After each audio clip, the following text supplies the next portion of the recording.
my first night, and he immediately tweeted, "Oh yeah, I just delivered food to Andrew Garfield in his house. That was rude as hell. All I was trying to do is be like, you're not allowed to see my face." He was asking me for my ID. Everyone thinks I'm rude, and they know I'm in Atlanta. It's on multiple levels. I was shooting a Spider-Man film in Atlanta. People didn't know we were in Atlanta. Hey, how's it going, man? Accidentally. Oh. Now, what's going on with you English guys? Now, Spider-Man's English, Batman's English, Superman's English. I feel like we have a problem. I did speak with a Studio C years ago. I think he hadn't even cast as Spider-Man, and he was wearing a Spider-Man outfit when I was shooting that movie. And he really manifested that part. He was wearing Spider-Man. I swear to God, that we were in Colombia, and I'm 99% certain he wasn't Spider-Man. Was he wearing a costume, or was he wearing a shirt with Spider-Man on it? It looked like a proper costume. We were like in the middle of nowhere in Colombia, like, with no one around. There's no one witnessed this except for me. You know what? What's going on? No matter how many times Roman saves you, you protect him. Like none of the rest of us much matter. What sticks up for you? I didn't mean to do him good. They killed all my friends. I think John would want you to have it. Thank you. Yeah. You think you can do better?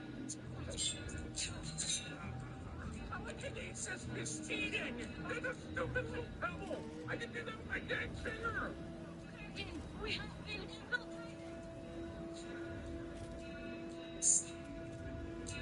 Things are hard, boy.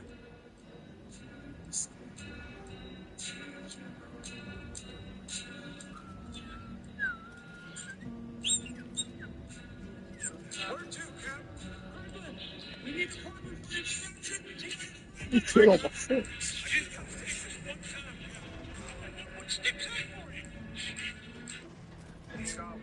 Why'd you join the army?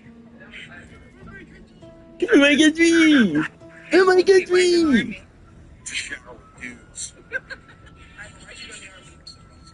Bg3! Why'd you join the Navy? In my citizenship, I'm an illegal bitch. I'm an illegal bitch. Let's join the army. Wait. I wasn't home Depot working, but they told me like when I get the green card, I just need to join the army. But why did you join the army? Curiosity. That's it. Hey, what's the army? I don't know, man. I thought that was a good idea at the time, bro. Why'd you join the Marine Corps? Why did I join the Marine Corps? Yep. To get away from North Carolina, just to come back. If you pay attention when they announced that I was going to be playing the Punisher, I go into a comic book store in Brooklyn, and I get a whole stack, and I go to buy them, and he looks at me and goes, "Yeah, I know who you are. I just want to buy these comics." He goes, "No, you don't. You're not taking this. You're not taking this. You're not taking this. You need to read this, this, this, and this." And I was like, "Okay, dude." And he's like, "Do not mess this up." When they announced that I was going to be playing the Punisher, I go into a comic book store.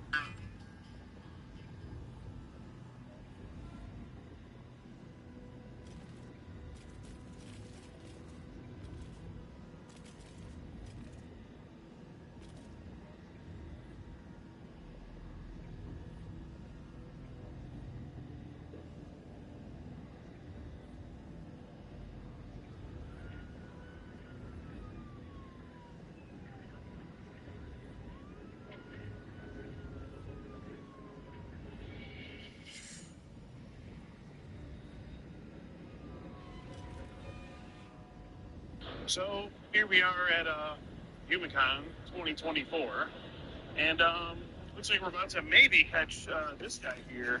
His name is Jose. That is him right there.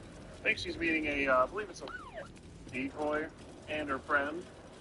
So his plan is to come here, meet the two girls, maybe take them shopping at a couple of the booths, get a little plushie or something like that, and then take her back to, I think it was her place, and then do some not so nice things. And we're about to meet up with the decoy right now and give her the game plan. Glad you could make it. And you brought a friend. What's your name? Bae. Nice to meet you. Hopefully you don't become Jose's Bae after all this. You might want to, I don't know. But yeah, we got the badges for you guys and an additional one for Jose. He's trying to buy you something, right? So have him buy like a plushie or whatever. And then I'm going to be acting like I'm one of the talents here. I want the booths. Like, oh my god, that's weird. I want to get the autograph from him. Who, me? Yeah, man. What's up? Oh, thanks, man. Appreciate it. Yeah, you can get a picture. Go for it. All right. No problem, man. No problem. Going to? Oh.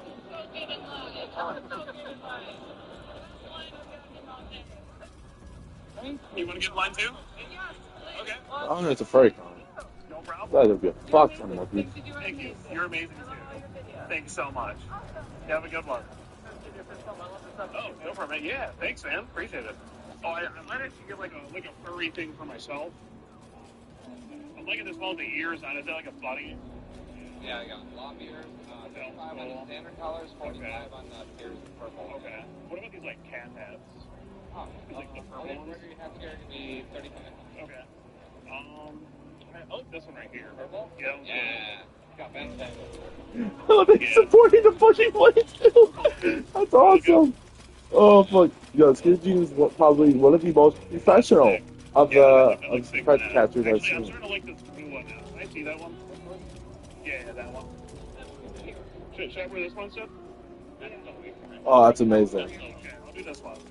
We'll do that. This hat, Yeah, this tail, and this, yep. this hood, And this hood, yep. not this hood. And this Thou one. hast Yep. now a bosom Okay, companion. now the furry store. Take Here, care boys. that thou art not Yes, I do have a distracted belt on on. thy I like to keep quest. my pants up nice and high. Recall that in time, 65 cents.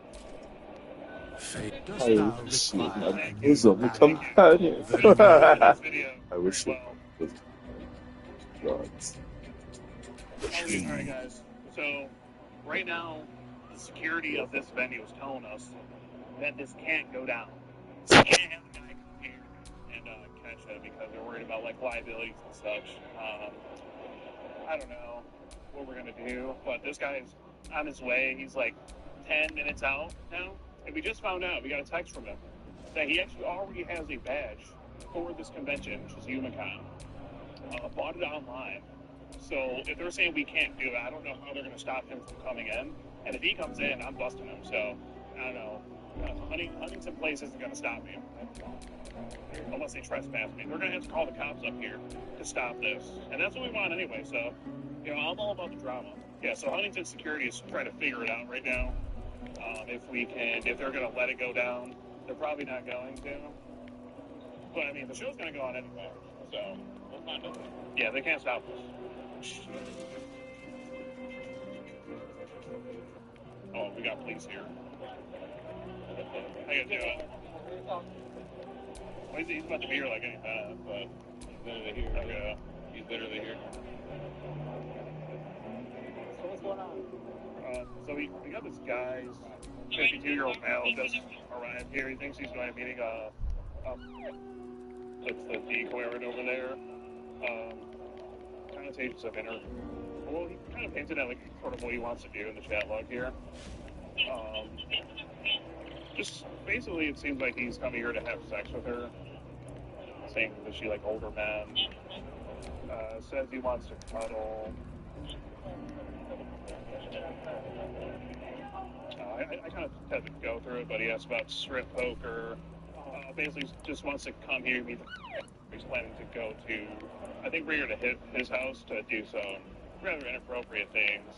And yeah, he's here like now. I think he's like about to walk in. So does he? Obviously, I can't read all that. Yeah, right. Does he say anything like explicit, or is it more he's hinting at what is going on? It's more so he's hinting at it. Okay. And yeah, I was gonna talk to him more and see what else I can get out of him when he got here. You mind while we're waiting here if I just read? Oh yeah, you can scroll. Let me pull the full. This is the whole Google Drive, so we have all this and a recorded phone call.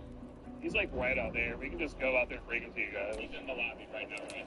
And I would prefer if you guys don't do that. I know you're. Oh, it's more fun for us. So Oh yeah. now that we're involved, Okay. I need you to stand out and let us work.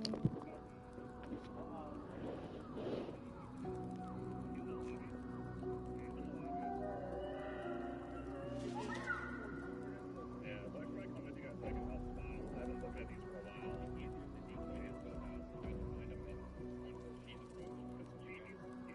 gonna come right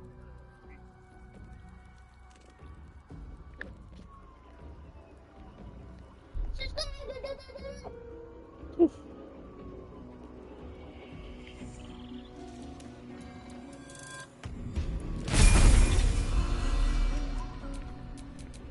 you ever I've got a wondered what the long road newest ahead. version of made I shall be here in my cabin as the... Well, congratulations, because you've clicked on the right video. This here is 21-year-old Russell, or Rusty, as he calls himself online. And as his name implies, he's very rusty. And on one sunny afternoon in Kalamazoo, Michigan, he showed up to a Target superstore to get a cupcake, if you know what I mean. And I gotta say, I mean, this guy Rusty really lived up to his name. Just everything about him is literally Rusty. I mean, everything from the vehicle that he pulled up in, to his shoes, to his bare appearance. I mean, how do you even pull off looking rusty? I don't know. I mean, clearly this guy hasn't showered in months. Just like most of the individuals we catch, Rusty reached out to our adult decoy profile on a dating app. Now, he didn't say anything too crazy. According to him, all he wanted to do was pick up this cupcake and go see a movie. Now, Rusty didn't really see an issue with what he was doing. However, his sister seemed to think otherwise when we called her up on the phone. Okay, well, that's what he's doing right now, and I understand he is a couple hours away from home here in Kalamazoo.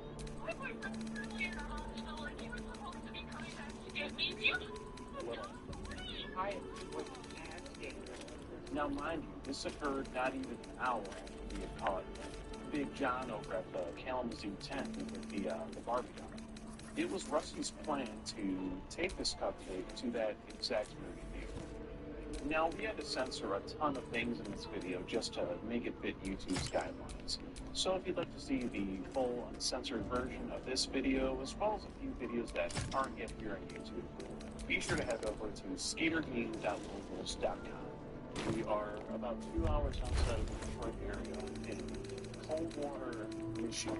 And we're getting ready to roll up this potential predator here. His name is Harry. Well, sorry, I'm just here to ask you a couple questions. Do you know what this is regarding? You don't know. Okay. She said, you want to come in and meet her at 5. Mm-hmm. And mine is not. No, we're not now. I am with the predatory investigation.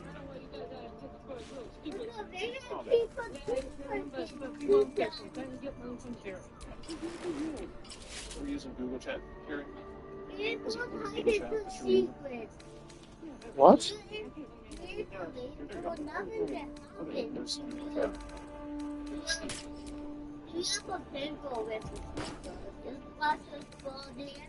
Becoming a supporter on locals really goes a long way in helping us keep going with taking down these bad guys, so I highly encourage you to do so. Now, just to say what Rusty's real intentions were, I mean, he drove 2.5 hours one way to pick up this cupcake and just hang out with her. I don't know if I'm buying it, but only he can really tell the story, so let's go ahead and get into the interaction. So we just got done catching our boy John over at the Kalamazoo movie theater about the Barbie doll. Still have it in the trunk. Right now, we're getting ready to catch this guy. His name is Russell, but he says the lady's called Rusty.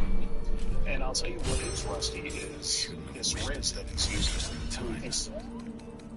Now, he seems to be, afraid to really say anything, but I think that's just a cover-up because he doesn't want to get in trouble. He is driving 2 hours to Kalamazoo from his hometown to meet this girl, though. So you gotta wonder, if you're driving 2 hours to meet a girl, what's the intention? What's the appeal? Just gonna hang out, get an ice cream cone, hold hands. He says after the store, do you want to go back to your place? He thinks he's meeting the girl right here at this Target, and he's gonna be meeting in the, I believe, the candy section. We have our boy Chris, our off-duty police officer, who is on standby, ready to come into the store. In the parking lot right now. He's about it. If I had to guess that vehicle that from the last time back to the company is. Probably, hold on. She said he's walking right now. Let's see what she says. He's already at Target. He's in the parking lot. He's gonna come inside. He's wearing a blue plaid shirt. He The deal is, he said that his sister's boyfriend just had a seizure, and he kind of lives over here. So he was wondering if I could just hop in his car, and we were going to go check her brother's boyfriend or something. I said, oh, well, I said, don't you think that your sister's going to get mad that you're with your girlfriend? He goes, oh, no, don't tell her that you're... You can just tell her that we're only friends, so there's that, at least. But he should be walking in a candy section, and he's supposed to be sending me a picture of what he's wearing. We got a guy getting out of the pickup truck right now. Yeah, that's probably him. Plaid shirt. We can't see the shirt yet. He just closed the door. So might be Rusty one back here? Yeah, I mean, you saw his picture. His name is Rusty. He's about to walk. Plaid shirt? Plaid shirt, you said? Blue? Yeah. Plaid shirt, I think this is him, bro. Blue. I think Oh, you're away from the window. Okay, I just sent you the link to the video he sent me earlier. Did he have an LA? Yeah, he did have an LA. He did have an LA. Yeah. 47 video? Yep, that's him. Okay, we got him. Yeah, we got him. Okay. So tell Chris, You see his last name, blue Steve? plaid shirt, gray hat. Tell Chris, you said candy section, right? Okay. Yep. Remember he said he's going to, even if I'm going to hop in the car, change of plans, no more movies, we got to go check out the movie like closed. Well, that's sus. Here it is. What do you say? Okay, he looks pretty down bad. So let's go get Rusty.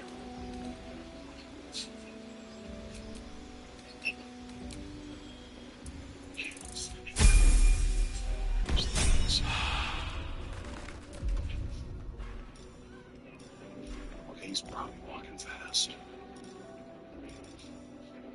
Okay, he's almost back.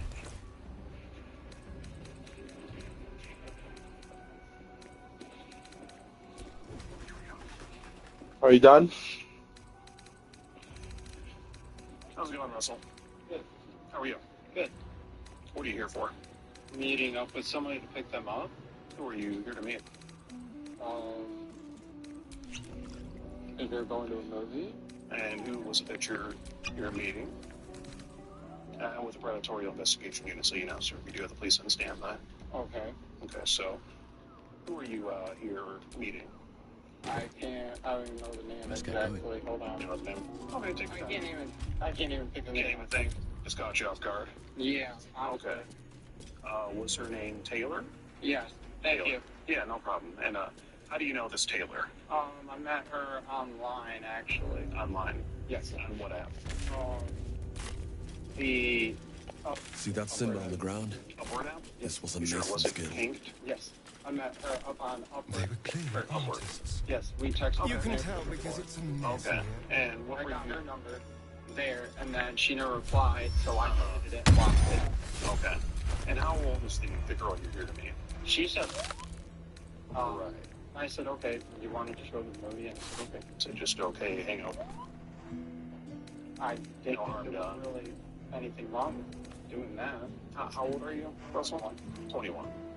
You don't see anything wrong with a 21-year-old meeting up? Just to go to the movie? Not Just go to the movie. You don't think it's a little weird, though? maybe a little, but Maybe a little. Oh, why, when you were on the phone with her just a little bit ago, why did you tell her that your sister couldn't find out that she was... Why because she don't know that I'm even here right now. Well, if there's nothing wrong with you meeting her, why can your sister not know about it? She'd probably disown me Why? because she would wonder why am I meeting up with her. So, that's my question. I'm wondering why you were meeting up with her. Because I haven't Help me answer that. too recently, so I just thought we'd meet up with the girl and maybe go to the movie. So, But why would your sister disown you for it? What do you think is wrong with it? I couldn't tell you unless it was wrong to be with somebody. Right. That is wrong, That, but don't you think it's wrong? maybe a little, but if Looking you at just it. back Well, around. what route were you trying to go? I was just trying to be a friendly person, try to be friendly. So after you got candy with her here at Target, you were going to go see a movie with her. Right. And just hit it off as friends. Yeah. Okay, you don't see anything Here I go. weird about that. Even though it's something that your sister would disown you for, potentially. Nothing wrong with him? No, it's not like the first time she's disowned me for a life. Okay, so she disowns you and then rejects you. She's the older sister, so it's like How old is she? 23 actually. She's 23, and you're so 2 years older than you? Yes. Okay. She's my first. Okay. Gotcha. So 21. This is a pretty rough look for 21, Russell. You know, I mean, are you, do you do any, is there anything like that? No? Sober? Yeah. Okay. And how far did you, where are you from again? And how far is that from here? 2.5 hours. 2.5 hours. You drove 2.5 hours to meet, just to go to a movie. I haven't had anybody actually try and talk to me lately, and I've been trying to go on online dating to meet someone, and nobody's actually talked to me besides one person. So online dating. You met this an online dating site, but you weren't planning to do anything that resembled dating her. No, once she said she was, and I said no. No, okay. No. Now, let me ask you something else, Russell. Do you expect me to believe that? You can go on and believe if you don't want to, but I don't plan to. I mean, you know how many times I've heard that, though. Come on, Russell. You drove 2.5 hours to see a movie. So far, Rusty's story seems like total bull. I mean, 2.5 hour drive just to hang out. Yeah, okay, but I mean, sure, we've all driven great distances to see that special someone, but did you know that Morgan & Morgan is America's biggest injury law firm?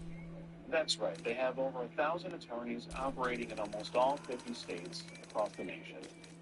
If you're ever injured in an accident, you deserve to have the very best on your side. I mean, your injury could be worth millions of dollars. And they don't accept any lowball offers. No. Just recently, Morgan & Morgan saw verdicts of $12 million in the state of Florida, $6.8 million in New York, and the list just goes on. Not to mention, their fee is yes, they do. If you're ever injured in an accident, it's really easy to get a claim started with Morgan & Morgan. All you have to do is head on over to forthepeople.com/Steer to get started today. Thank you so much to Morgan & Morgan for sponsoring this video. Now let's get back to the video. If you want to, Could you possibly show me on your phone that I have another girl that I actually have been with for a while, and she actually just broke up with me, and I'm trying to get back with her. Currently. Let's see, it says, so the left is you, the left is her. Left is her. Left is her, okay. Let's see. If you want to, you can look at it if you want. I don't care. Waiting for Morgan. How old is this girl? I think she's the exact same age as my sister. I don't actually know 100%, but we were actually dating for about. Gotcha.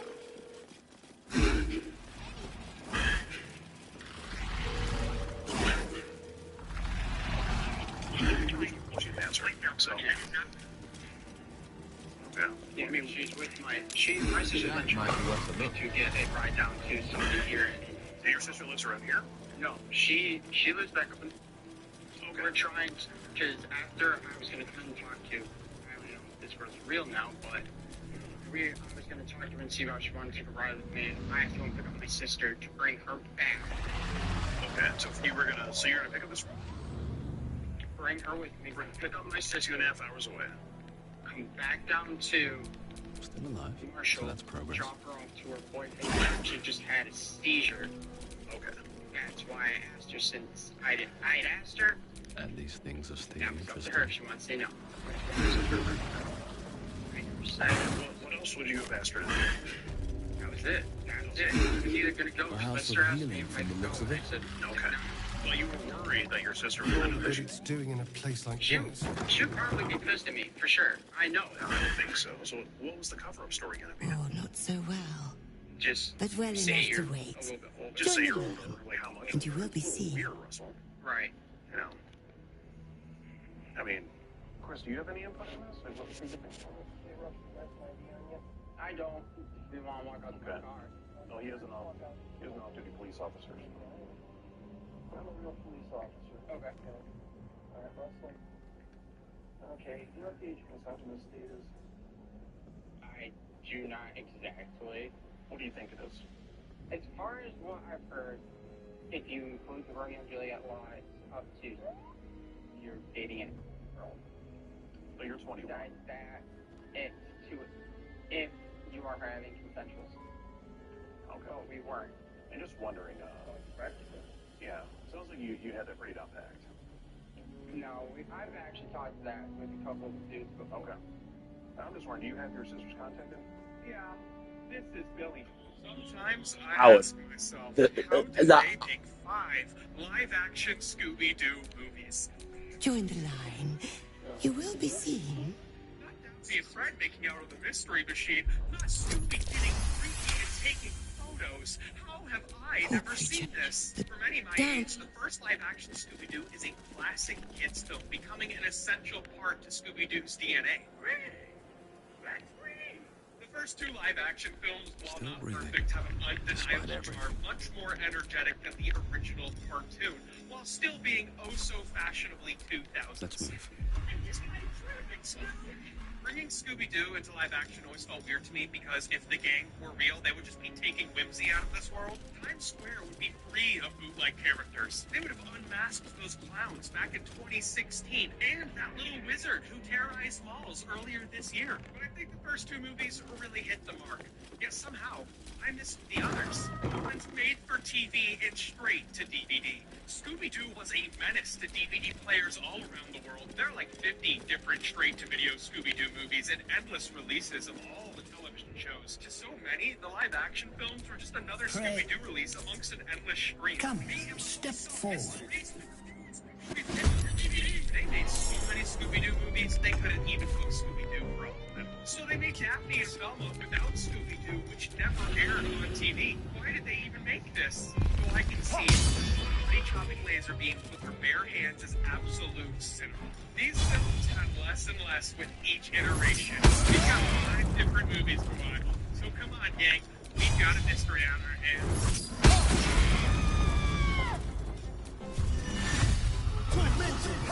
This, revisiting Scooby-Doo, released in June 2002, was so great because critics fucking hated this movie when it came out. I was 6 when I saw this movie, and when I was leaving the theater, Roger Ebert came right up to me, got in my face, and said this. I'm legally unmoved by this film. There is no reason to Make this movie.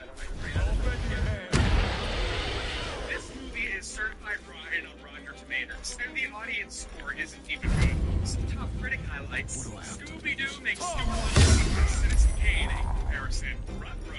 Nothing's really wrong with this rickshaw. Any thinking, reasoning human being with an appreciation for cinema would reject it as the vilest trash. Needless to say, cracked me up all the way.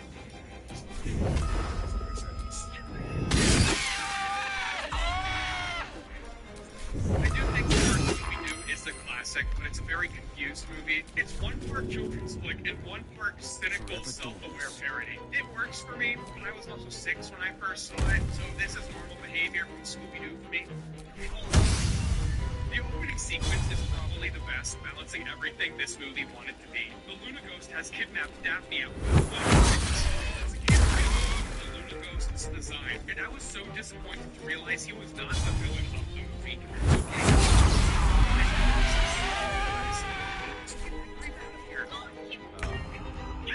The casting is great and so self-aware. Sarah Michelle Gellar brings Buffy to Scooby-Doo with this fitting, since Buffy and her gang of friends call themselves the Scoobies. Pretty boy Freddie Prinze Jr. brings a necessary flamboyant energy to the ascot wearer Fred Jones. Checking himself out in the mirror while following the plan Velma had laid out to catch the monster, like the only one doing work in a group project. Linda Cardellini brings sincerity to this character while also making it canon that Velma. If any characters are played totally straight, it's Shaggy and Scooby-Doo. The ghost says boo and Scooby screams, so Shaggy tells him to be quiet before hitting us with the "Wait, there's a ghost right behind you." And Shaggy so well that he's taken over voicing the role in cartoons versus the original voice for Casey Castle retired. Scooby and Shaggy are our Abbott and Costello. They rely on simple and physical humor. They are very big shoes to fill. Scooby himself was a prime point of contention for critics who are becoming increasingly skeptical to an audience's ability to connect with CGI characters. But even Roger Ebert likes Scooby. I like Worth. Obviously, it's an animated character, and he looks like a silly freak, specifically on this poster. But they do a great job of incorporating him into the scenes. Scooby's voice was provided on set by stuntman Neil Fanning, who ended up recording the lines for the film along with the sequel. His only speaking roles, and he nails it. Shaggy and Scooby start running, spilling oil, and giving us the gosh dang in live action. Shaggy and Scooby run into a skateboard riding away because this movie is prime Y2K. The fashion, the humor, and the guest celebrities are Pamela Anderson and Sugar Ray. The Mystery Machine adopts a little bit of that 2000s Mario with the tribal tattoo flair. And Outkast recorded the film's theme song, but they were too afraid to cast Andre 3000 as every member of the gang. He's the only person who has the range for everyone. Scooby and Shaggy crash into the monster as their fans and reporters storm the building to watch them unmask him. It's the height of their career, but Velma is tired of having the credit taken by Fred, and Daphne is tired of being the damsel in distress, so the gang breaks up, much to Scoob and Shag's dismay. But within 2 scenes, they're back together, because the owner of Spooky Island Theme Park and Resort, Emil Mondavarius, has tricked them all to come to solve a mystery and get the gang back together. All of the college kids who come to Spooky Island to party are turning into angry, zombified weirdos with super strength. Count me. Brad? Is that? You don't say anything. Sorry. Spooky Island is a character in itself. The theme park is created through these foolish CGI map paintings. Thanks, The food at mister. the party, dancing under the skull Just disco till you find is mine iconic. first. And if I had that disco So you in think- my home, I think I would completely pass. But of course, fucking Velma can't help herself, pointing out all of the monsters and relates to you a performance. Like, come on, dude, you're ruining the show for all of us. Get a hobby. I mean, another one. In the show, be entertained. We get the funniest joke in the whole movie when the bartender calls out for Mr. Do. I got a call from Playtime. Melvin Do. What do you want? Drop the attitude. Absolute. They're locked up in the cult fortress. Move Now, in Zora, this may be your best chance to negotiate Will out of his pact. Your mind, what are you doing? Will relaxes, and your connection. Compared to the sleek glow of the Chad Luna ghost. Now, why should I go letting my favorite pet off his Scooby leash? runs out of the jungle saying he's being Incredible. chased, so Scooby Fine. looks over to see the Claws, coolest now. guy at the party, the pink bunny mascot costume. He starts partying and, oh man, I need to go to You Spooky know, Island. you might be a Right little now. naive in the ways The of gang the world, splits up wanting but to I solve the see mystery promise for in you. themselves, but they all end up at the same How many? broken down And haunted whoever's house waiting ride, for us at running into Moonrise each other Towers like flies controls through it the door. all. There's a little guy backstage Isn't trying it? to turn on the ride. You and can't kill tell the me that gang, doesn't but sound Daphne ends fun. up finding what they're hiding. Dude, An ancient of course, pyramid this all relic assumes inside we a live bigger long enough. pyramid inside this ride for some reason. Also, inside the ride is a soundstage dressed like a kitchen where we think Scooby and Shaggy might So, make a quadruple that's decker. what people mean when they talk about difficult to say. A fellow servant of the Night Singer would surely be an ally to me under most circumstances. Very serious of you. Each other. But go ahead. This isn't your dad's. I won't give me some time. Barely eat anything this If I can figure out whatever it is that I need to do, well, on one hand, I never expected Sarah Morphosis to be tempting. I think we should well, is in this movie. She reminisces about when times Perhaps were you have a good, point. but then shares an awful memory. Fine. Scrappy-Doo. He's on Daphne in the Mystery Machine. We're supposed to risk our next. It's about. Mazor gods. She makes a mockery of everything the blade stands for.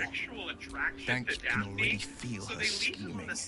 She won't let me go without a fuck. Not just one of those mindless blobs. I always knew what my future held. And I know. Rabbit demons attack all of the guests, including the gang, stealing their souls, taking over their bodies, and turning people evil, even into guest Sugar Ray. They call the Coast Guard and holy shit, they're evil too. Shaggy's love interest, Mary Jane, who I totally neglected to mention. She's had her soul stolen too. Scooby is jealous, but Shaggy won't listen, so Scooby runs off only to fall into the hands of Wanda Various in need of a pure soul to sacrifice.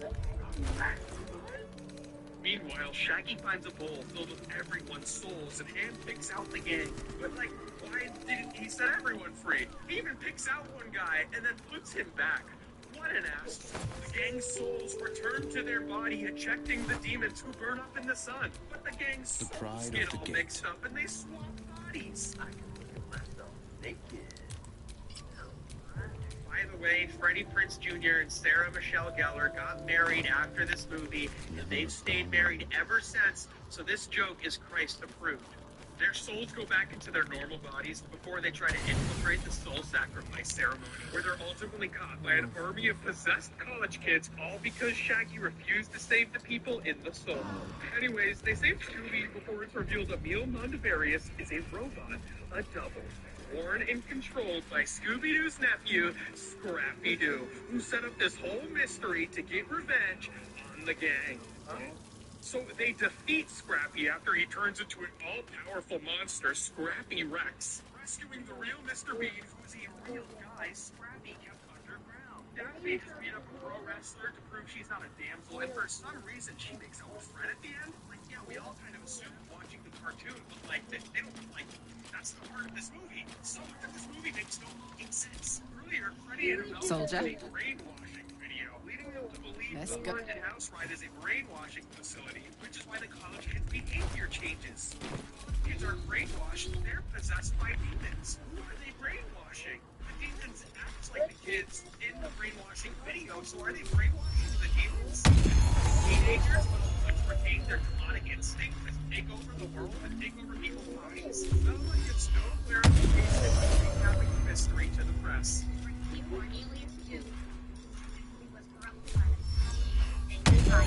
This movie makes no real sense, but I just thought it was successful.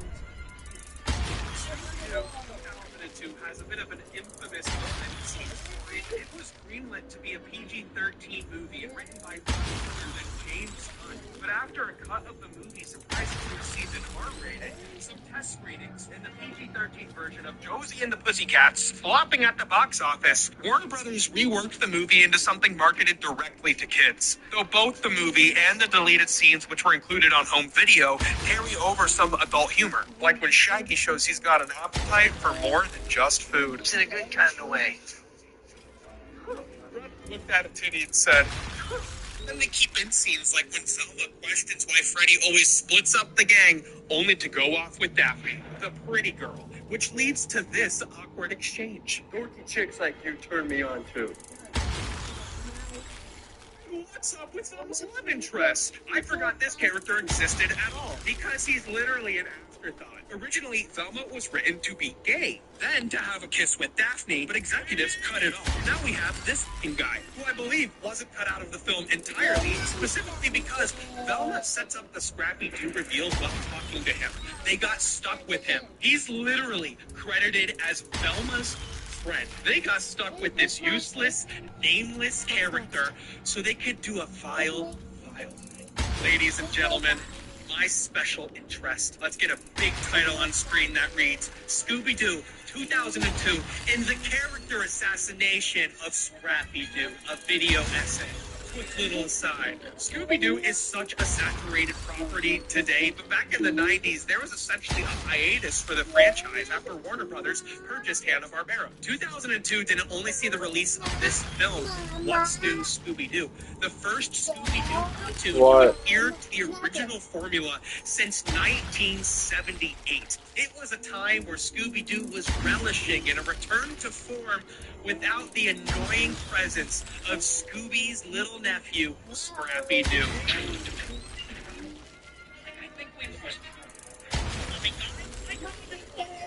He was quickly becoming the butt of jokes for bitter and nostalgic Gen Xers. Oh, easy there, Scooby. My name is Scooby, and I've been here longer than all of you. Longer than you, and you. Velma says the gang kicked Scrappy out, but That's not how it went down. I watched every episode with Scrappy-Doo, and that's not how it went down at all. It was the gang that left behind Shaggy, Scrappy, and Scooby. And while Daphne came crawling back, it was Fred and Velma left on the side of the road. The Scrappy-Doo twist in this movie is so forced, and it neglects the final cut of the film and who they were marketing towards, the children, who were not in on the meta joke that Scrappy-Doo sucked.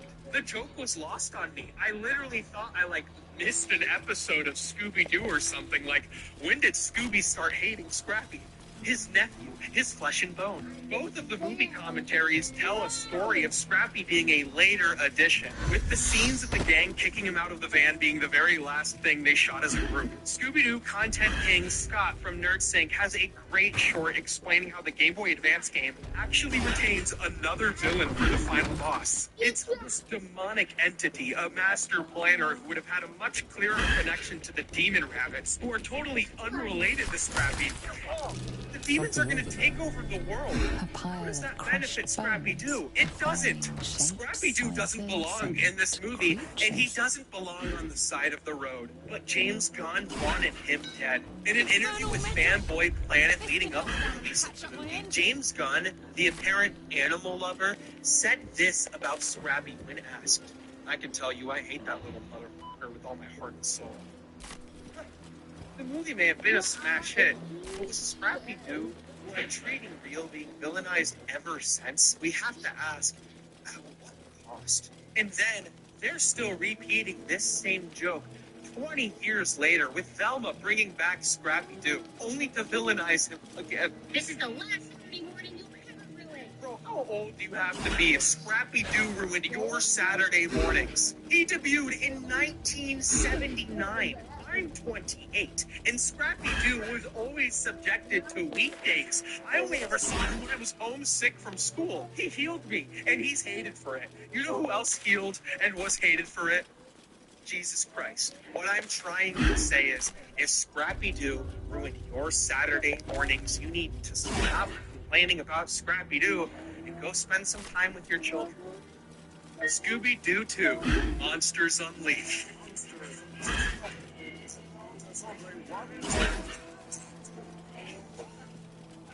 It's a much easier film to talk about. The sequel is much more of a loud, celebratory homage to everything Scooby-Doo, albeit with that 2000s pizzazz. The absolute.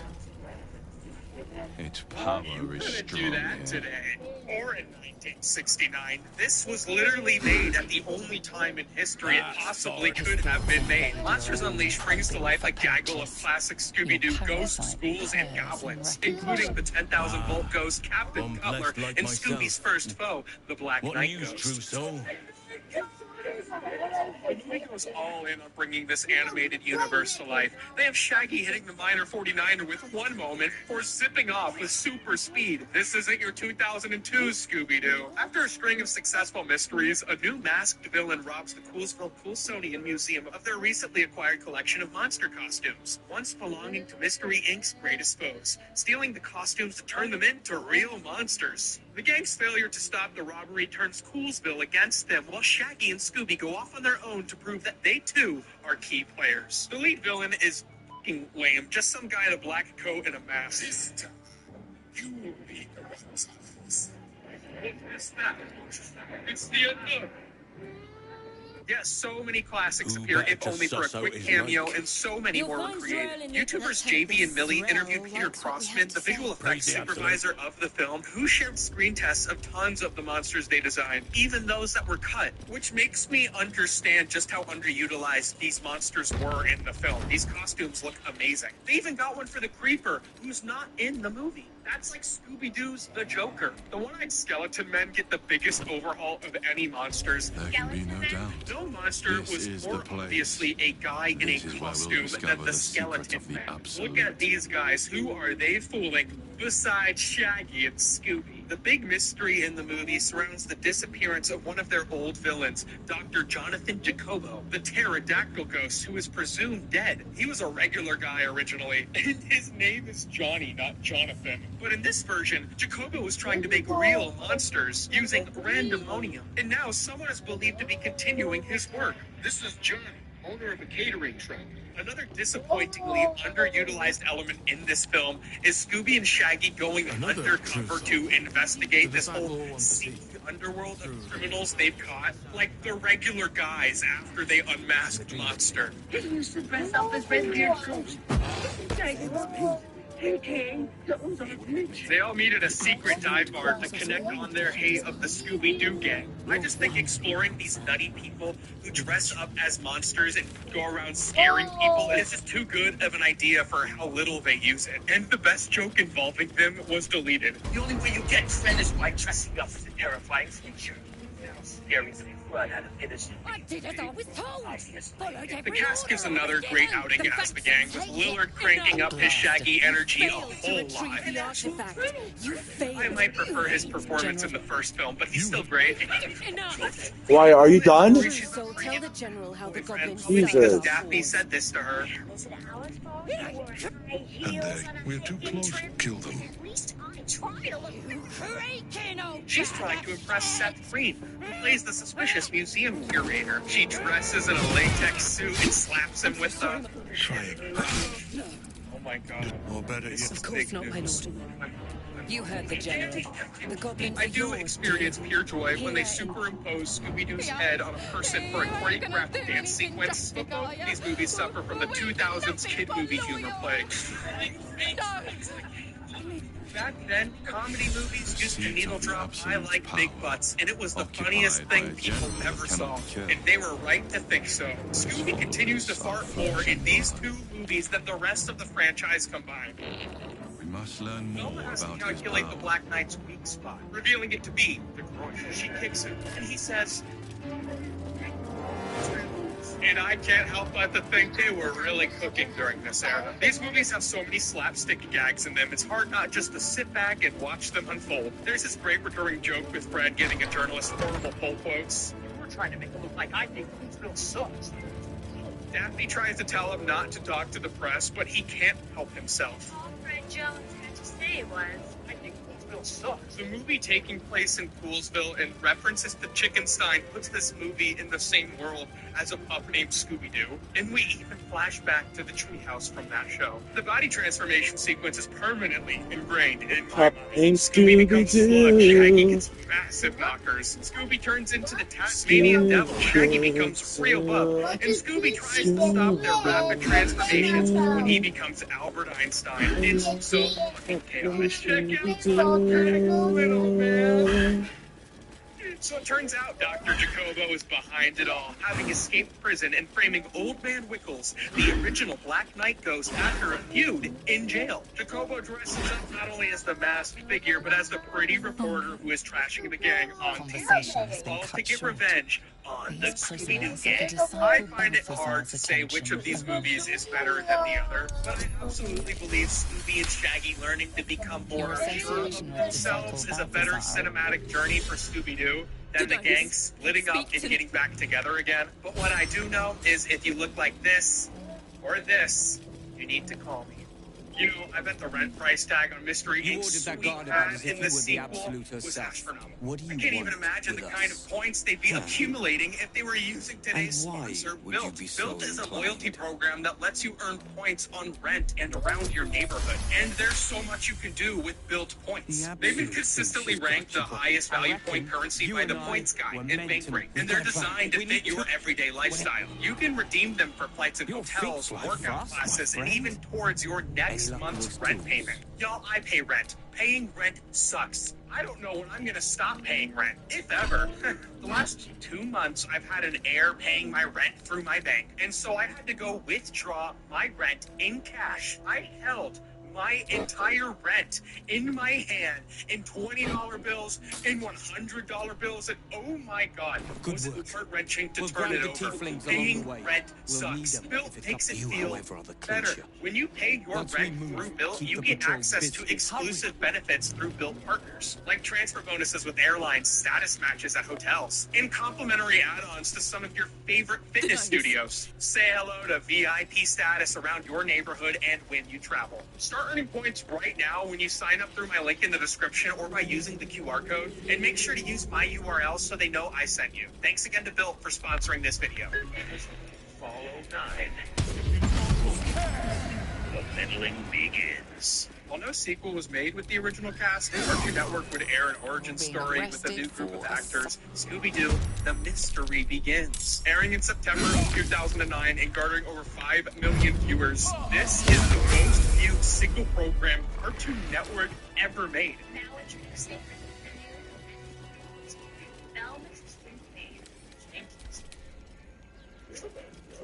With the younger cast, The Mystery Begins focuses mostly on Shaggy, who has no friends at Coolsville High. He lands into the principal's office, who tells Shaggy everyone can tell he has no friends and that he needs a hobby, like his beloved stamp collecting. It's a misprint.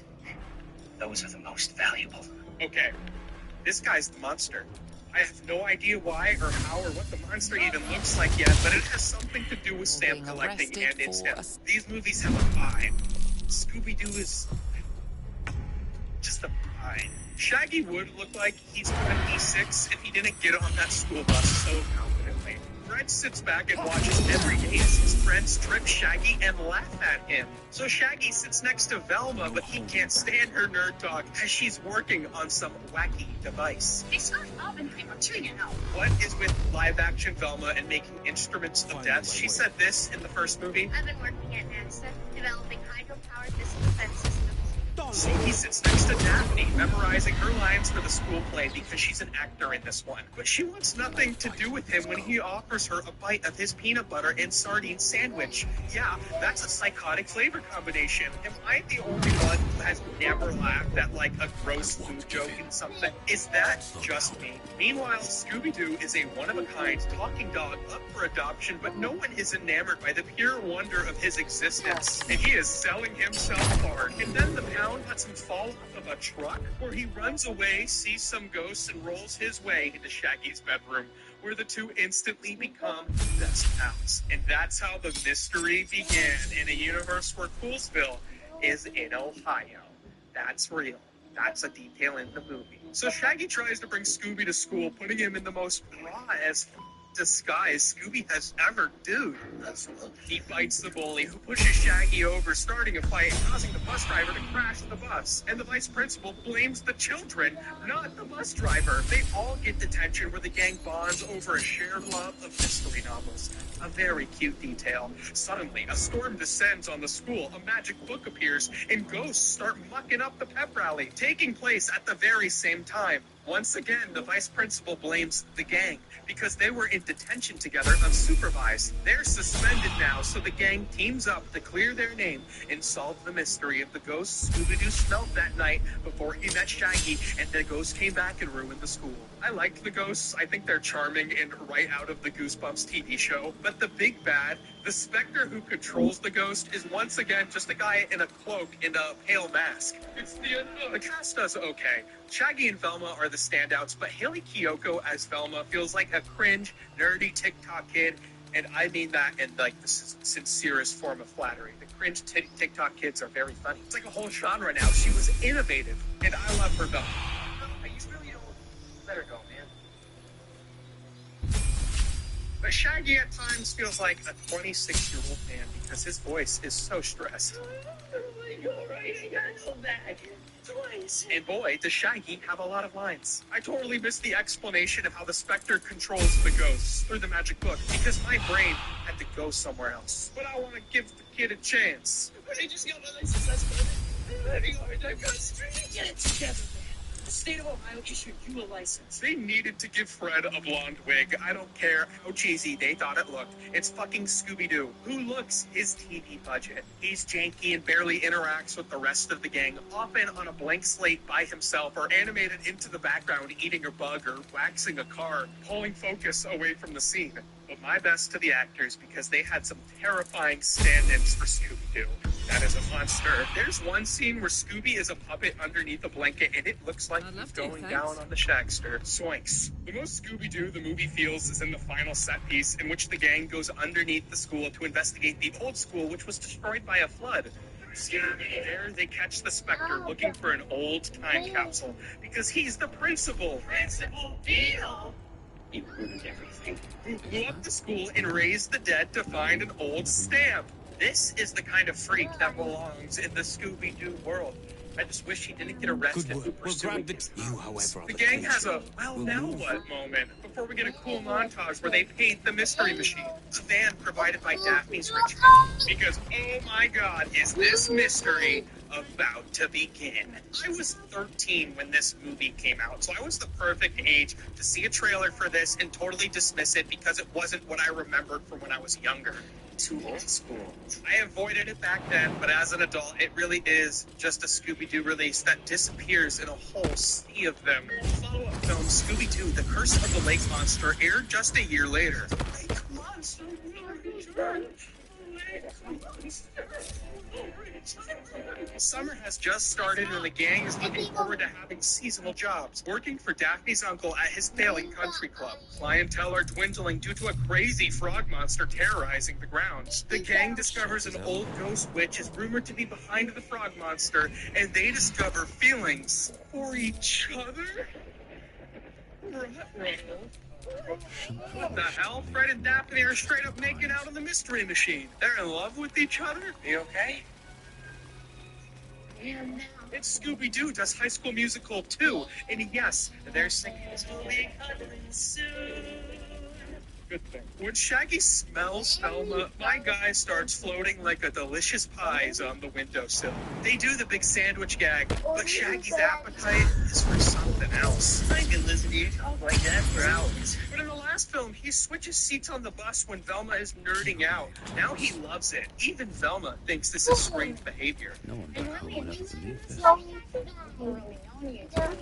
Intellectually curious. Meanwhile, Fred thinks his relationship with Daphne isn't serious, and they try to make each other jealous by flirting with other people. I think it's really fun to play with the personal relationships of the gang, but typically I think bringing in somebody else is the better angle. Inter-gang flirting can be fun, but it's a dangerous sport. Just glad the person on the same.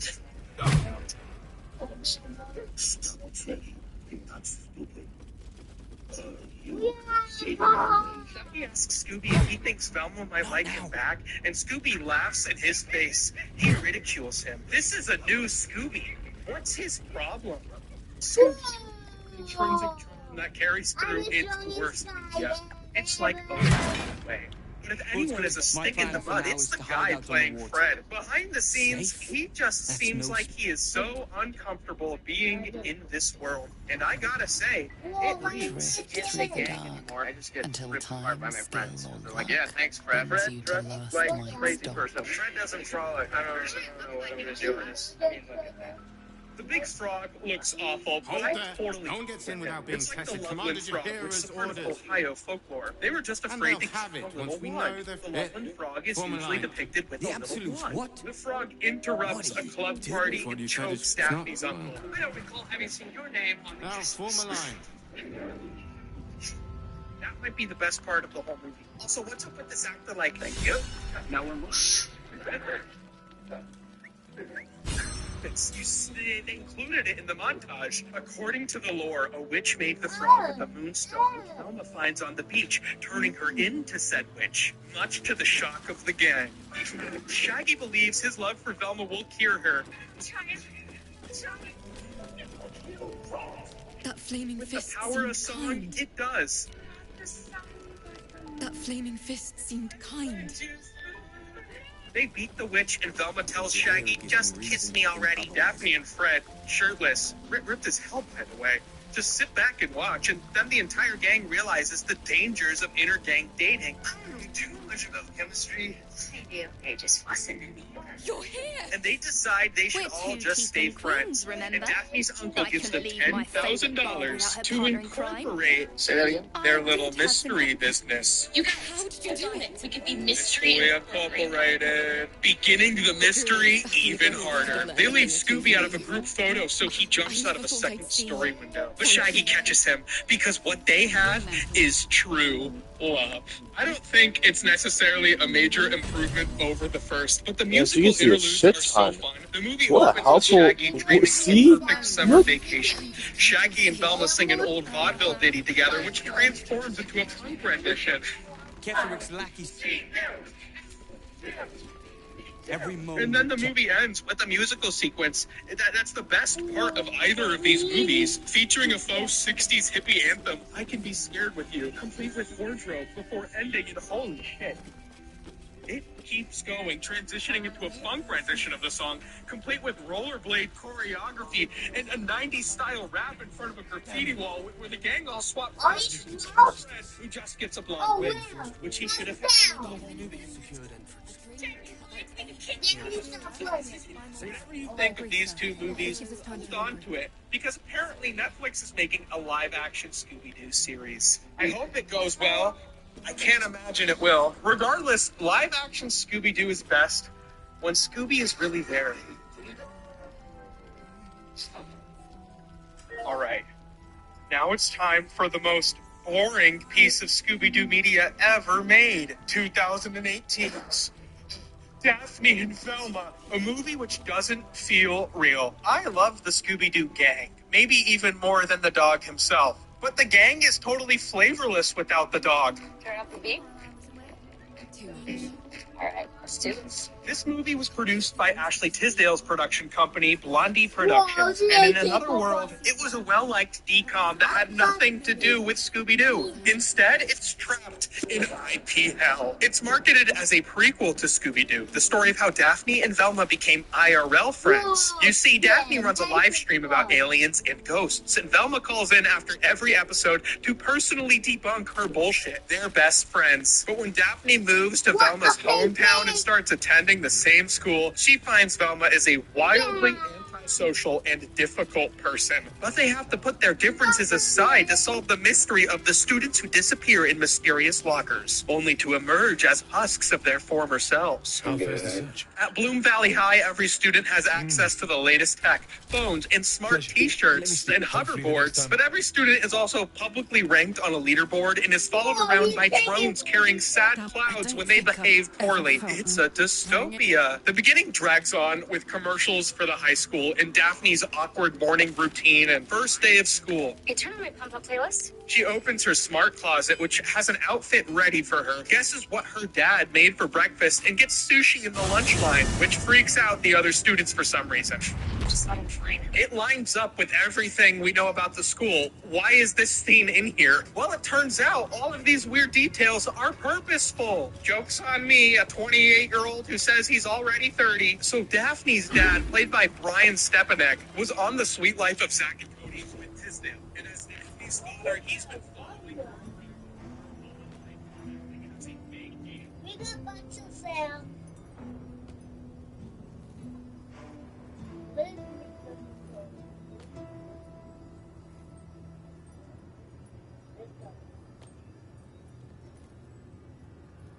Really high, really high.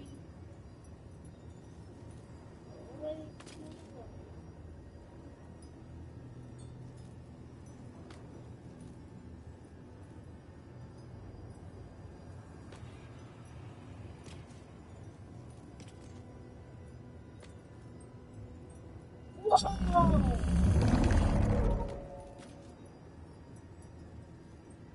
Lily should die. The Lily easy, a piece of food. Pizza day.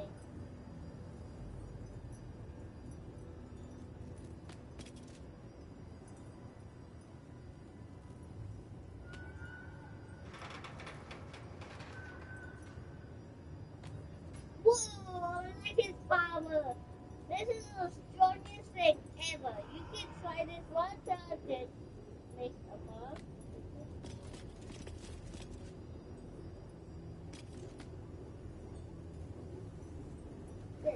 Whoa, Lily makes it. I don't kill. I give you XP.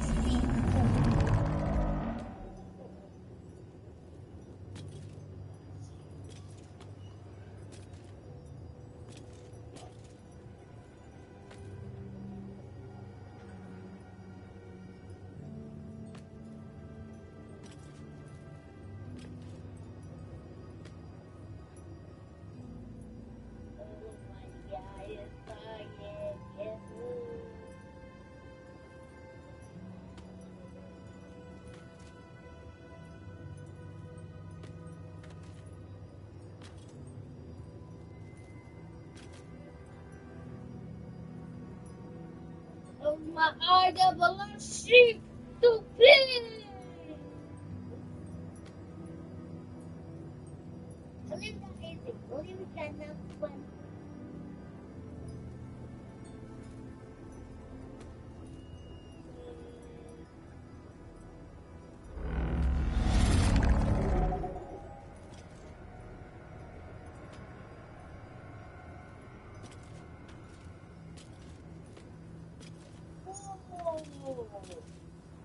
Stop. Yeah.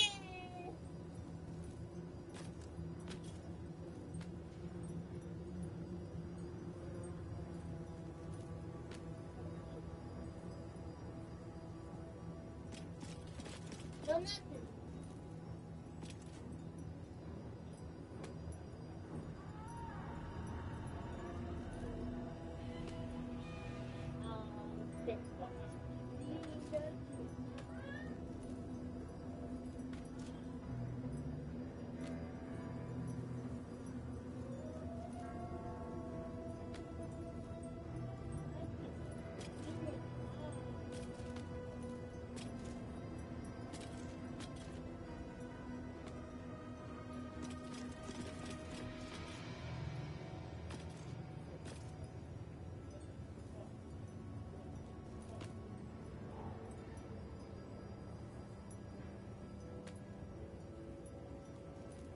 Same thing. Whoa, this thing's so powerful. And really make people.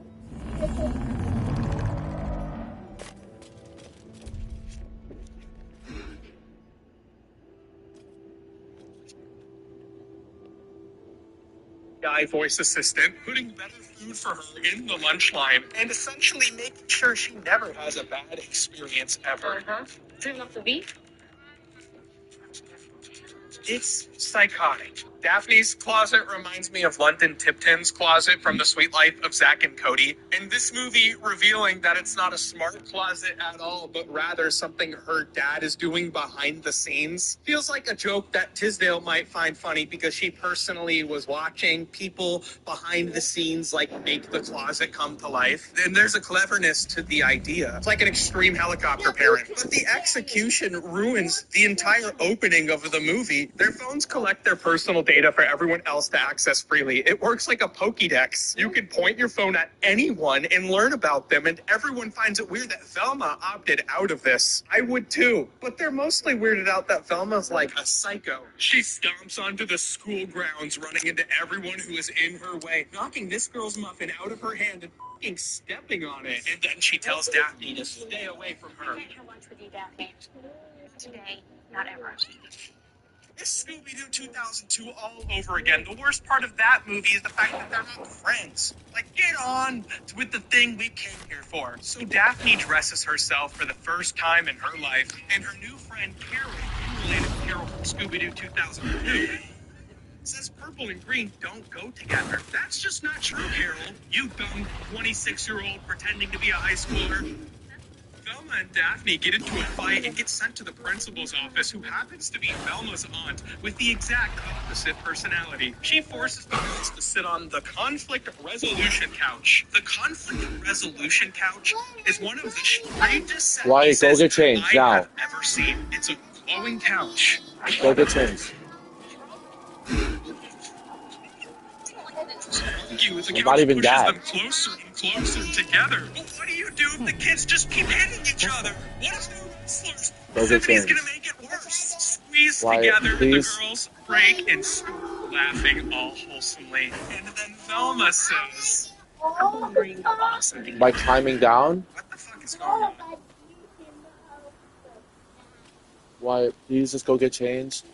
Going on back So once again, the joke's on me because Velma's acting this way. Stronghold nearby or a temple. This.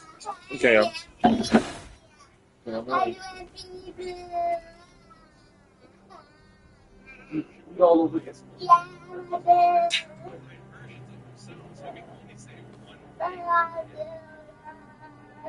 Let's go. Let's go.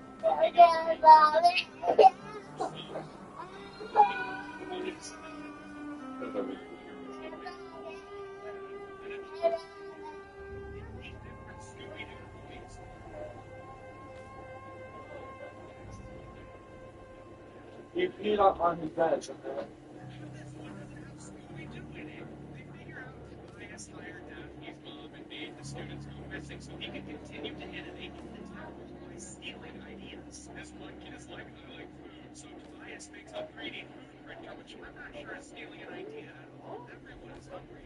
Daphne and Velma discover some lies behind the auditorium, which is where the disappearing workers lead to. Suddenly, the cloaked figure appears, another guy. Now, the animated the snow mask and all, just a hood and no mask at all, leading to a string of the worst attempts at classic Scooby-Doo gags I've ever seen. It's one after the other. They run back and forth on one shot repeated several times. Then Velma is just on the ground looking for her glasses. We do not see her follow her. She's just doing the I can't find my glasses deals. They run into a control room where they witness this student get signed on them too. Like a check in the bank. Then they're confronted by the hooded figure, and it was Daphne's dad. He's just still stalking his daughter. He was on a road with a hoverboard. He's not the villain, but they notice Tobias Bloom owns all the tech in the control room. It was all he owns. So Daphne calls her mom at work only to watch her get kidnapped on FaceTime by Tobias. And they go to his office.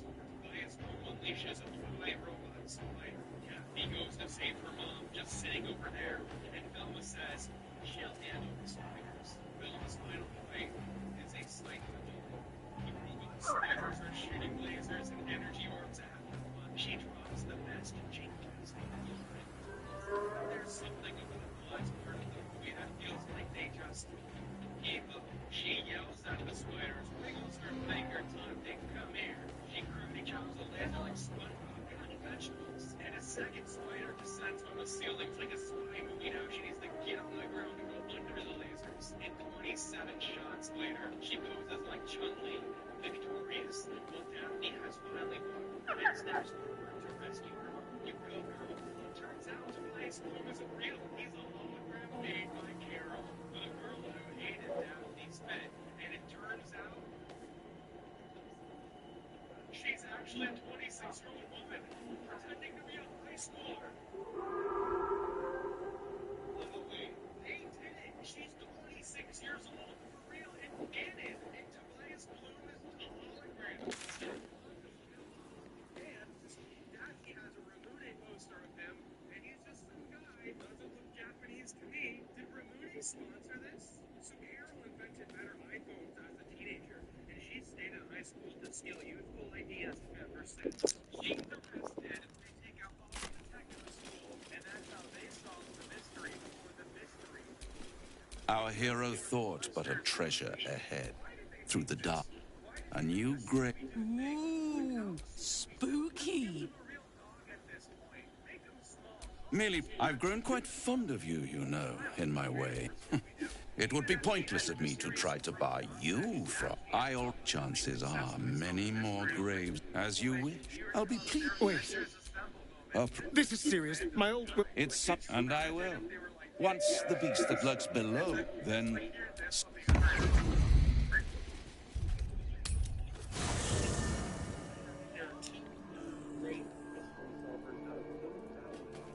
Say he contacted gang. Mystery could be here. So happy Halloween, guys. You gotta tell me what your favorite Scooby-Doo movie is. Comment down below. So all of these cool ambient backgrounds are on YouTube. They're created by a channel called Mystery Supply Co. Go check them out. The links are below. Make sure to like and subscribe. And if you do, I love you. See ya.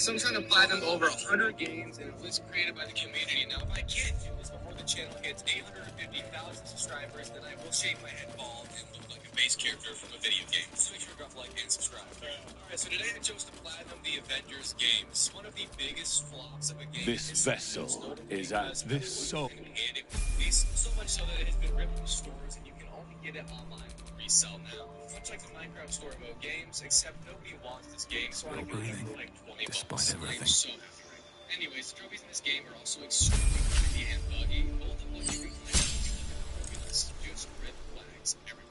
But today I did get the platinum trophy, and I'm going to show you all just how I did it. The game's a total of 51 trophies inside, taking on average 80 hours to complete. The first 8 is to beat the game, seeing as there really isn't any symbols in the story. But after playing this all through, I can confidently say that collecting the occasional audio file from collectibles scattered around the game is a great idea, because that is a trophy that can get very grindy if you miss some. However, aside from that, you just have to endure this game's wondrously odd story. No one's stopped me yet. A girl named Kamala is the best name choice with current events. But this girl also has some of the most brilliant dialogue and story direction ever, which really makes this game just feel like another Disney Marvel flop.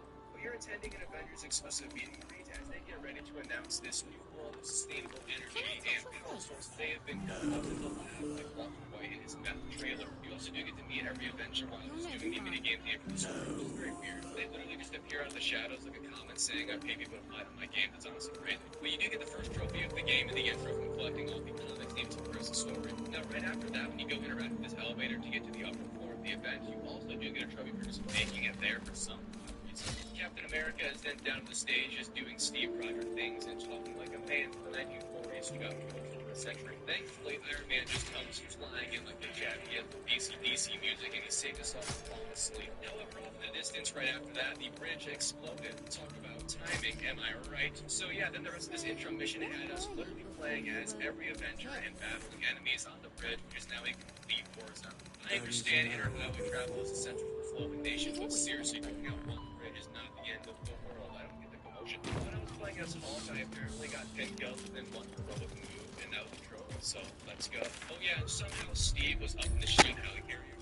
We don't know how he got up here, but a bunch of enemies also just appeared in the ship for us to fight, of course. And I also discovered Steve had this great move where you can just hold down R2 and then run into enemies with no consequence at all, which allowed me to easily get the first combo trophy of the day from a combo of 20 or more right here. After the Captain America fight section, though, we go back to the bridge area and see the mastermind behind all of this is Taskmaster. It then finally lets us play as Black Widow, and Lord have mercy, I found my favorite character in the game. This is going to be an issue. Then the game also let Black Widow, or rather made her, just 1v1 the boss. Kind of an odd choice, you know. Personally, I would have put anyone else against him, seeing as Black Widow has no powers aside from being genetically blessed with damage. Oh yeah, and remember when I said this whole Avengers event was about their new power source unveiling? Yeah, that's You let me stop.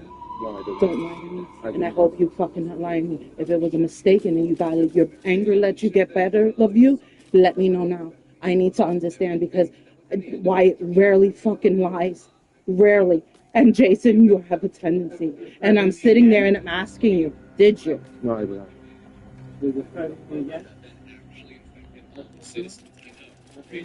I promise I would never hit it.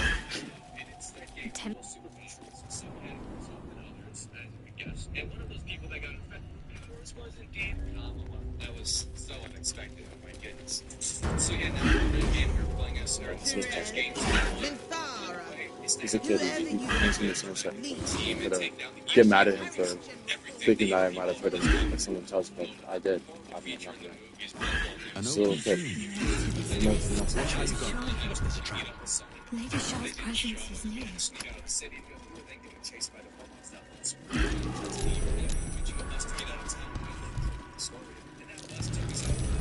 Watch how you go. Trap.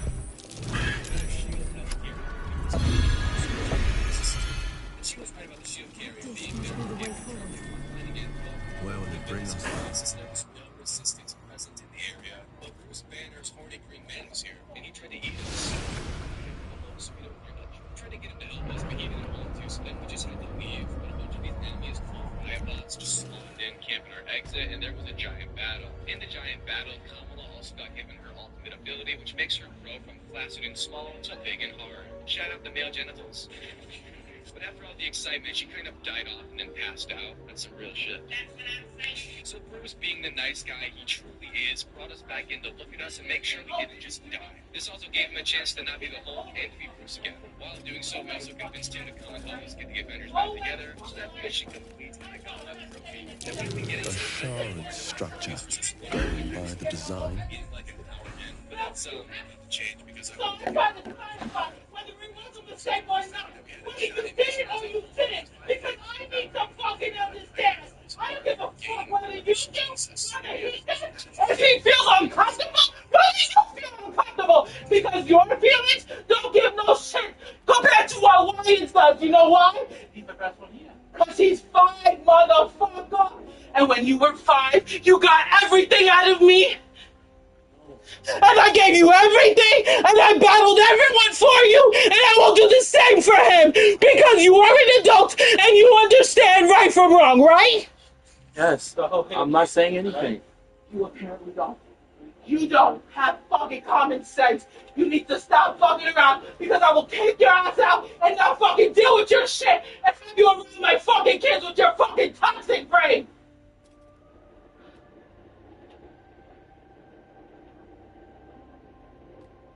Nice fucking show on fucking Friday.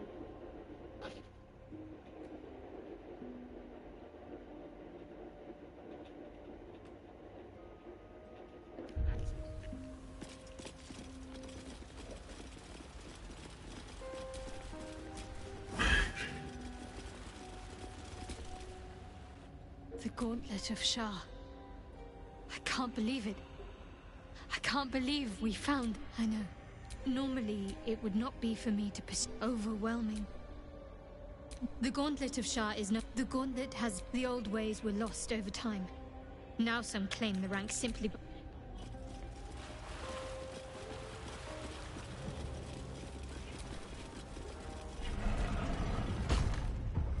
Shah's warriors must not be caught. Must be only is the unworthy. Welcome, child. Shah herself? Follow my voice.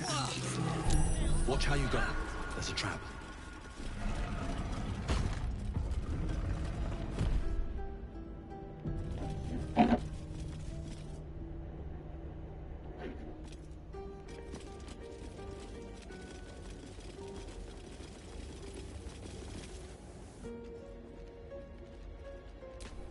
You mind up, Ann? No.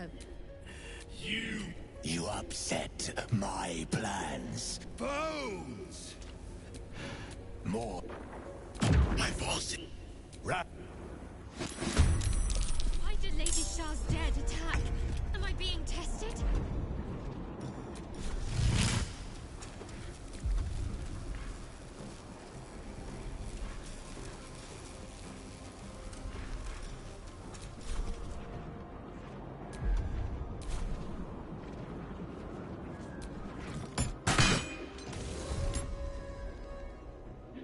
Can you at least pick up your blanket off the floor before you start to play?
here, though, was us fighting Abomination, a pretty well-known rip-off villain of the Hulk, and we won. No trophies got given from that, sadly, so we moved on to the next mission, which was in a very differing environment in the Winter Side of the world this time. It also made us play as Kamala, so this mission sucks. But I got a trophy on it for finding 3 artifacts. That sounds hard, but it's actually insanely easy because an artifact can just give chest push art everywhere in the game, so that's cool. Anyways, as usual, there were enemies here we fought. The more challenging ones were underground, and while in this area, I also got numerous trophies.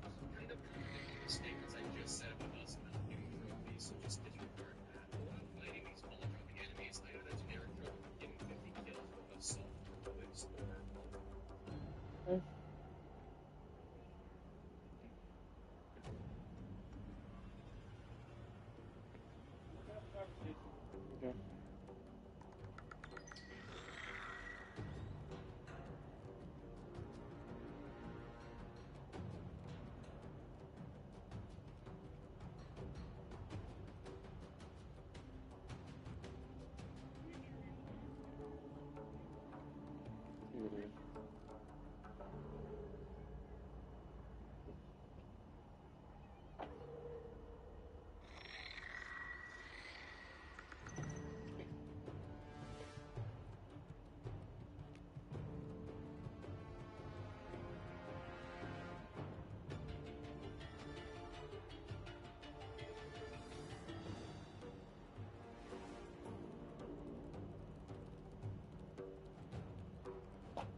And somehow the guide creator put this in stage 5, which is just bonkers broski. I also then completed that objective a legit minute after and got 5 stars on it, which is cool. And we have a trophy. Getting 5 stars or 100% on an objective in this game is determined by time completion and not having any team members go down. So then just got a generic star trophy right after it.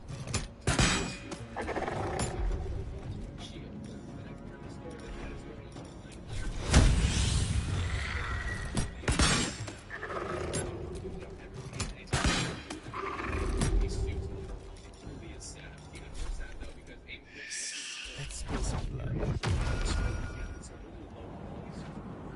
Be quick.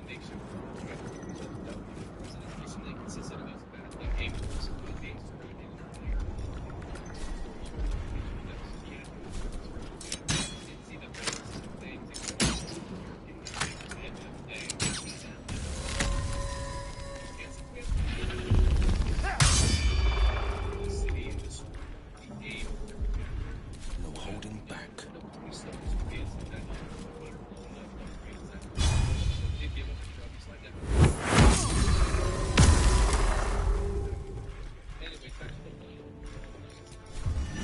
Watch and learn.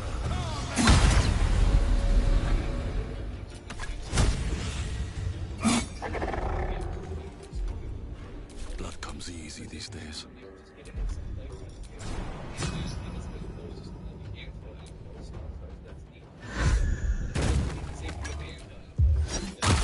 No choice but to keep going. Another day, another fight. I must heal.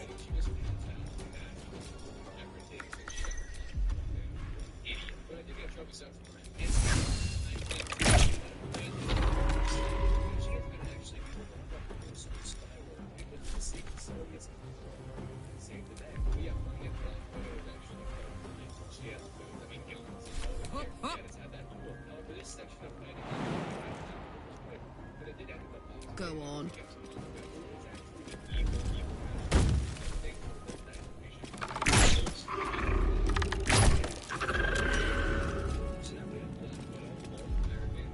Got to focus. On my way.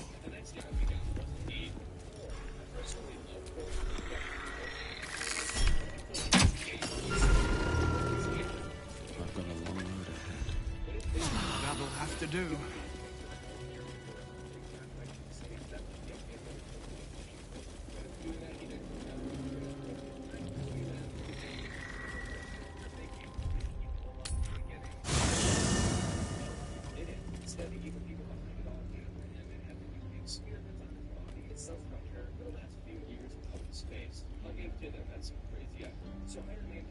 What I wouldn't give for it.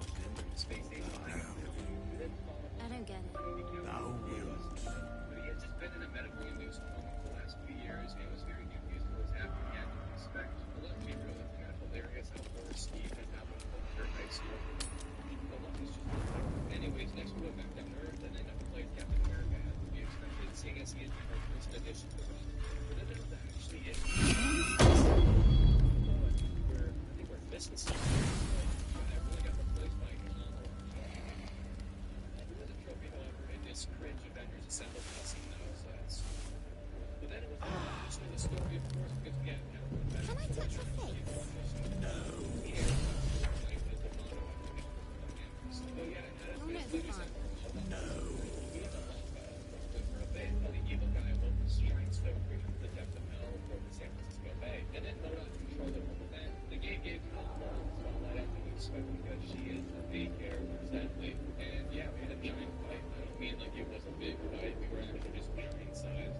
It is pretty quickly though, the phenomenal slamming of Stonehead into the rumble of the bridge that is no longer reversible. And that was the Avengers game story. So here's that final throw again. Now it's time to begin the Avengers. And she did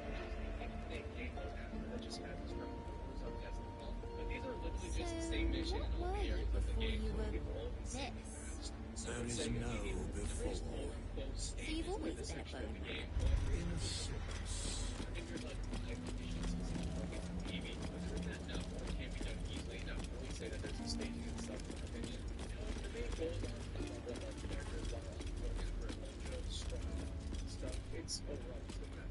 This vessel, this...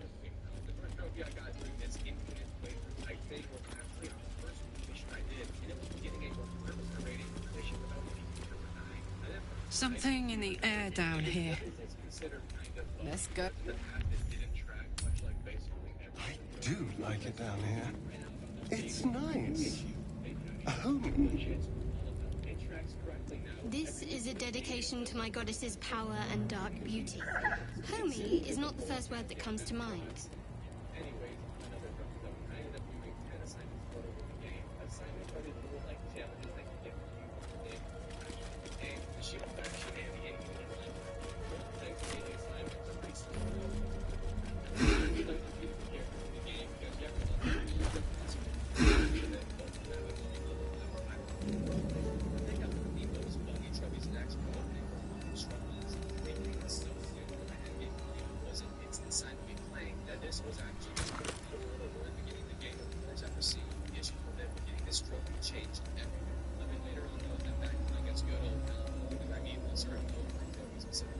She was a nice character at the time, but I played through a mission called Global Offensive over the trophy for completing it. I did it in under 3 minutes because it was so fast. So I kind of know what we're doing right here. And that was the final trophy I got easily because then they began to get more spread out hours in between. The next trophy I did get was while playing as Iron Man, who I also chose as my maxed out hero for a trophy later on. Before that, though, I broke into my 30th depot. I've played a lot running these action-specific trophies. But breaking into 30 depots gives you this trophy and this little chest inside of all. And after grinding for a very long time, I got Iron Man behind the level. So I lived there a year. Nothing of value comes easy. Overcome my trials.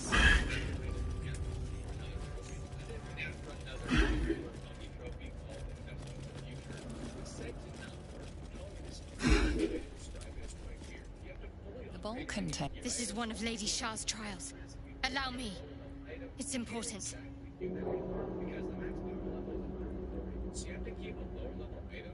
I kept the level 130 item and then combined that with a 140 item, making the 130 power item go up to 140. I know, that was a bunch of nonsense. But that does help the trophy since now that gear item is also max level. It's very odd. I don't know why they did it like this. It's kind of stupid to be honest, but whatever. I did it, so be you. Oh yeah, about 2 hours after that, I finally managed to rescue my 100th prisoner in the game. This is a very grindy trophy because you have to go to 100 different prisoner locations and save them. But it does track just fine, and I got the trophy right here. I then started to grind for another accumulative trophy. Values those that can remain unseen and can still obtain what they want.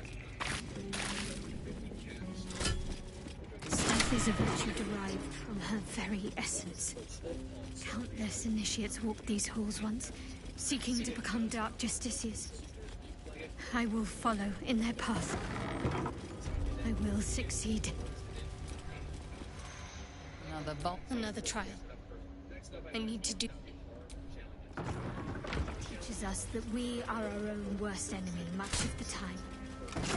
Her embrace will elude us until we shed that which holds us back.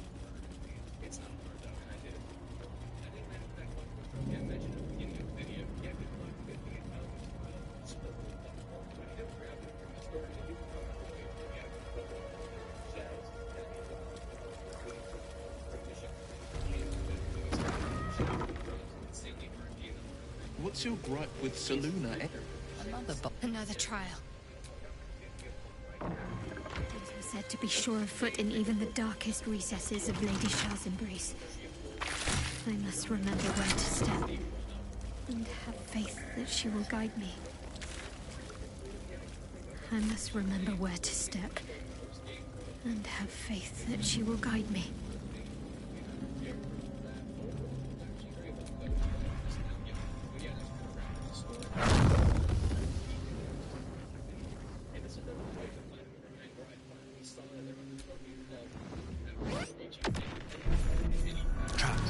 Be cautious.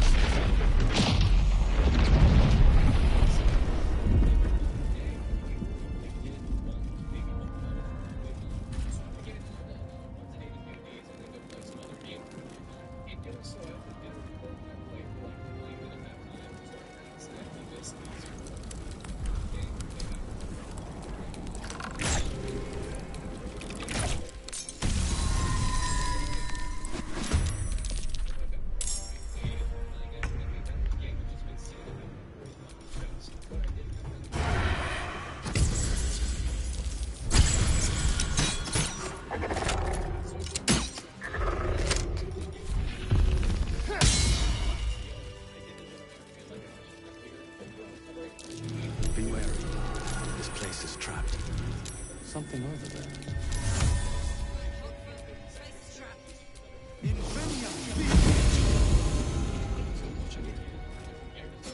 Quite a spear.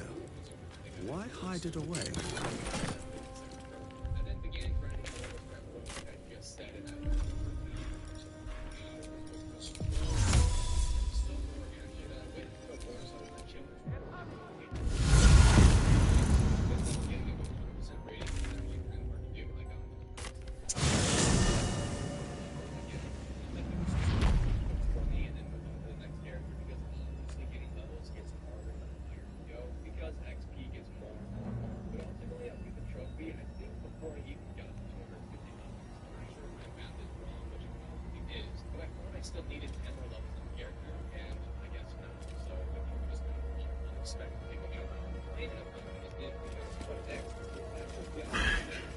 I can finally go back to remaining Iron Man with my favorites, and I think the best character. My two remaining trophies are both related to the Hive missions. Hives are the most annoying mission type in the game, might I add. I had to do 50 of them and also complete an Elite Heroic one. This is the hardest mission in the game. It has 14 levels in it with combat on every single one. And it also took me an hour to complete because it was so damn long. I did do it first try though because, I mean, I have the Hive character can, so that definitely helps. And now all that is left is to do 50 hives. This is insane. The club, dancing, sweat, loud music, a bag of powdered sugar, I think, penguins, pesto, happy feet, Robert Williams' accent, and happy. Combine these two concepts and you get Club Penguin. A penguin? You're a penguin, but not just any penguin. You're a penguin ninja, or a secret agent. Chat with your friends. Right? Have a race, or cool tricks, or a huge party. You can even adopt your own couple, or maybe just throw a scientist. There's something new and exciting every week. You can start exploring this online world for free. Have fun at clubpenguin.com. Club Penguin is one of the most interesting games of all time in that it's extremely important for a specific group of people and has mostly disappeared from pop culture. There isn't an exact time frame you need to be bored Club Penguin, but it's important musicians concepts. If you fall somewhere in this zone, starting with the Burger Jesse McCartney era, moving all the way through the days of Justin Bieber and the Jonas Brothers, skipping somewhere near when Zayn left One Direction, you probably visited Club Penguin Island at some point. For those who are unaware, Club Penguin was a point-and-click social experience for kids in the late 2000s. Kids could create their own penguin, play mini-games, buy clothes, own a pet, decorate their igloo, and much more. Now, we played the shit out of Club Penguin when we were younger, so allow us to take you on a tour of the island. First, we have the cultural hub of Club Penguin Island, Town, featuring a nightclub. Don't give me trouble now. A coffee shop to start the day. Something smells good. Could be the coffee. A gift shop for clothing and accessories. You can relax by the water, perhaps visit the lighthouse, the dock, or the beautiful lake dive. The potions is another social hub on the island where you can meet friends. Also, maybe in 2006 you chatted with another person and met your first official girlfriend in Club Penguin. And you never spoke again, but that also means you never technically broke up. So that's a little confusing. It's also home to the Pizza Parlor, which is the location of this iconic song.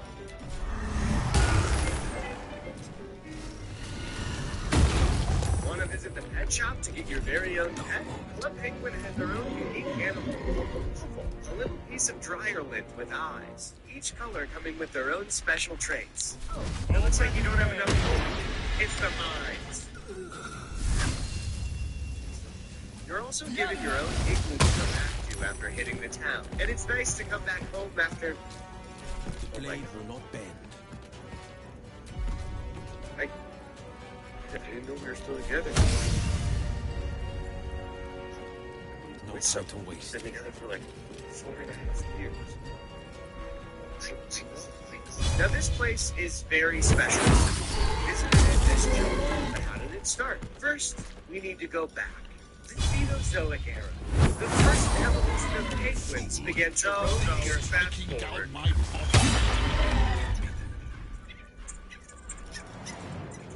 You original idea for Club Penguin came from one man in Kelowna, Canada named Lance Preed. In the late 1990s, Lance had a business developing flash games for his website called Rotten Snake, and one of those flash games was called Ballistic Biscuit, which very closely resembles one of Club Penguin's first mini-games, Hydro. According to his website, sometime in 1999, he was attempting to make a massive multiplayer snowball fight game called Snow Blasters. The plan was for it to be a free MMO snowball war with thousands of concurrent players at one time.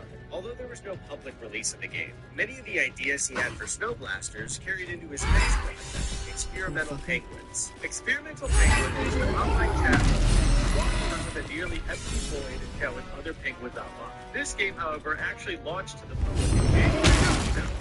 Rackensdale already being a very popular site for flash games, Experimental Penguins instantly had thousands of fans. In 2003, Lance then rebuilt the game, rebranding it as Penguin Chat, and added a lot of features that look familiar to anyone who's played Club Penguin. The ability to throw snowballs, emote, dance, and the design of the penguins themselves. According to Lance, by 2004, more than 1 million penguins had logged into Penguin Chat, and later that year he had the idea to create a safe place for kids to play online. By 2005, Lance was simultaneously working at an advertising company called New Horizons Productions. His co-worker, Lane Merrifield, saw the potential in the success of Penguin Chat. They banded together to try and make it a more complete game and service. They then took their idea to their boss, owner of New Horizon Productions, Dave Crisco. We pitched him. It took about 2 hours, and at the end of the pitch, he looked at us and he said, I have no idea what you guys are talking about. None of this makes any sense to me.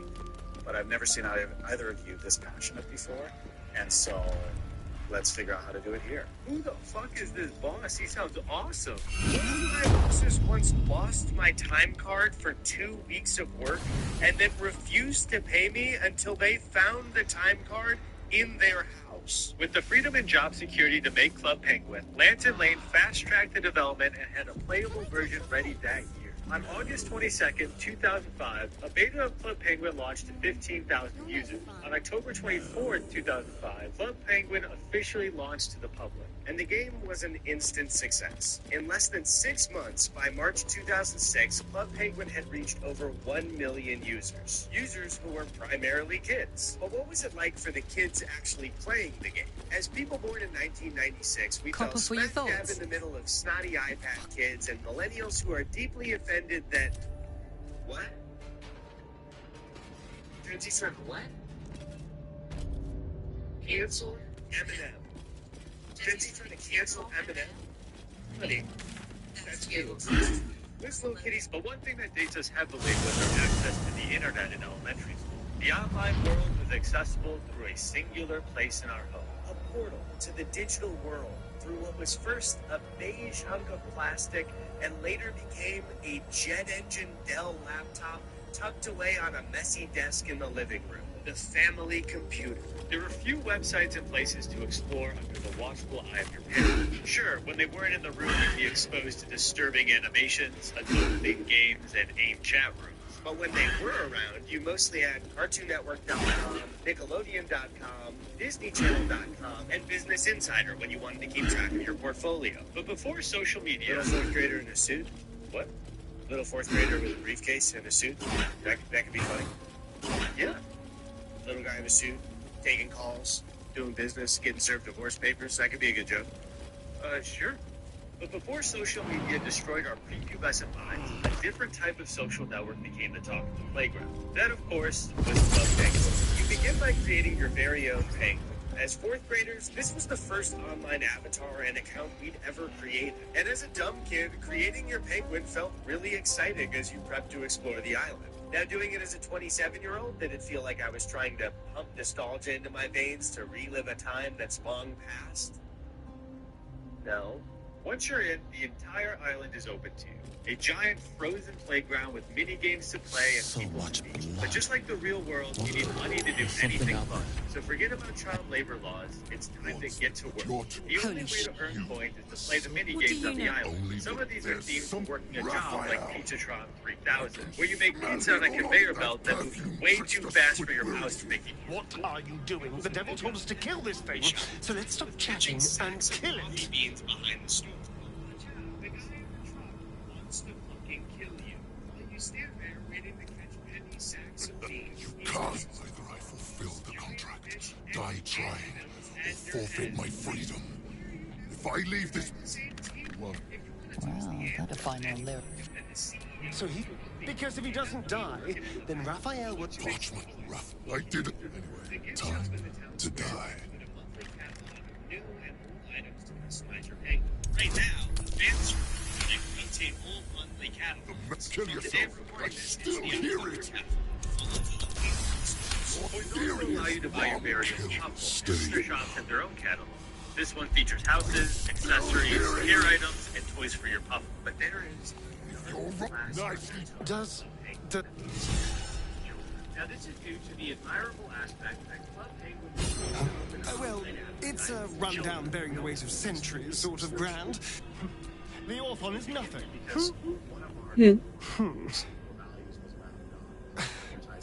Thank you for helping me. It was very kind. With a website that needed revenue, so they set up a membership system with $5.95 a month, and you could earn yourself your very own Club Penguin membership. So those catalogs we mentioned, with all that cool stuff, everything was locked behind a Club Penguin membership, leaving non-members to use special events and free items to allow themselves to customize their basic home. Even the entire furniture catalog is locked behind the membership, so customize your igloo with a membership-only feature. Now, as adults, we actually prefer this business practice for children.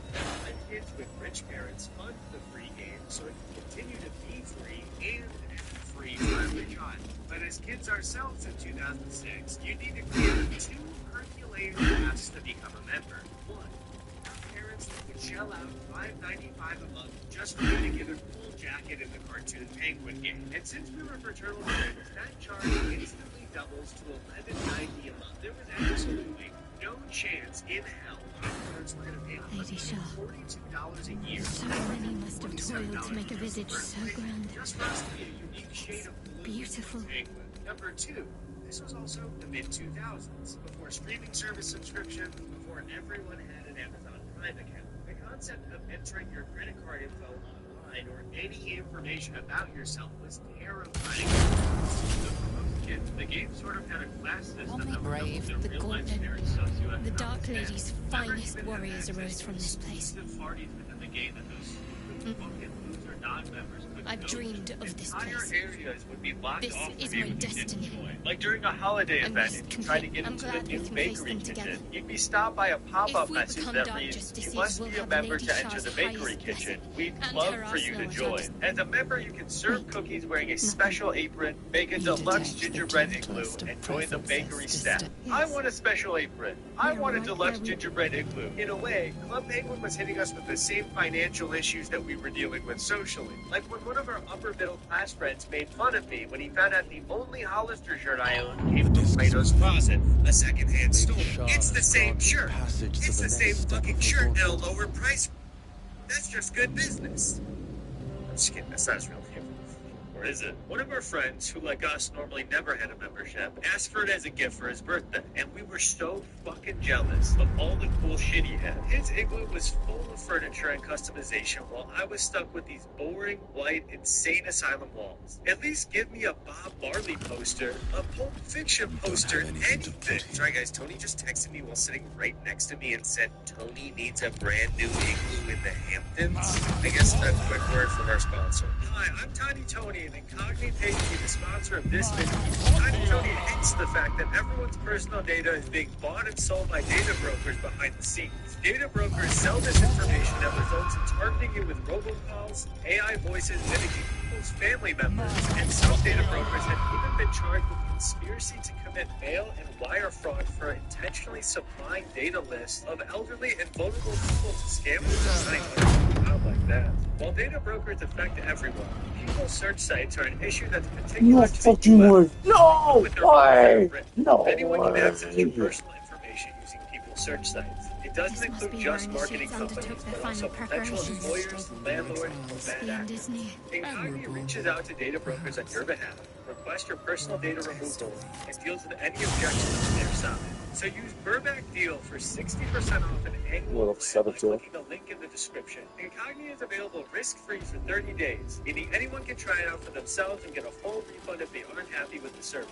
Once again, that's code BURNACDEAL for 60% off. Link in the description. Okay, back to the video and have a tiny day. One of the most unique parts of Club Penguin, especially so early on, was how the world was constantly changing. And a lot of that change came in the form of events. I remember them teasing the first fall fair by leaving crates of decorations in the lighthouse. New Horizons would constantly tease future events through Easter eggs in the world and in their in-world newspaper, the Club Penguin Times. What's crazy is that the Club Penguin Times actually did real journalism and broke a lot of important news. While we were recently playing one of the fan servers, they were running the fall fair, and it completely transformed the island. The town was covered in new signs and lights. There were new areas added, like a circus tent where Puffles performed a show, and a Ferris wheel that gave you a view of the whole island.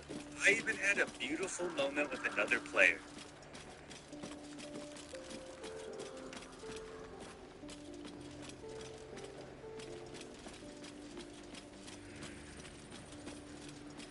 The forest was filled with tents that had different brand new mini games that you could play.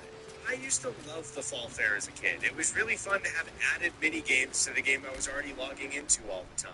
And playing those games would give you tickets that you could then take to a prize booth and get customizable items for your penguin and igloo. But there were two massive draws to these events when we were kids. The first was that these were full of free items for non-members. So if you were a rich kid, this wasn't just a seasonal item. This green apple costume would have to be one of your main outfits all year. And the second was that it was a really simple and fun way to spark the imagination for kids playing. Imagination and play were actually a huge part of the daily gameplay loop of Club Penguin. Walking into the pizza parlor in 2006 would reveal kids pretending to be customers, pretending to work behind the counter, pretending to be waiters, because the gameplay outside of the minigames was a social experience for young kids. And what would young kids do if they were given the set of a coffee shop or a gift shop? They play pretend.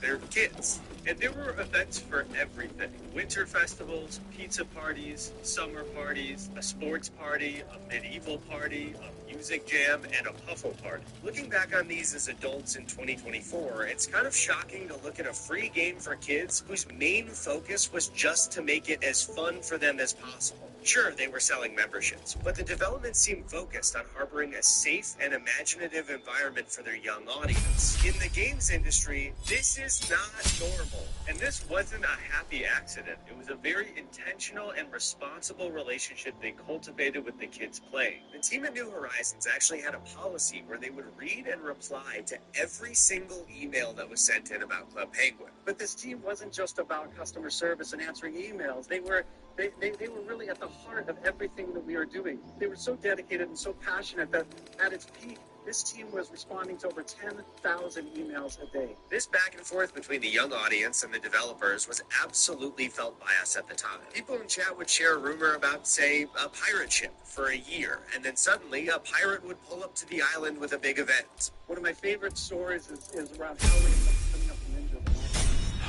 So Ninjas originally, the only real reference we had to them was on our original homepage, where if you clicked on the end, the little thing was turned to a Ninja. That was it. But kids, regardless, kept coming up with ideas and stories around, every time we'd have like a bug in the world, or there'd be a little glitch, I bet it was Ninjas. This spawned a multi-year back and forth between the kids who played Club Penguin and the team making it. Kids would joke about a ninja doing something in the game or create a rumor about them, and then suddenly the developers would put in an Easter egg about a ninja in the game. And after years of back and forth of this community-wide inside joke, they turned it into a fresh and new part of the game. And the best example of this is Club Penguin's most popular update of all time, Card Jitsu.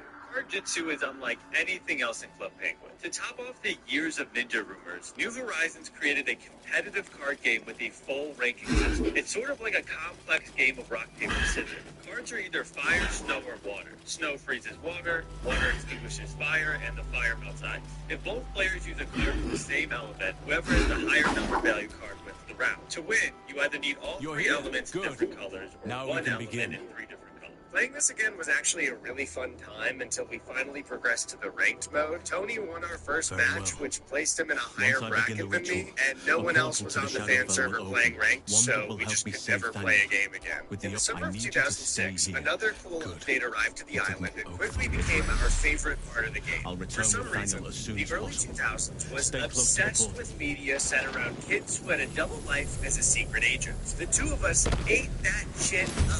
Codenamed Kids Next Door, Spy Kids, and Agent Cody Banks were some of our favorites. We wanted a secret hidden spy HQ so badly as kids that we once printed out custom codenamed Kids Next Door spy badges and converted our tiny closet into our burial headquarters. And yeah, before you commented, we know, that's adorable.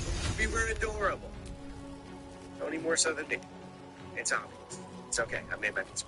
So when Club Penguin started a mini-quest to uncover a secret Penguin spy agency, we were all over that. The Penguin secret agent mission was point-and-click adventures that make investigating different mysteries around the island. The very first mission was helping Antarctic find her missing pup. It also introduced you to Gary the ski shop clerk, who revealed himself to be part of the secret agent organization and becomes a recurring character throughout all of the missions. Now, the missions were never very complicated, but they have you exploring the entire island from a different perspective, filling the world that kids normally walk around in with new hidden details around the island, with animations that were much higher quality than the regular game, which makes it much more engaging to look around for clues and items that will help you solve puzzles. You also run into other penguins that you can talk to, and it adds a lot of life to the game that typically is only there socially with other kids. But the most important aspect of these missions is that they have the overarching story and antagonist, Herbert Coleman. Herbert is slowly introduced to the missions over the course of a year and a half, which to a fourth grader is 30 years. He becomes the main antagonist, and along with his crab sidekick Klutzy, continues to plot and plan to take over the island. Why does he want to take over the island? To warm it up? Because he hates it. Yeah. Remember, no need to plan, buddy. I think the human race has got you covered on that one. After years of missions, things escalate to eventually causing an island-wide blackout during Operation Blackout. We had stopped playing at this point, but with some research, it looks like he kept trying to fuck everything up. He kidnapped Gary in 2012, hashtag Gary 2012, took his Darth Vader at one point. I don't know, man. Herbert's full of that stuff. But if you really want to beat Herbert, just keep generating AI images, and the data centers that give you Mario drinking a beer and smoking a cigarette will melt Herbert's habitat right away. By 2007, Club Penguin had become a household name, specifically for household kids aged 6 to 14. And on the business side, the membership model was a complete success. So much so that it sparked the interest of one of the biggest companies in the world. Oh, what? Sorry, I don't know. That's supposed to be Mickey Mouse. Why is it me? I don't know. That's supposed to be Mickey. Why is it me? On August 1st, 2007, Disney announced in an earnings call that they had purchased Club Penguin and New Horizon Interactive for $350 million. Disney CEO Bob Iger told investors on the day of the purchase, "This acquisition is consistent with our strategy of leveraging technology to create and deliver high-quality entertainment around the world and our commitment to investing our capital to generate growth and value for our shareholders. I can feel the Disney magic already." Now, $350 million is a lot of money. It's like the revenue from 2 of our videos combined. According to Disney at the time, since its launch in October 2005, award-winning Club Penguin has grown to more than 700,000 current paid subscribers and has achieved this remarkable subscriber and user growth with very limited marketing efforts, relying mostly on strong product and word-of-mouth awareness among kids. This site has more than 12 million activated users, primarily in the US and Canada, and is one of the fastest-growing online destinations for kids ages 6 to 14. Disney had already been trying to break into this market with their own online worlds, like Toontown, Pirates of the Caribbean Online, and Pixie Hollow. But you're Disney in the 21st century. If you can't compete with something popular, just buy it. You can buy anything. One day you own it all. The Mouse lovingly described Club Penguin in their acquisition by saying, "The site features animated penguin avatars that inhabit a snow-covered virtual world, converse with other users, participate in group activities, and create and furnish a virtual home with currency earned inside the game." Yeah, don't explain it so fucking boring.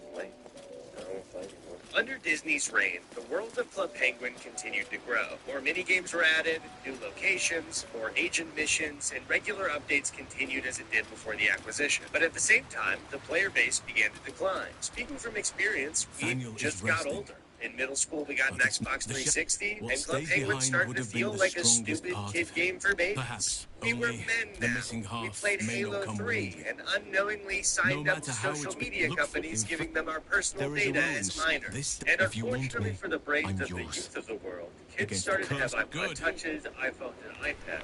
So the era of socializing as a young kid on the family computer began to die, and every kid had access to the internet in their pocket. Now, as a kid, you were never limited to staying on kid-friendly sites while your parents were in the room. Now, I know. Good thing we stopped that and kids aren't immediately shoved out into a virtual version of the adult world with almost no restrictions, well before they can even spell, allowing them to properly develop in the real world without being exposed to the radiation that is social media and the internet that adults are too addicted to, so much so that they're completely unwilling to even start the conversation about whether or not this is bad for them, let alone destroying the brains of their children. Yeah, my kid's friend has an iPad. I don't want him to deal with it.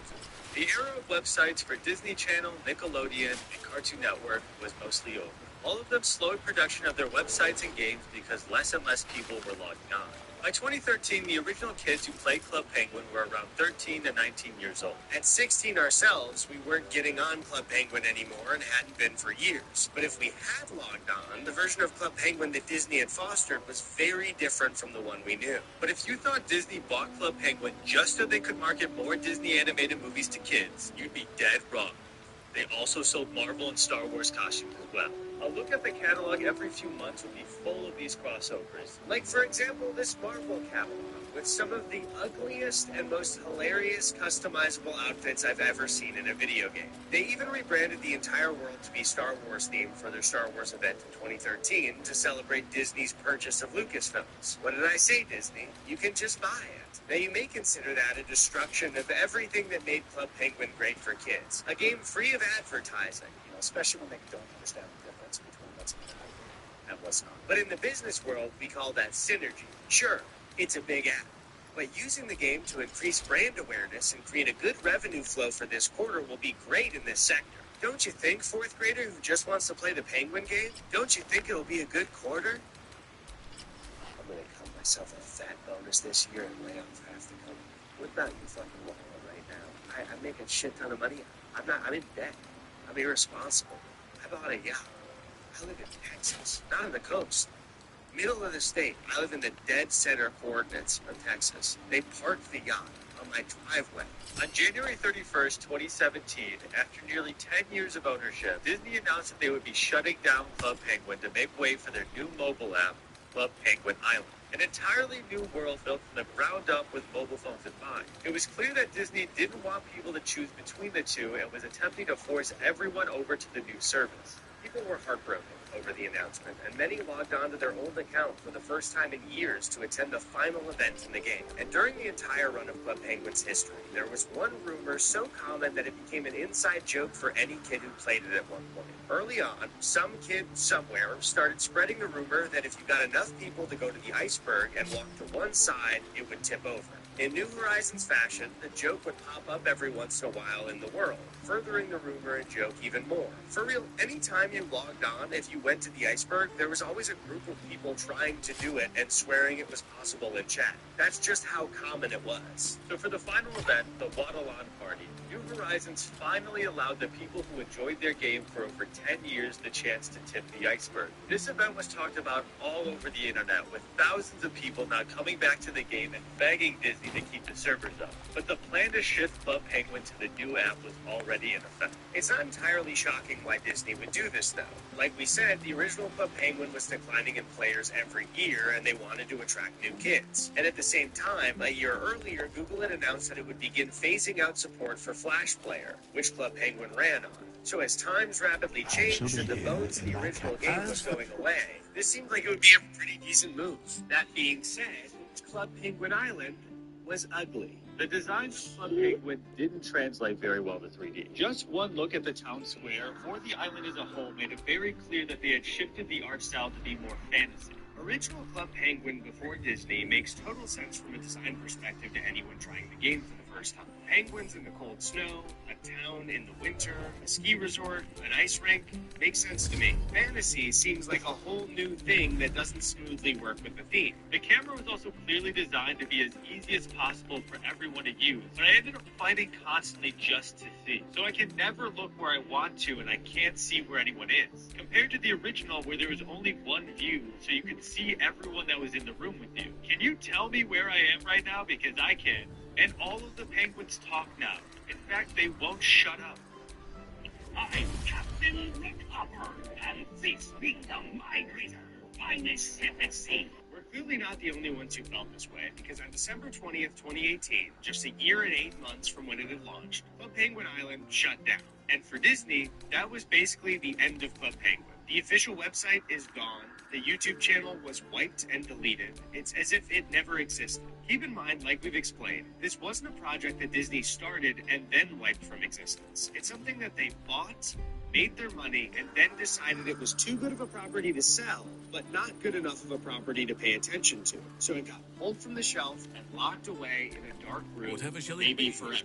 But there was a generation of people who had Club Penguin as a part of the best years of their childhood. And if there's one thing that gets people excited, angry, or both at the same time online, it's nostalgia. It became clear very quickly that millions of people were deeply unhappy about Disney shutting down Club Penguin forever. There's even a YouTube video with 17 million views showing the final moments the servers were live. Disney, however, is a billion-dollar corporation, and they have tons of crazy businesses with millions of fans. So when an audience that could sustain a small games company for a lifetime makes noise to a titan like Disney, they just don't have to listen. But the Club Penguin community survived with the rise of private servers. Club Penguin private servers are versions of the game independent from Disney that are run by fans. These unknown people were able to save a lot of the art and assets of the original Club Penguin and recreate the entire game on their own private servers. As of writing this video, there are 17 active Club Penguin private servers. Each one is run independently with its own code, moderation team, rules, and even the specific Club Penguin era it's in. Some servers look like Club Penguin when it shut down, with all the Disney additions and cross-promotions that they added over the years. Some servers only update to what people consider the golden era, more around when we played as kids. Some even add their own content, create new events, and add quality of life features the original never had. One of the servers that had a quick rise of content was Club Penguin Rewritten, which immediately started being developed by 3 college students when Disney announced the end of Club Penguin. The private server actually released a month before the original game even shut down. It seems that the community interest for Club Penguin, sparked by the threat of its erasure, had pumped new life into the community. And when COVID quarantine hit and all the older millennials and Gen Xers were making bread or some shit, younger millennials were headed back to Club Penguin. At its peak, they were getting 30,000 signups every single day. They even held new events like a concert for the real-life soccer mom. So Club Penguin survived. It's doing well. And best of all, memberships are completely free for all users so they can enjoy the game like their rich friends when they were kids. Sounds great, right? Well, not exactly. Before you run to any of these fan servers, we need to warn you. Without a major company behind the game, there isn't the best guarantee that your email and password won't be leaked at some point. Security online costs money. Running game servers costs money. And to cover that cost out of pocket as a fan would be an insane personal investment. This forced the people of Rewritten to make the biggest mistake you possibly can on Earth when dealing with running something as a fan. They tried to make their own money off of something Disney owns. To offset server costs, Club Penguin Rewritten tried to run ads on their website. The second you make a single fucking cent on something that Mickey Mouse owns, they will make sure that you eventually pay for it.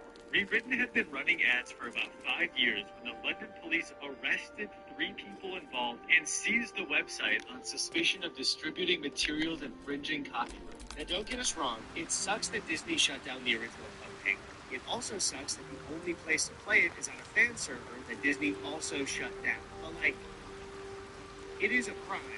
Whether or not you agree on the copyright law for sure, but like they were aware that they were infringing on the copyright when they were running the fan server. There's just kind of the hope that Disney would be chill about it, and Disney's never chill about it. Historically, they're not very chill about these things. We wish Disney would just sell Club Penguin to a company interested in running it. But when that process hasn't gone through official channels, You just have no clue who's running the fan website and what their intentions are. The real problem comes when you have a game that targets kids, run by people who are fans, who are not equipped with the responsibility of maintaining a safe environment. Original Hunt Penguin is famously the most moderated website maybe in history. As they peaceful for trying to say name. I can make some animal noises if it'll make you feel more at home. You bleat well enough as it is.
Fresh off of work and you decide to have a movie night. Last week, while you were hate watching Love is Blind, you noticed that you saw Dune on Netflix. So you pop open Netflix, type in D-U-N-E, and it's nowhere to be found. No worries, you also saw that it was streaming on Hulu. So you close Netflix, open up Hulu, wait for the app to launch, D-U-N-E, and... All I wanted was to play. Okay, it's on something called Tubi, also on Freebie, Fubo TV, Zumo, Bebo, Squeebie, TelePlus, and oh good, it's also on HBO, or sorry, it's on Max. A little over a decade ago, streaming on Netflix pitched a cheaper alternative to cable and renting movies. It promised a nearly endless library of movies and TV shows while giving you the freedom to watch whatever you want, whenever you want. I'm not going back. It's movie time. I like it here. Made a family. Yes, I do. Netflix now I don't want to play. TV episodes and movies instantly through Wii, plus DVDs by mail for $9 a month. 14 years later, we find ourselves in an era of Warner Brothers deleting movies entirely, too many streaming services to count, and mega mergers between entertainment corporations. Who is on Disney Plus now? What does that mean? What does this mean? But the method in which we watch movies at home has never been a fixed one. Of course, the art of making movies themselves has evolved. The film industry has been forced to rapidly shift and change the way they deliver those films to customers. In the early 20th century, the average moviegoer's experience was you just left your notes, went to the theater, and watched whatever was on this theater part of your evenings by the 1950s. Why are you doing this? All I wanted to do was play. The rest of the world, I guess, I don't know. Filmmaking was a decades-old art. American audiences have already seen on-screen legends like Charlie Chaplin, Buster Keaton, or that train that came at the screen so fast and freaked everybody out. Movies have successfully ingrained themselves as a regular weekly entertainment source in American much life, more than but a all child. of that was about to change. But he Early doesn't television truly know broadcasts that. were starting to pop up in major cities nothing across to the me, even when country, it and was the film scary, industry even when I had was nothing alone. to do with them. The movie I didn't studios give were up. so concerned about the television that the Motion Picture But what do you Association even want me even back? stated in 1939 I've that they changed. should never let the idea A become lot. generally accepted that So the when you television become- means pictures I like in the home instead of pictures in the Are you theater. crying? You're a Are you bit big listening to to be me, crying. Bye. sorry, I was watching. It's done at last. But the movie studios didn't need to make such a big deal out of things. After the stress of World War I, they should just relax. It's like there's gonna be another World War. After the events of Pearl Harbor, American men were drafted to serve across the globe, and it's a good thing we weren't alive during that time because I just got a bad knee. I'm afraid of landmines, so that won't work. The major movie studios at the time were Paramount, 20th Century Fox, Universal, Columbia, Warner Brothers, MGM, and a few more. This handful of companies ruled over American entertainment due to the fact that they also operated and owned the movie theaters themselves. The amount that Americans went to the movie theater is almost completely unrecognizable to the way it's normally viewed today. Weekly movie theater attendance was around 80 million people. That's 80 million people seeing a movie every week. 132 million. That's 543% of all Americans. Actually 65%, but don't call them out of the comments. I don't want them to feel bad. But once the war was over and Hitler killed himself, Americans wanted to do two things more than anything else. Make babies and watch television. I need to pray. All right. No need to dash in ahead of me. Previewing our Your party. Let's look into a brand new development. Television. As you said, curls its... On the inside facts. I believe in this world to come. I think it's going to be a pretty good world. But I've been asked to tell you about television. It's going to brighten the world across the world.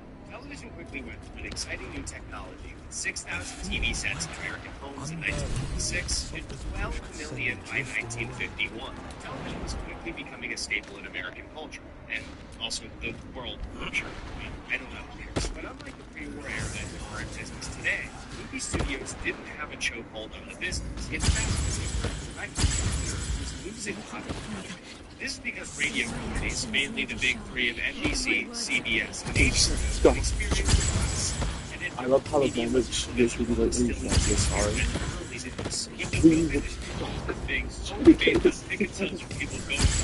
Let's just say the major studios were not a huge fan of the ability to watch entertainment in your phone. They would also be met with another devastating blow to their business. To put it in game terms, the U.S. government introduced an update that patched the studio's infinite money glitch, knocked them down the leaderboard as if they're Italian with a Goomba or something on it. Antitrust laws were introduced that eliminated studios' ability to own theaters themselves, forcing them to give up their control of distribution. What an archaic thing for the U.S. government to do. If you break up big companies like this, they will, every other American, one day become a billionaire. Or not looking out for the little guy. They just don't get it. The antitrust law and the invention of the television, studios were right to be worried, because by 1956, the TV had become widely adopted, and attendance at movie theaters had dropped like 50% from its peak in 1946. In just 10 years, they had lost half of their business. So unlike in 1939, when studios vowed to never let you watch movies in your home, they were now forced to change their tune. A massive number of Americans were choosing to stay home, watch TV, drink, and chain smoke while pregnant. Much has been studios. This meant that people weren't watching Whatever you movies think at you all. know of me Studios won't needed matter to reach once I people become who I'm meant so to they be. decided to try screening movies on television, formatted down and split up like commercials. They just picked people sitting next to me and said, It is done. No more hiding. Your pain is now. My charge must be fled first. But now, once he is vanquished,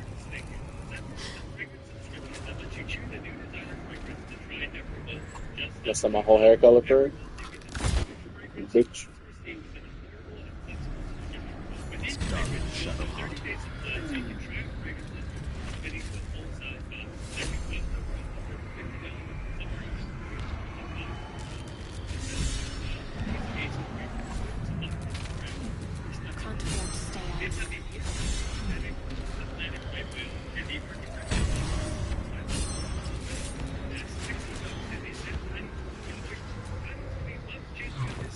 to stay out. Despite everything. I've actually done it. The Dark Justiciar chosen by Lady Shah. It almost doesn't feel real. Well, Lady Shah's, even once all that is done, more will be asked. There is one other matter. As the chosen of Lady Shah, It is not just what I like. Leave it to me. You'll see exactly what I mean soon enough.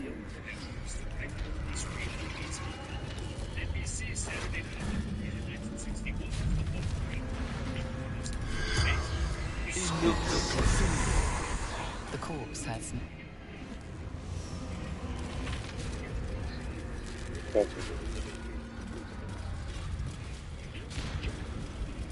ascend in her silver blood.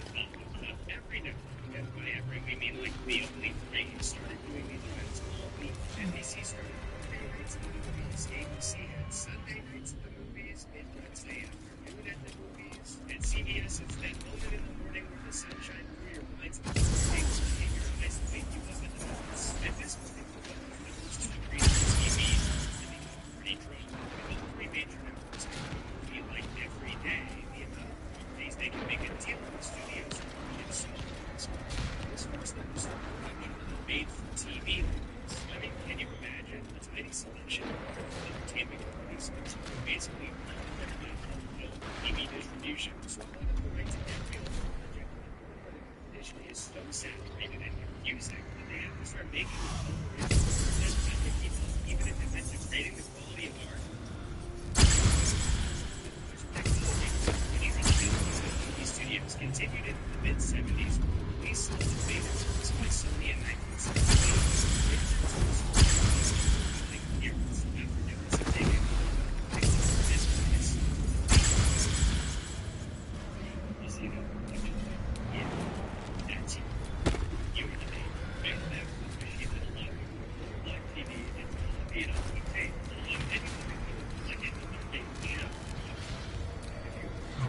是你。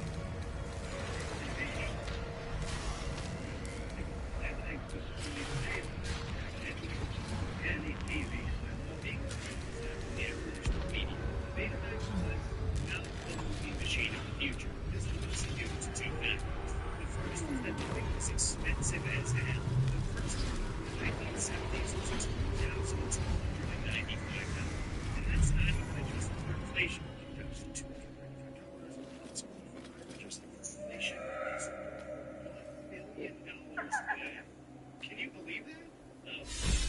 Yeah, I just looked it up. It's 13,000.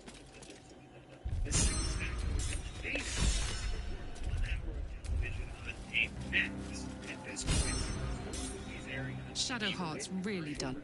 Killing a restrained enemy. One who never did shit to you? Hey, don't diss my boo like that. Last light is no more. Lady Shah's darkness will have swept away all resistance, thanks to my sacrifice. Last light. Still, though, it matters little either way. Lady Shah claims everything in the end. Last light is a testament to that.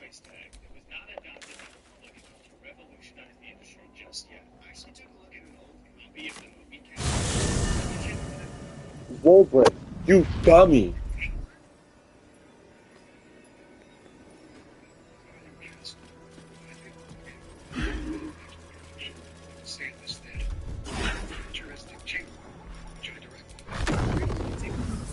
Released in 1959, where theaters would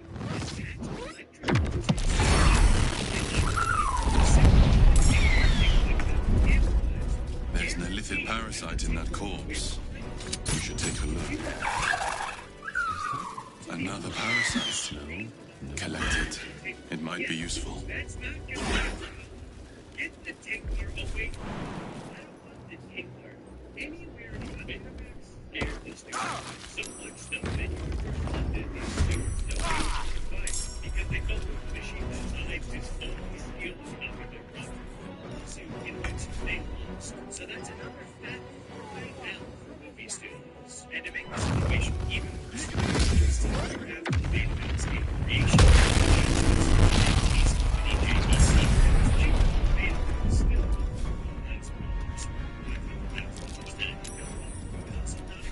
Sony products, which meant you didn't need a Betamax or ABC machine to watch their tapes, just any VCR that could play a VHS. But more importantly, it could hold 2 or more hours of video on tape, aka goddamn.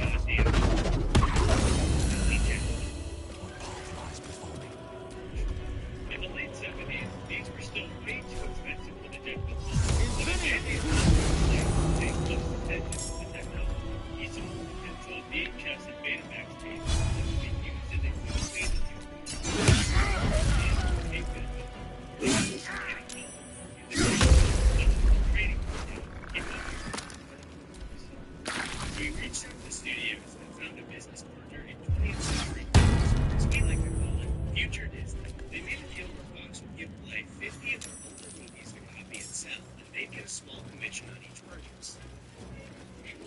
This fortress was a seat of the High Heralds, I believe. Long gone from here, of course. This is the creation of subscriptions for this video creation that was made in 1985 and uploaded to YouTube 15 years ago. Unfortunately, it is still released. Video will be done in just a few minutes. Video of America with huge success, despite the price at nearly $100. People buy movies far beyond my Fox's expectations.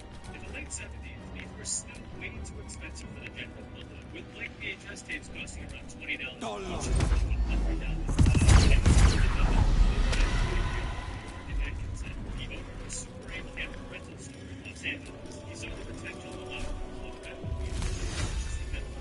Especially given the large price tag for a single film, you are spending more than video of America and buy copies of all 50. Right here!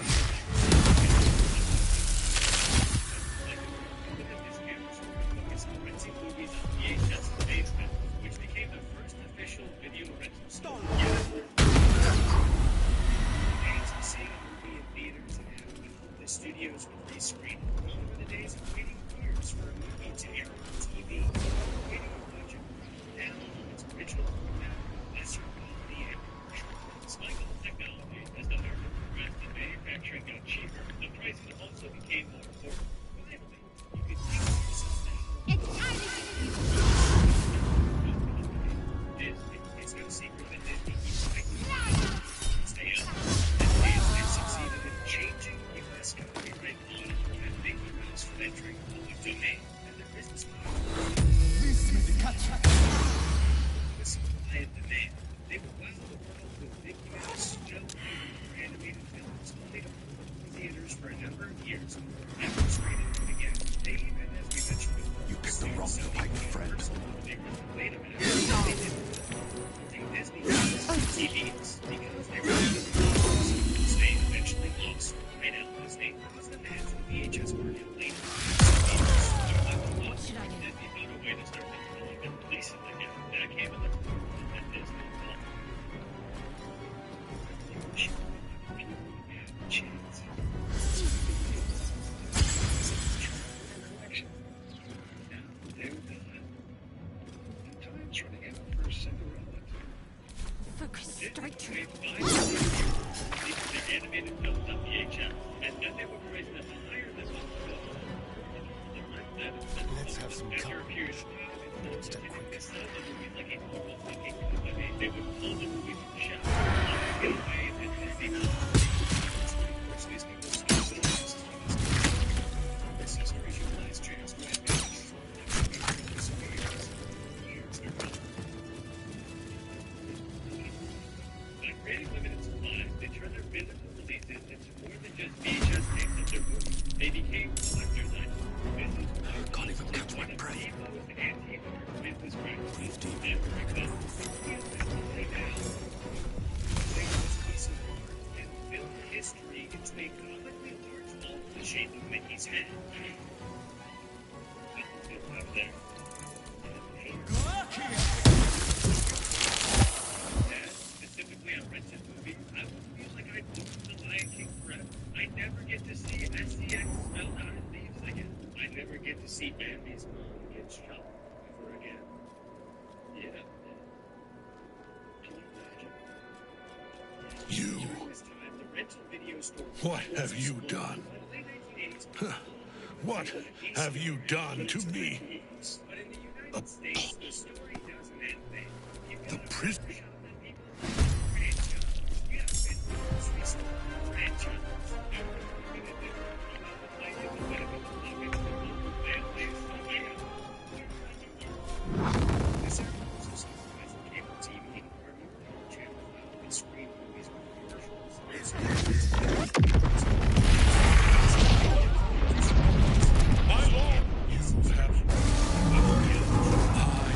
That tentacle was colossal. How can such a thing be possible?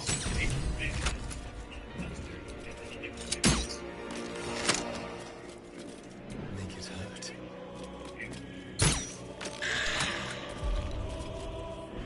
Battlefield is the fearless.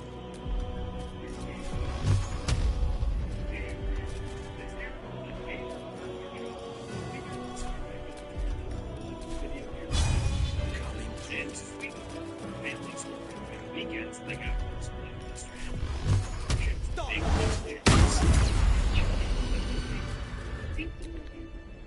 Pizzeria stuff for people. The pizza might be getting from their pizza movie. Get it? How did you do that? I'm Santa. I can do anything. Now at Pizza Hut, buy a large pizzeria stuffed crust pizza for $9.99 and get a certificate for one free rental of Blockbuster Video. But the reason this era is remembered so fondly is because rental stores became a gathering spot.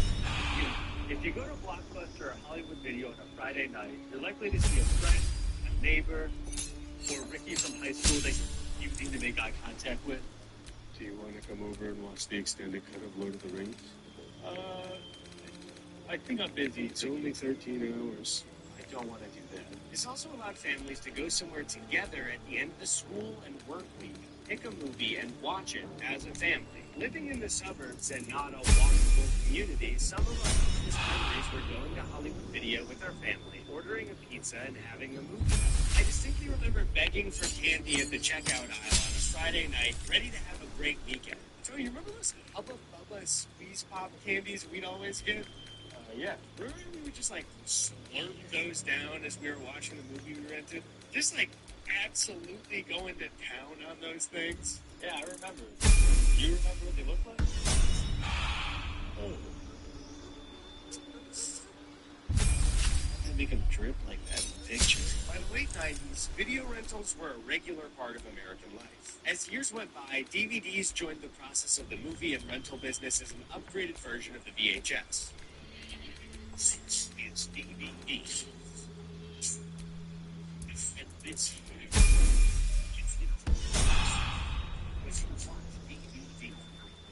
followed by the Blu-ray. And then it's like a way better deal if we get a PS3. It's the same price as a Blu-ray player, and it does that and plays games. Now, I know what you're about to say. It's the recession, and the PS3 is $600 US. But just take it from my college fund. What do you mean I don't have a college fund?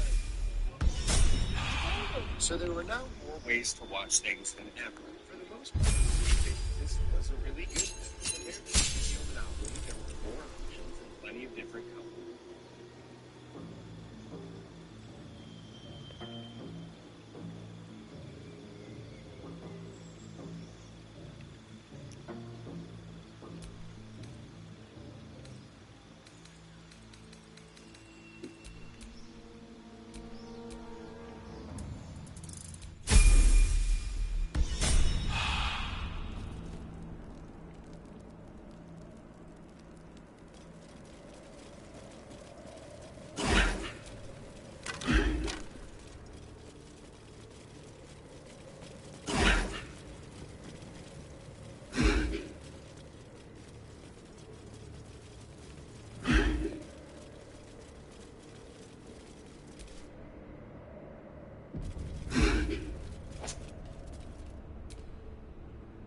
The hole yawns back at you, impossibly wide. A single tentacle burrowed through stone.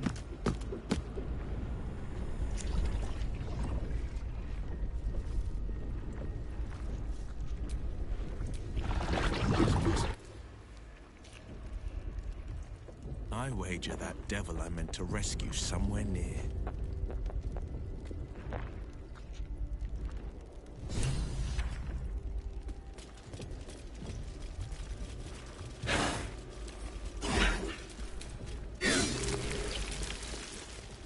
Tread carefully.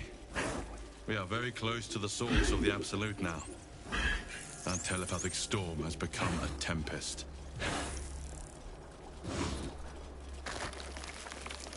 Oh, the stench! I wonder how many pilgrimages to Muna has ended down here.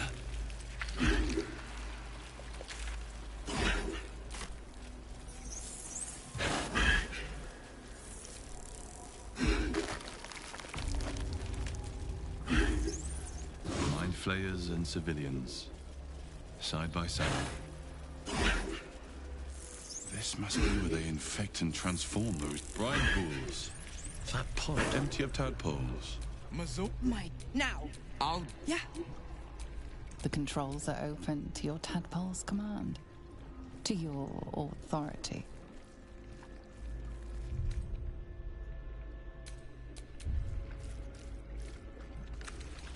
take long. They pop a tadpole in me and the hells. Playtime. The controls are open to your tadpole's command. To your authority, symbol's meaning comes into focus. Annihilate. Hells. Will? Shit!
The controls are open to your tadpole's command.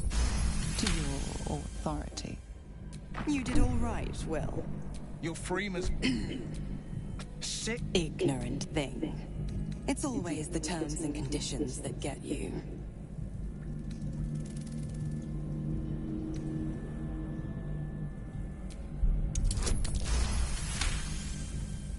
Another one? Oh, now, don't you... Oh. So many unfortunates must have been infected in this place. But, no, scratch that. Thanks be to you. What else is on your mind?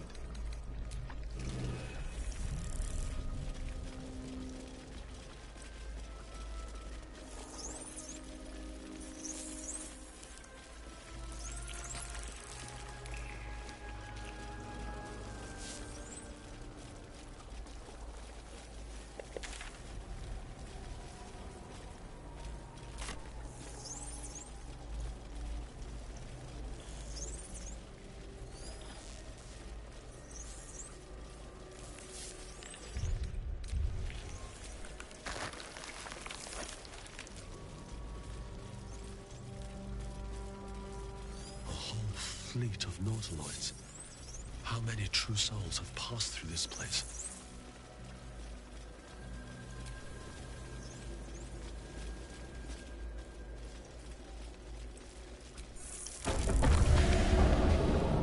Is anyone else's tadpole squirming around more than usual? Mine too. It senses something down there. Something big.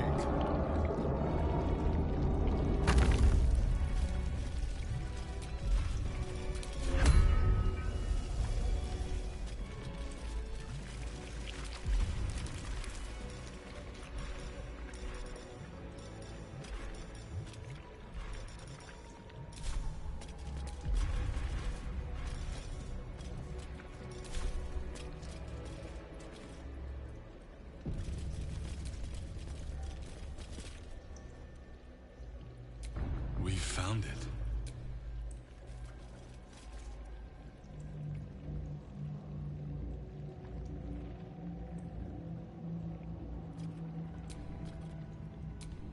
It isn't. You sure that is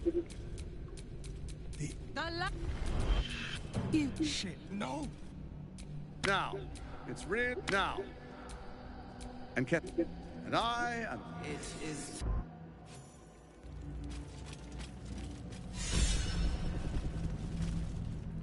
Hi. There you are, as predicted. Oh.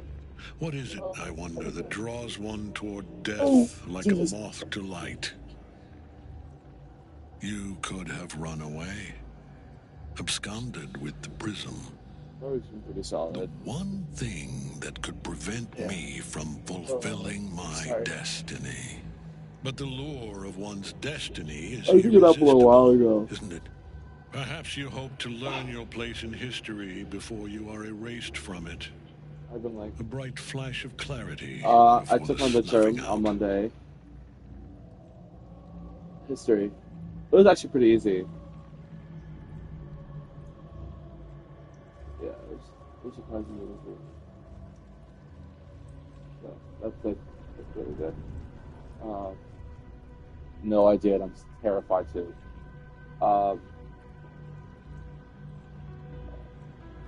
Yeah, besides that, my week's been pretty uneventful. Besides that, though, my week's been pretty uneventful. To be completely honest. No, like nothing has happened. Like it's been just, yeah, just nothing. Just nothing.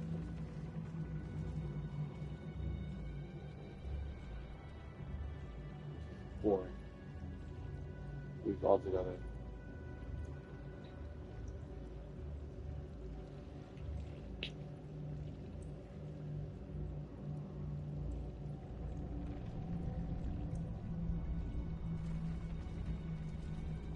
I need to do some work maybe this Saturday or Sunday to catch up with classwork, but that's really the only way we got right now.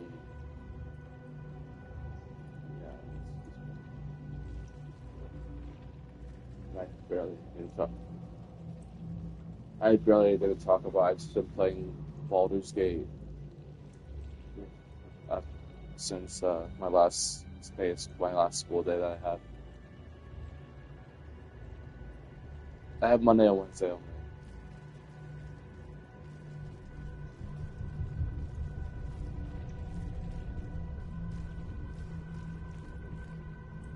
Veterans Day. Yeah, I don't have school.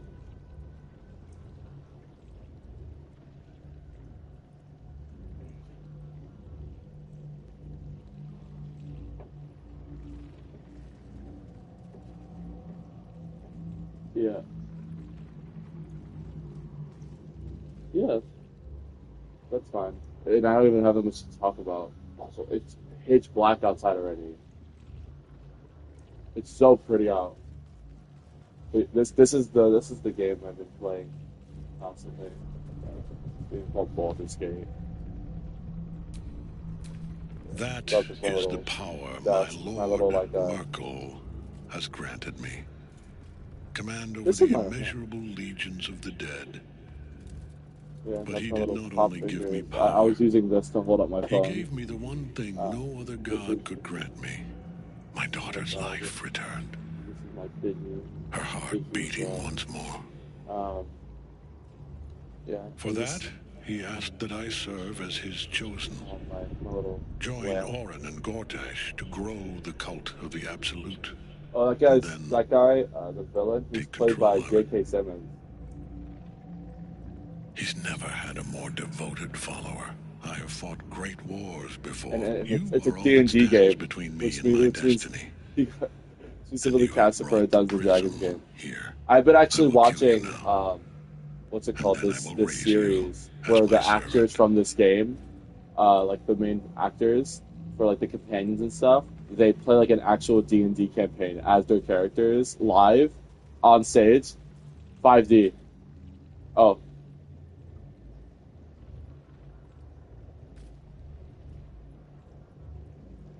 5D.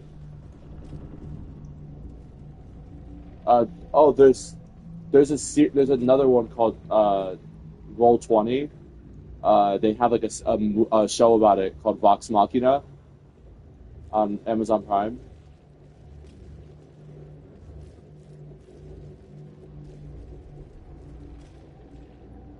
Yeah, it's called Roll20. It's called Roll20 probably. They're like super well known. It's either Roll20 or 5D.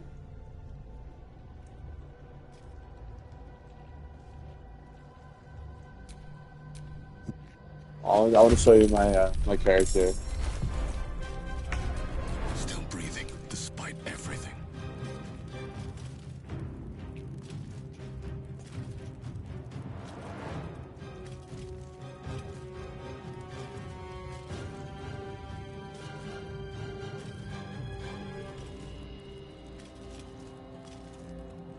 I'm not sure. I want to watch. I want to find more D&D content. I know that they actually have it in a completely homebrewed class specifically for Vin Diesel. Because Vin Diesel was on an episode once, like it was in a campaign called it was called Blood Mage, or something like that. Critical Role. There you go. That's the Critical Role. Yeah, I've watched Critical Role a few times. Yeah, they're really funny. Hold on, this is Critical Role's like the original. That's my current character that I'm running through. Look at how like much customization there is. Like you literally can put the mask, the rings, the amulet, the instrument that you hold.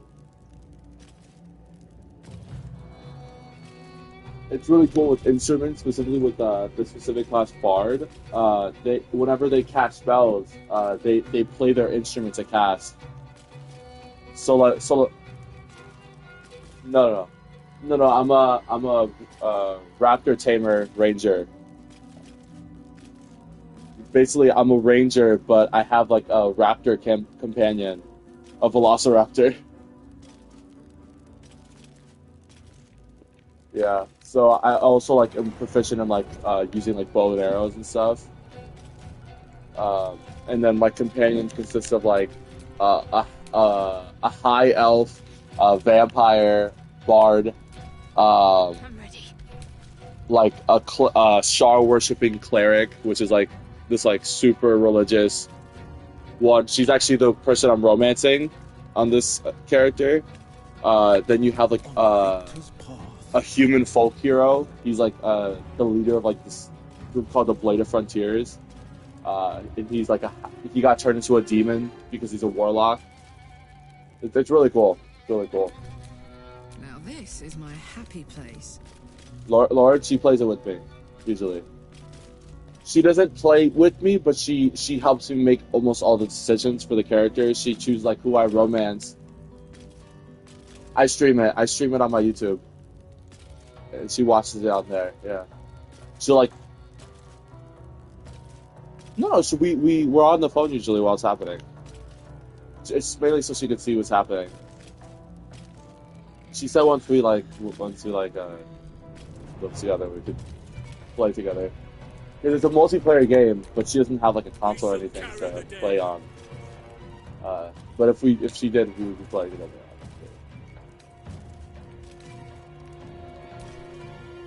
It's a great game. I have like a few more campaigns left with it, sessions with it, but I'm in a D&D campaign right now with some of my.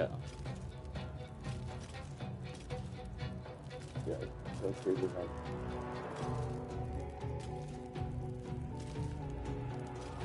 Yeah, like cut off a few times, but yeah, I'm currently in a D&D campaign with some friends. No, from what's it called? On Discord.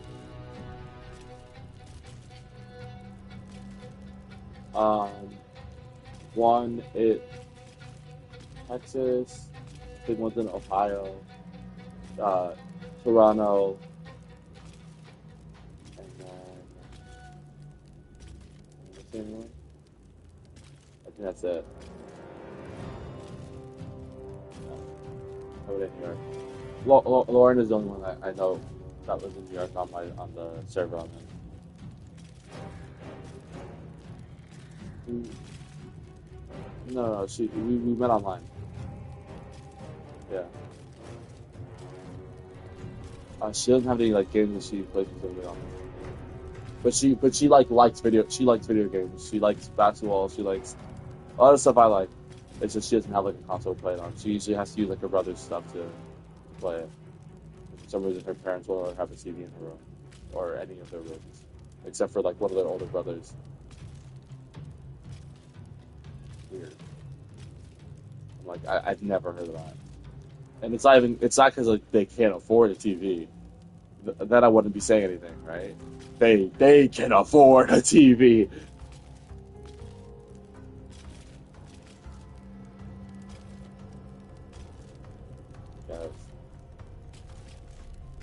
Yeah. Oh.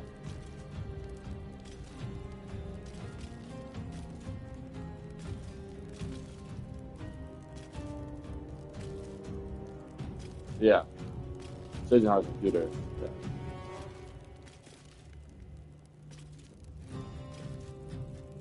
I'm hoping for the weekend after Thanksgiving. Uh, Canal Street. I'm gonna take her to Bull Hop, the place I went to for my birthday. I think she'll really like it because we both really love Chinese food. It's either that or sushi, and then I want to try to see Moana 2. I'm hoping so, but the fact that Lin-Manuel Miranda is not coming back for the music is kind of no. They had the people I think from Wish, which that movie's music just sucked. It was really bad. Don't don't watch it. It's really bad. I'm hoping they live up to his standards of music because I don't know if not many people notice this, but he's done almost every major Disney movie of recent when it comes to the music. He did Moana. He did obviously Hamilton. He did In the Heights. He's done a lot of music for a lot of major movies at this point. So it was it was just very bland. The villain had so much potential. Like it was a great concept of this like wish granting king who kind of like became corrupt by basically having like the power of to grant people's wishes in his hands. But even his villain song was so whack. Like it started to get good at one point, but like the tone of it was like so pop songy. Yeah, but I feel like he was a great villain. He could have been a great villain. I mean, like a villain song is what like kind of makes a Disney villain, which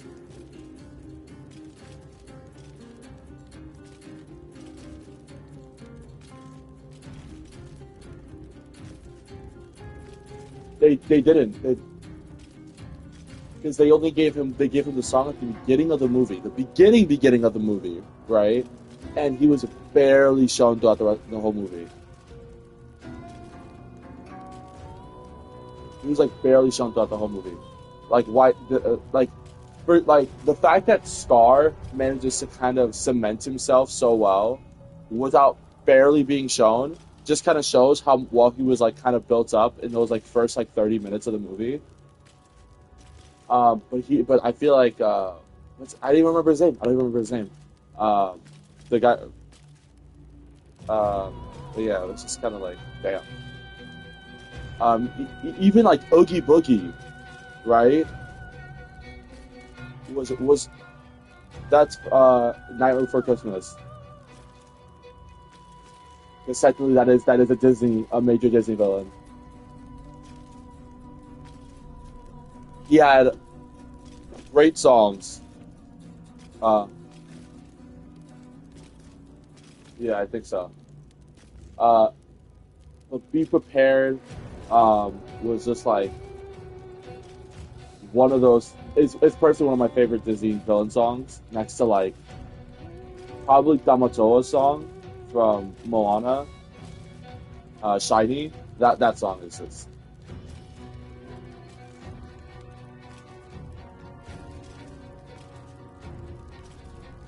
Oh yeah, that's the point. It's like a very like because the fact that he has beaten Maui when he was still in his prime is kind of like the main intimidation factor.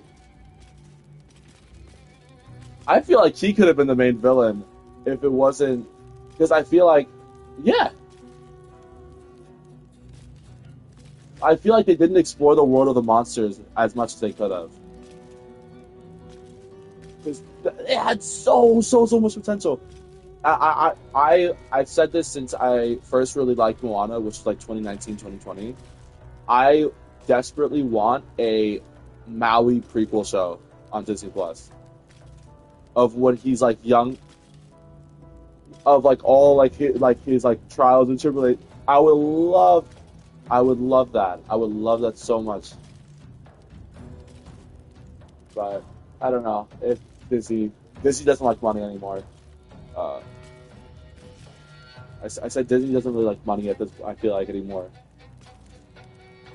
Yeah, it's just I feel like every choice they make when it comes to their properties is just so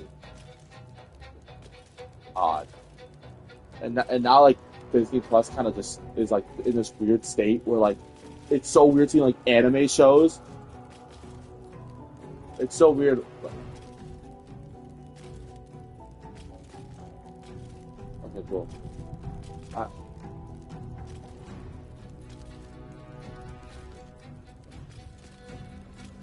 I said it's so weird seeing like anime show up on like Disney Plus on like the main homepage. Like every most of the anime that are on Hulu are being put on Disney Plus because they just bought out Hulu. Yeah, so there's like adult film like I think I seen like Hulu original shows show up on like next to like a new Disney movie on the recently added section, and I'm like, oh my, it's such a Disney's just gonna own everything eventually. It's just now I have Disney Plus, Netflix, and Prime Video, and Paramount Plus. Those are the ones I know. But the one I used the most for anime was called Verve. It actually, I don't know how they got the rights to it, but they managed to buy out the rights to Boomerang, like that sub Cartoon Network company that like has like all the old Cartoon Network shows. So that was crazy when that happened. They also bought Funimation, which is like the second biggest uh, production company for anime.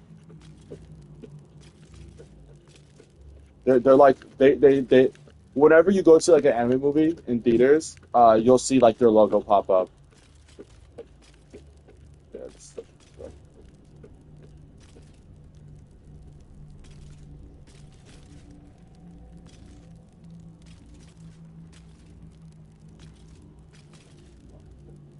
oh, I haven't talked to her at all.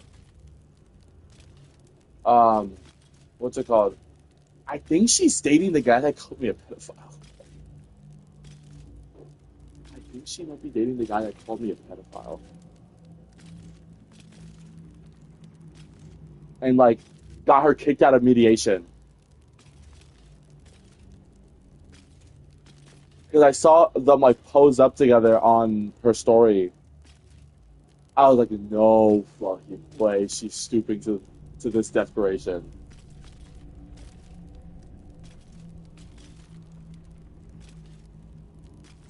Yeah, yeah.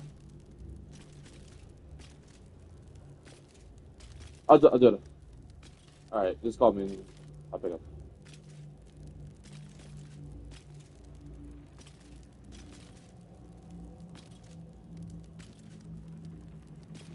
Okay.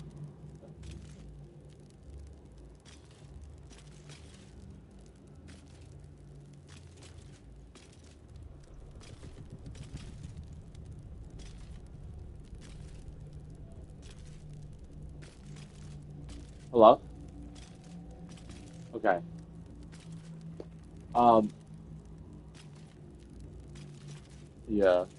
But yeah, I saw her. I think she might be dating the guy that called her like jailbait and called me a pedophile. No, no, no. They're actually the same age. Um, but yeah, she hated him, and he also got her kicked out of mediation.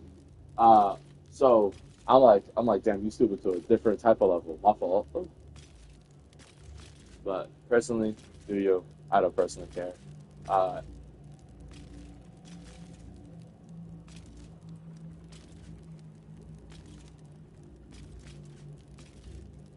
I don't feel anything. I don't feel nothing. Person. I'll go to the story actually. Oh, my girlfriend got into the University of Hartford. Hartford in Connecticut. Probably not gonna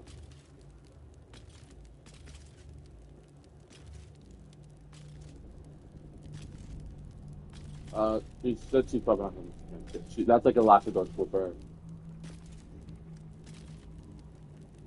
That she said that was like a last resort school. Yeah, yeah. That was like just like in case.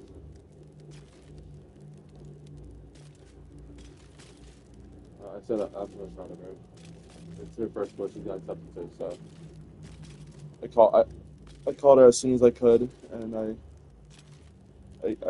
was like, oh my god.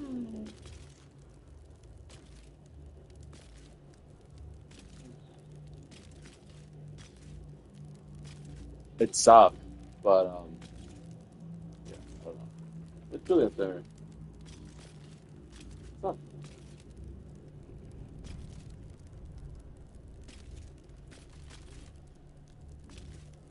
Yeah.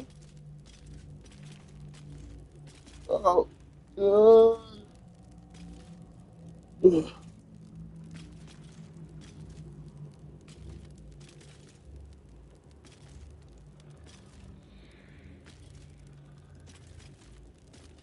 I'm gonna be honest, I did not get a chance to read it, but I did end up studying.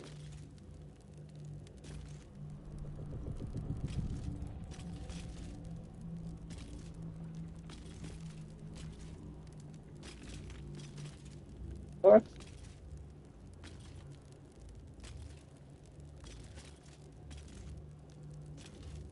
Woo.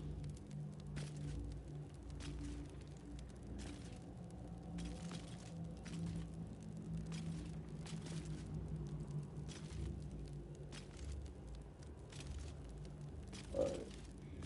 So I guess we study to...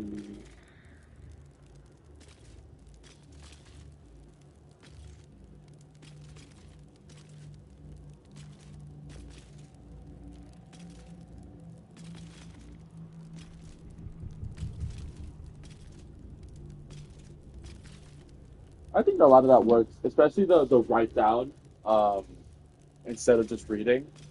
When I wrote everything down, oh my god, when I tell you, it like just like engraved itself into my head right before the test. Father, guide me. Yeah, it worked very. Oh god, my ear.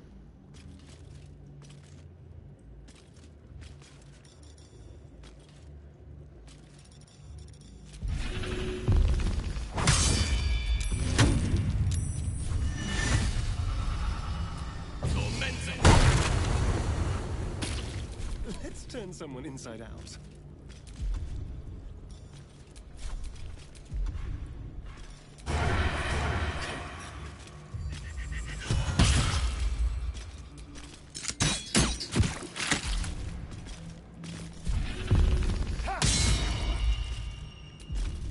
Still on my feet. Mm-hmm.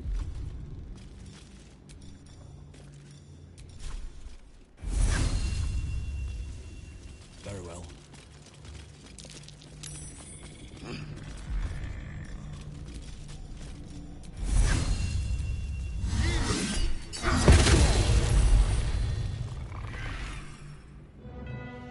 Yes. Need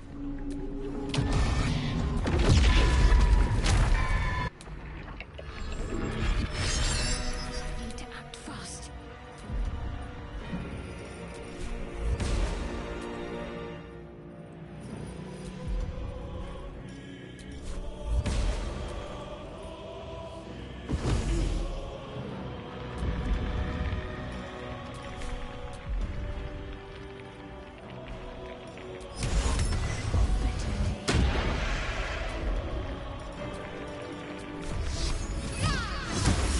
Yeah.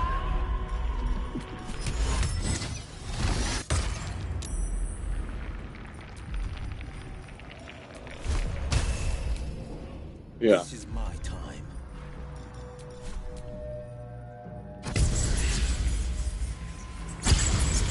Okay.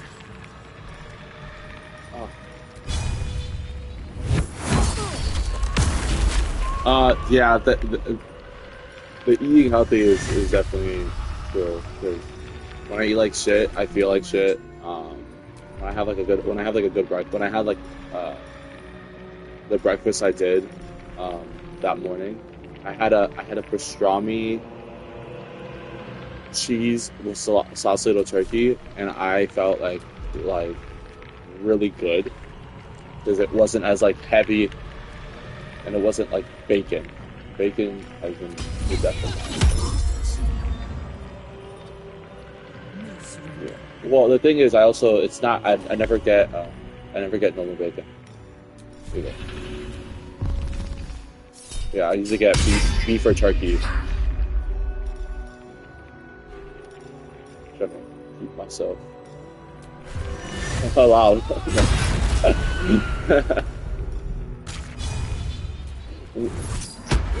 I was making a joke because I only a lot of the delis near me are all what's it called? Yeah, they're all Aaron a lot of the time.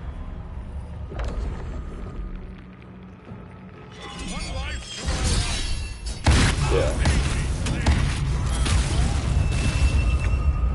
I mean, because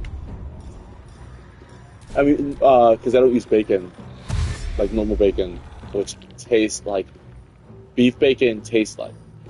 It's so rubbery.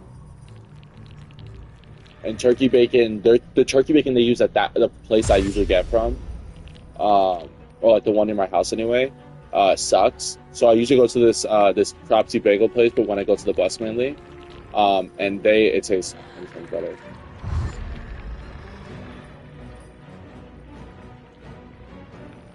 Yeah, exactly.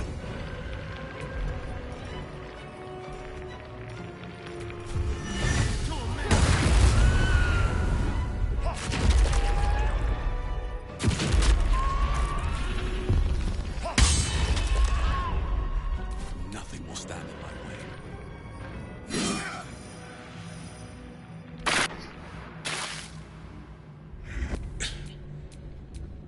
Yeah.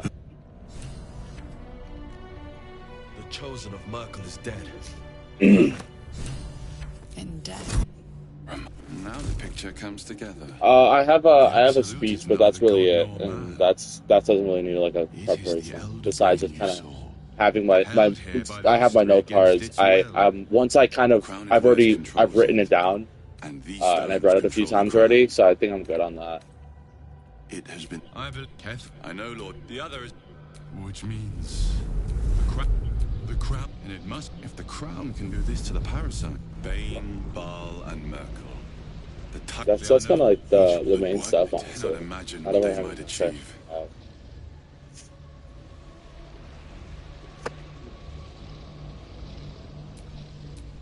Within. Oh, I have The stresses. strike comes, you must take it. Oh, I have stresses. There may only be one But, chance. classwork. But that's. Enough sitting around. Let's go hurt someone. Yeah. You saw Gortash, didn't you? Is that okay? What the fuck was he doing down there?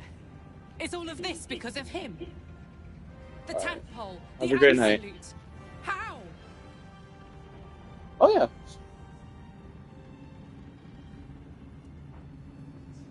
Yep, that works well.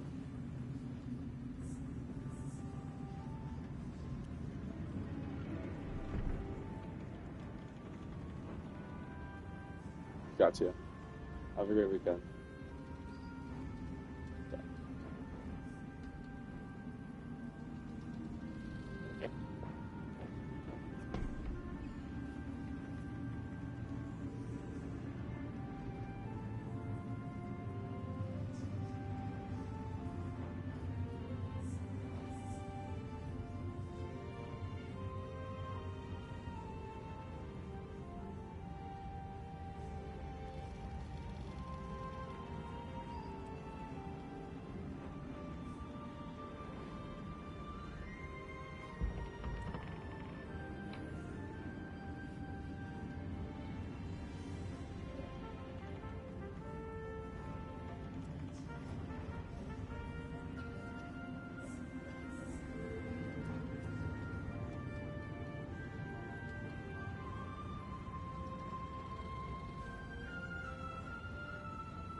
Hi.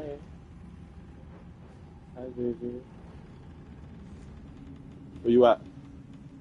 Oh.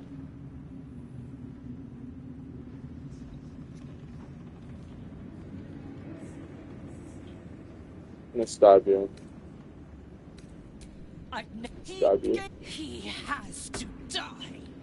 That's so easy, yeah. And I'm gonna be the one who kills him. That's so easy with my zero car.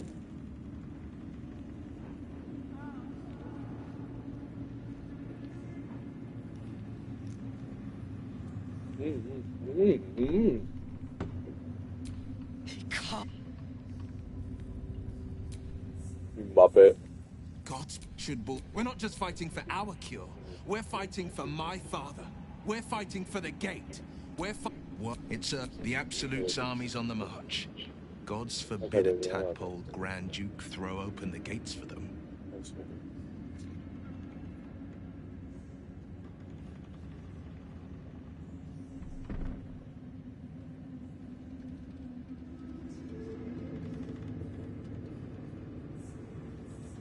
Is that Pagorn?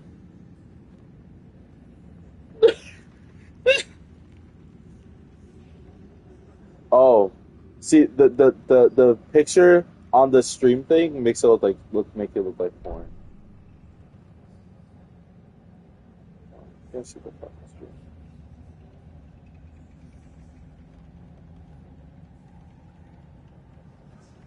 Hi.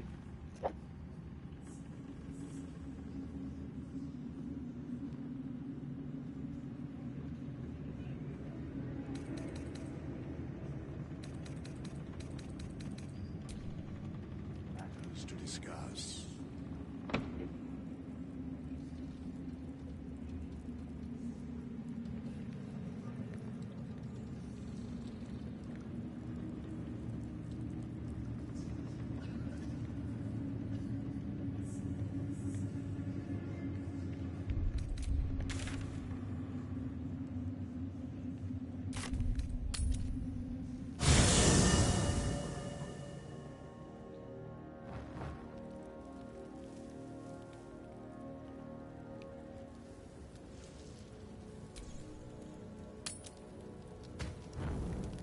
Do you know what happens when a devil is struck down on this charming plane of it, in the case of he returned. He thought we delivered the. Indeed, we did. I discovered all there is as you can't in the right. It prom. If he can all the but imagine the only you. I was. What do you think I should do?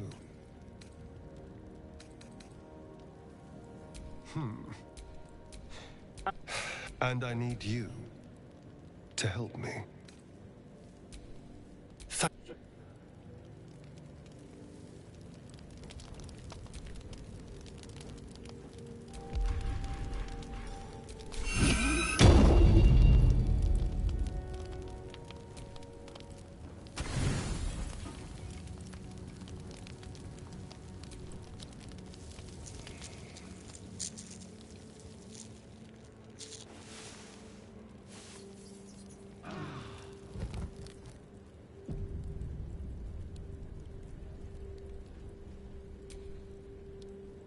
Notice anything new?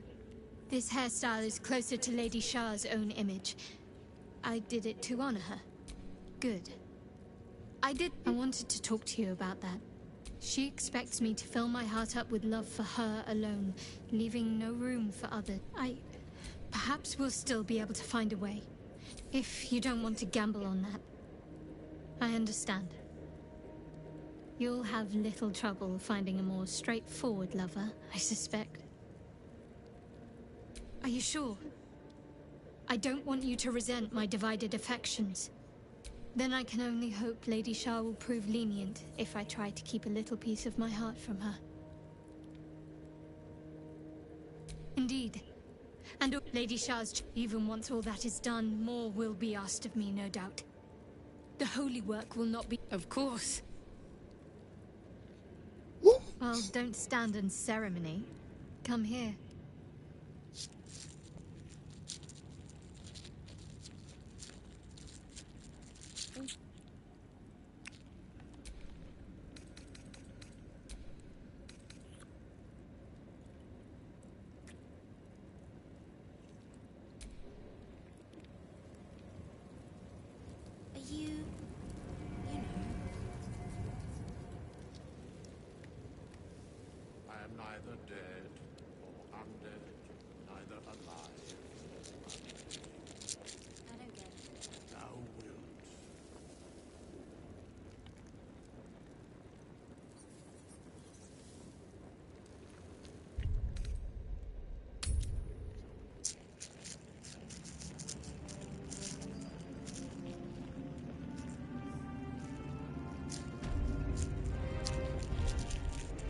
I take the whiff of the underwear.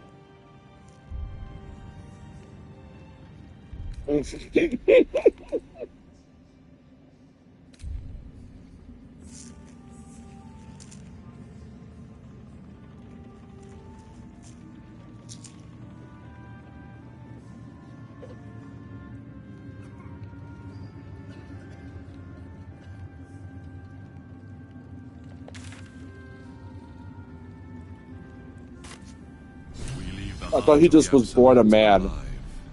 Thanks to you.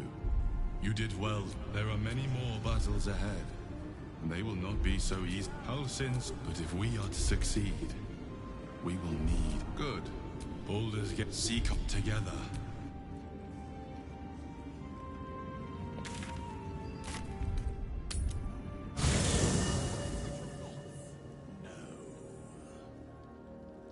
Oh, look at that receding hairline. It's so hot.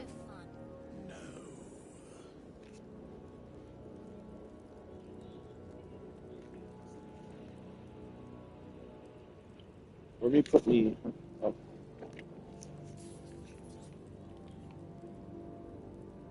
I wonder what it smells like in there.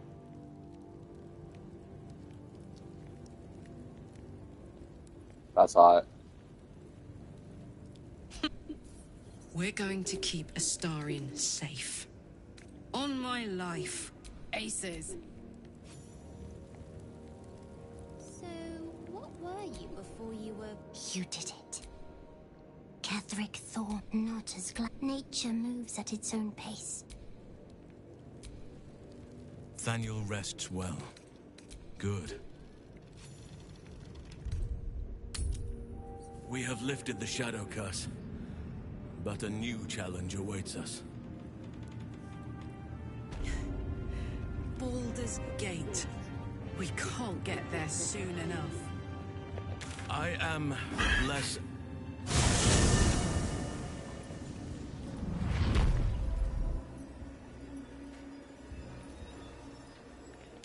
Coming! Oh, stick with me. I'll show you around and square up if anyone bothers you.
I have the power.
Getting cut.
That's how you looking, Jimmy?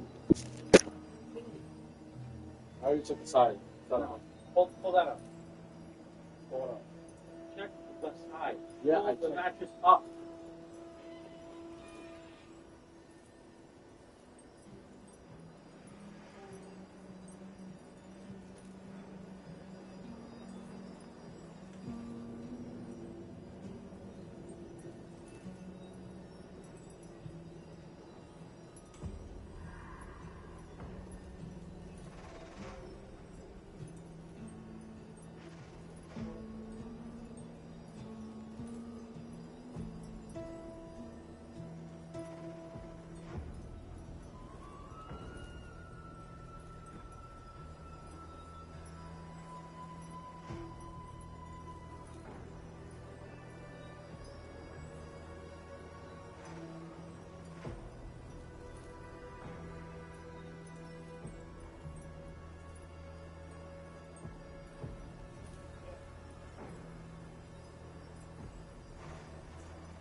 Yo, what?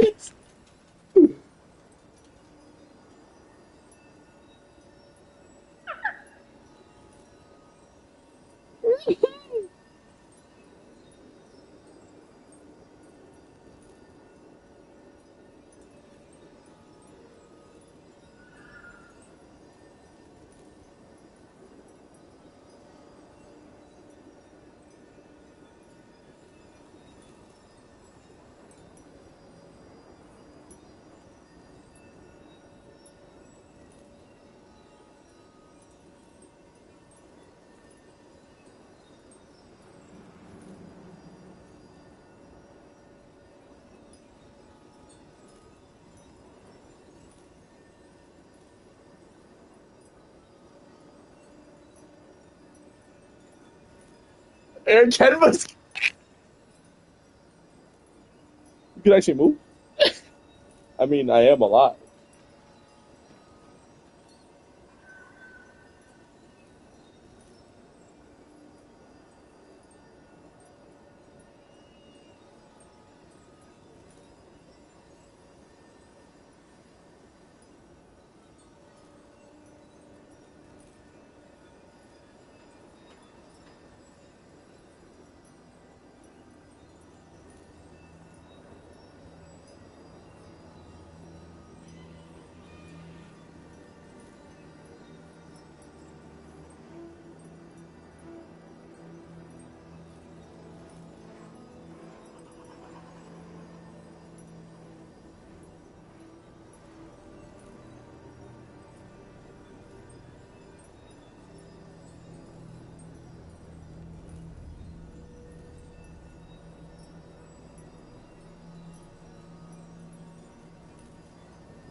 Oh, it's still interesting.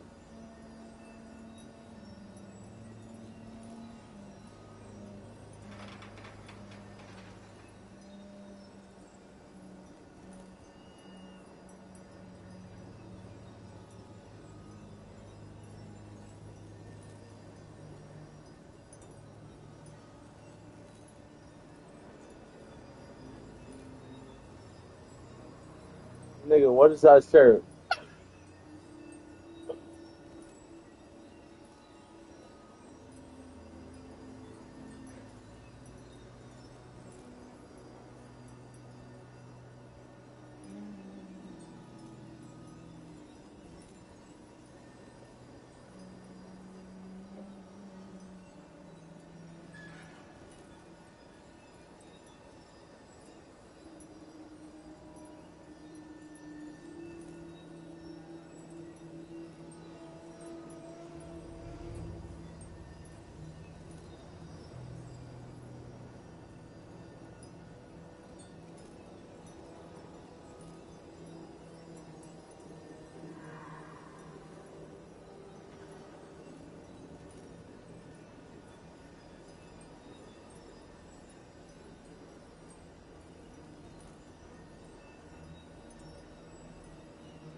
Did he send him a middle attack and he's approaching back?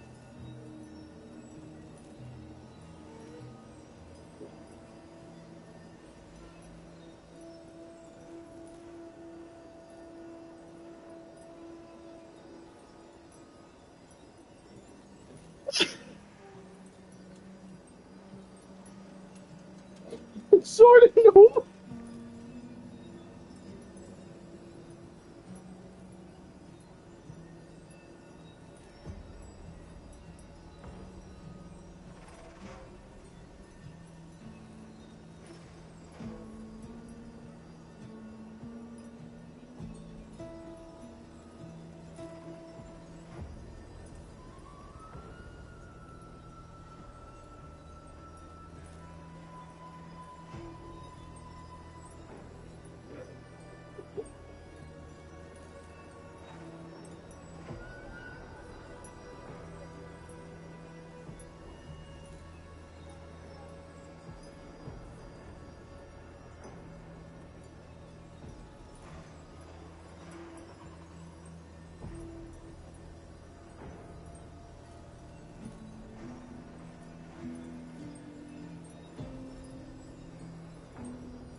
My iron deficiency.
That ending.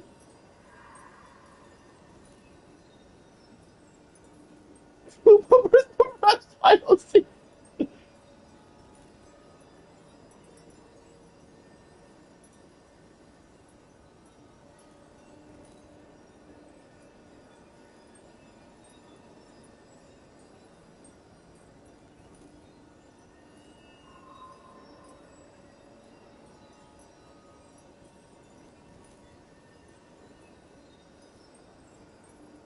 Balls what?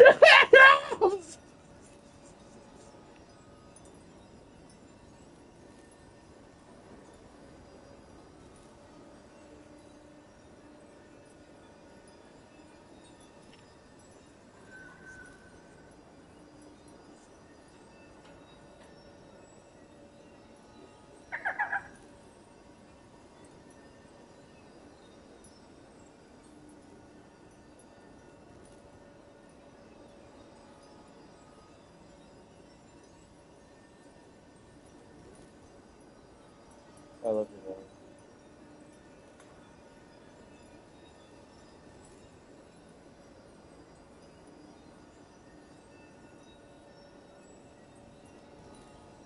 Hi.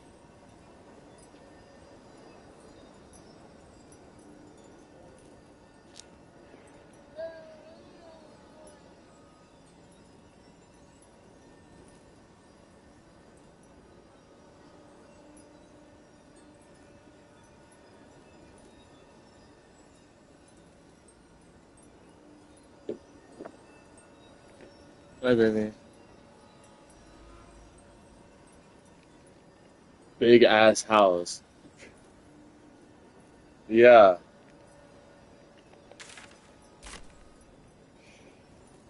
Bitch. You lucky fuck. You lucky fuck.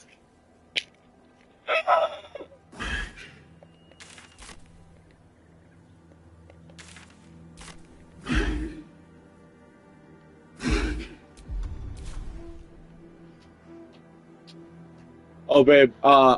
There's a new mod that just came out. You could change the companions' features, like how they look, using the mirror.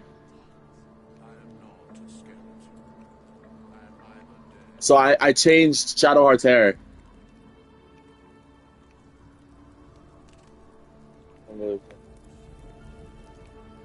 Listen, I'm hard of hearing. Yeah.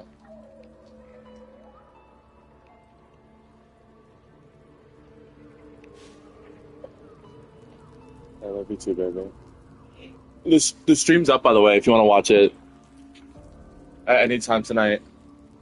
Okay, baby. Okay, baby. I love you so much. I'm having Chinese tonight. Then go switch your tablet, baby. Okay, it's okay. I know, Wyatt. You can go change. You can go. You can go change your tablet, baby. She's not gonna get mad at you. It's okay.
The road to Baldur's Gate is up ahead.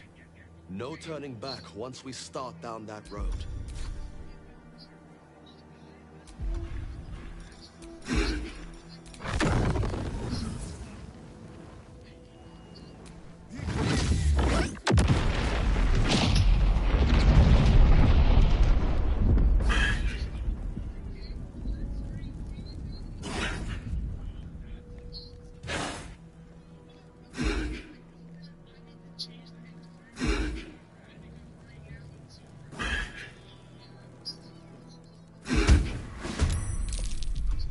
Wargaz failed to kill you.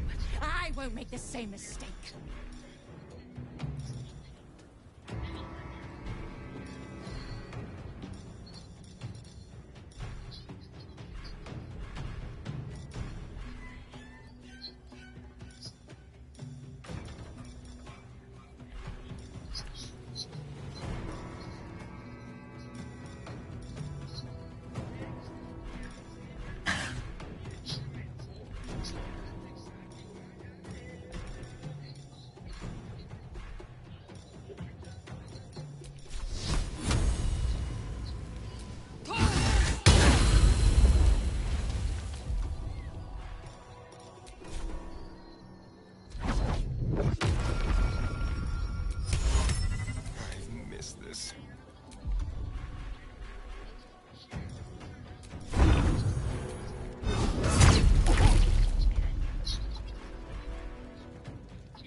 Fearless.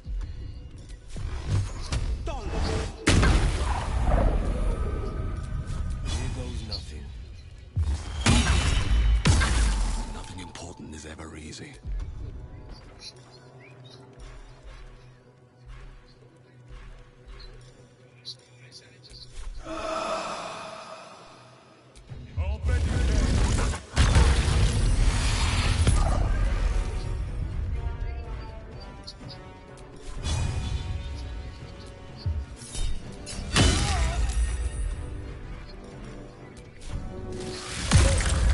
Up.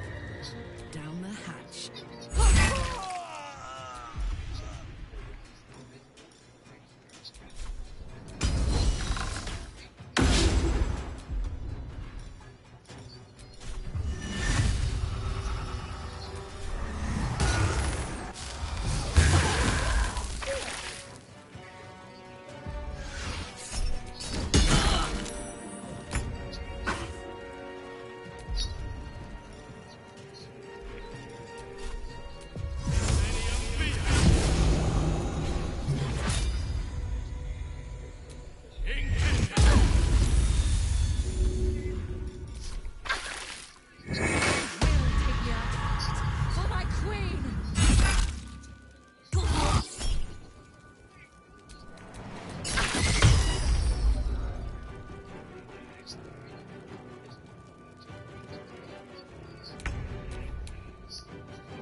Whatever awaits us on the road ahead, we can at least be proud that the Shadow Curse is no more.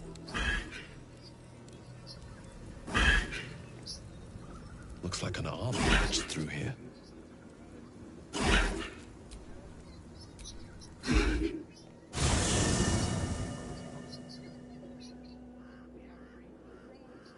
The curse has been lifted. The land's cleansed of the shadows. Kethric's reign of living death is over. Your courage has been tested, and in this at least, you have triumphed.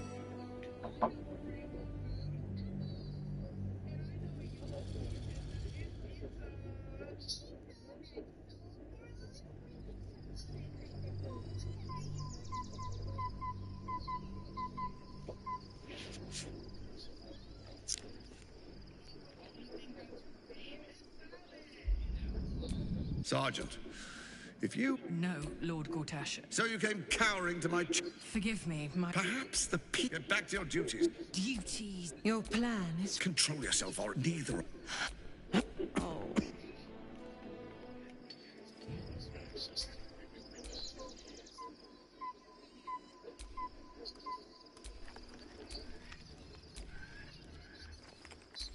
Beyond the campsite,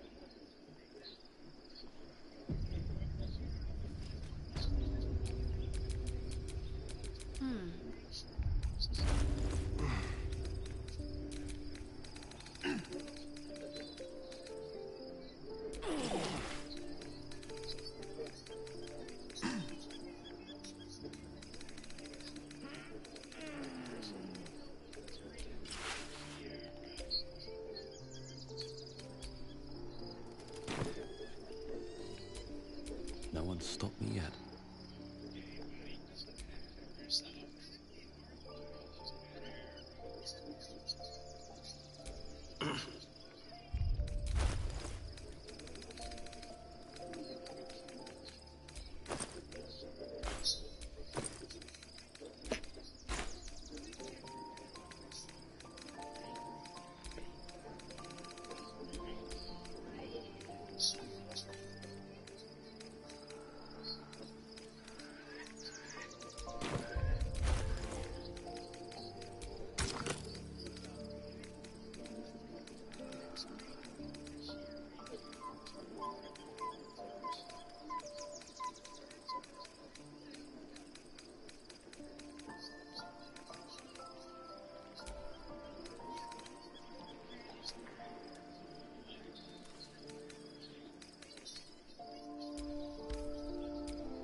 One final night in the open air, and then back to the city.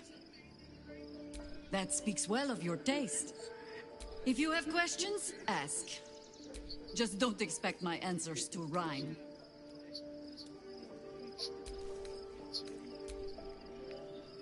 How are you alive, ma'am?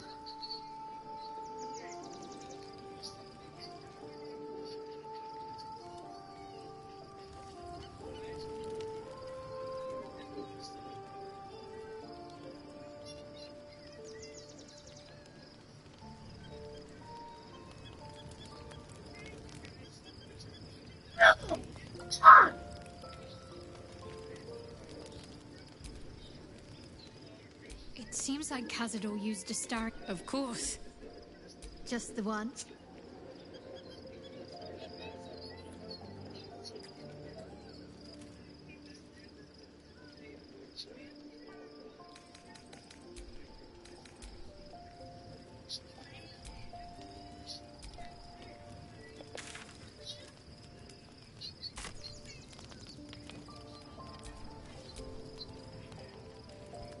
the events of the absolute all who carry the Tatus would have been with his together. Will you liberate them from their parasites and their religious delusions? A throw you will not sleep. We're under attack. Help me. To the death.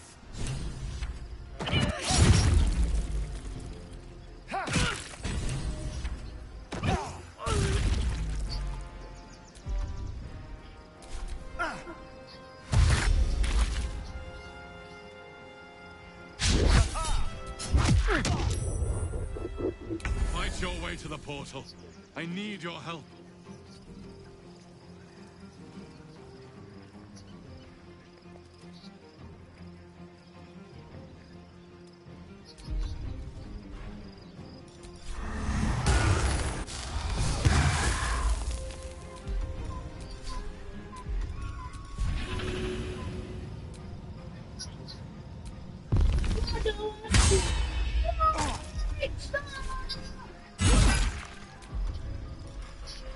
Another fight. Let's go.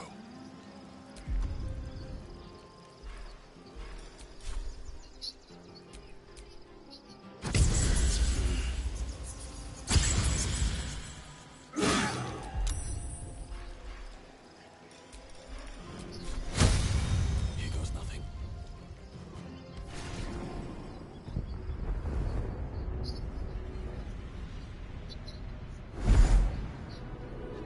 Guards! I'm here. Help me. I'm under attack.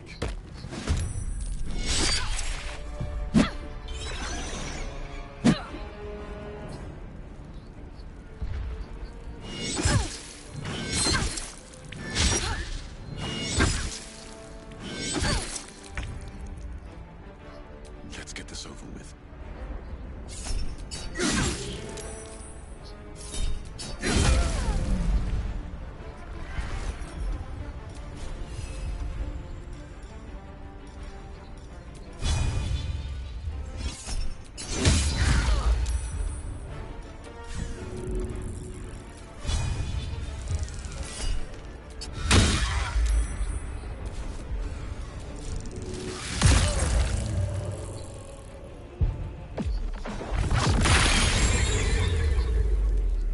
It's not over. Come to the skull. Hurry. I can't hold them back alone.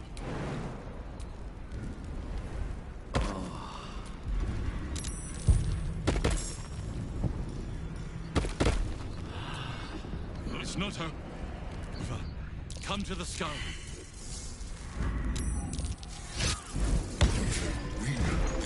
Don't help me.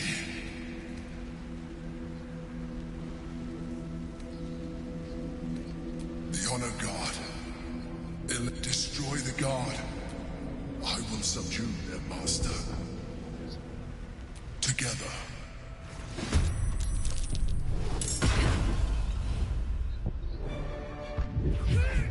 Coming!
Let's go.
adventurer.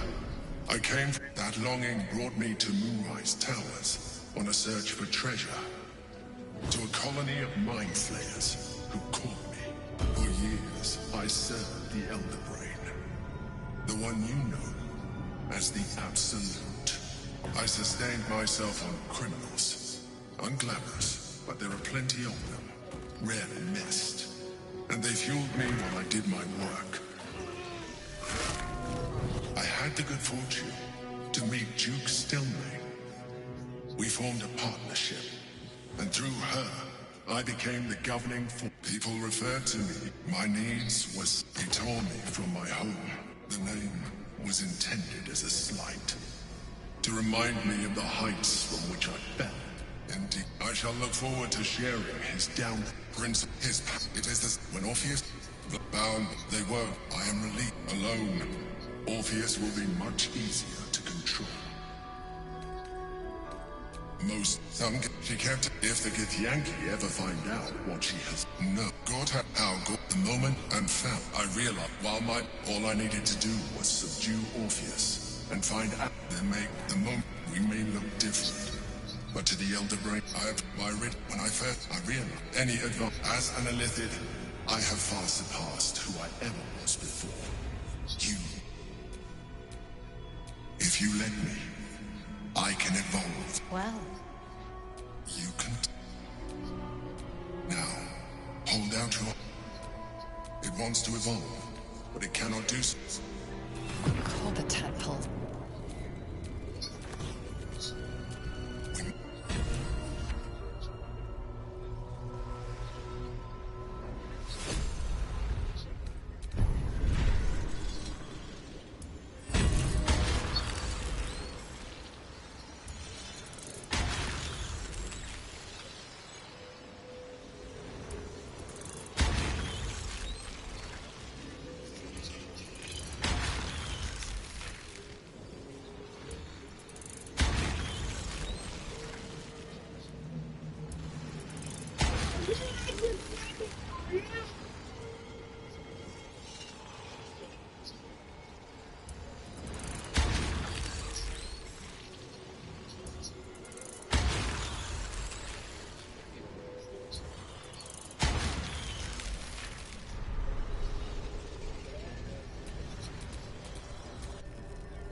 Some shatter.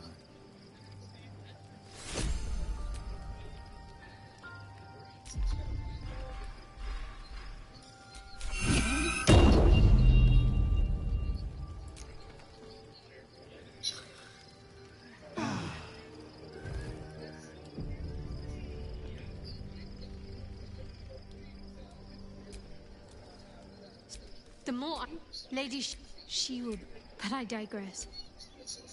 Did you want something? Do you know what this entails? Well, of course you do. But I don't want that for myself.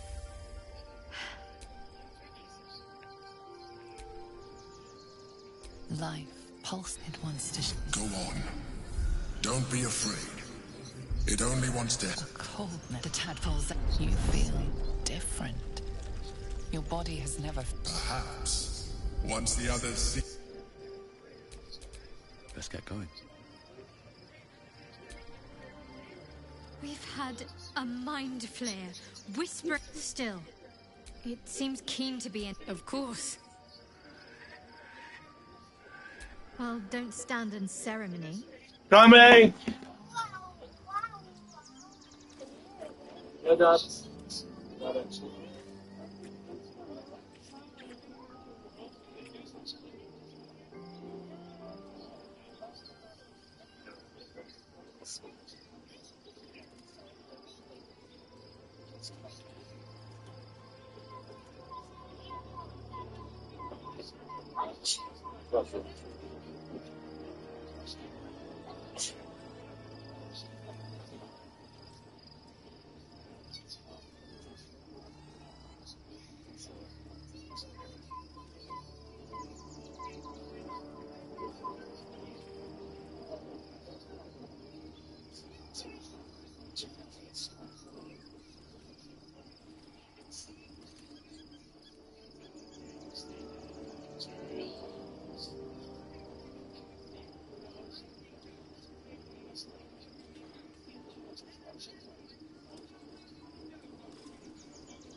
Google it and go please. What? What? Google it and go. I don't see when I come.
Coming.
Donuts on tunas.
Oh.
There's thunder!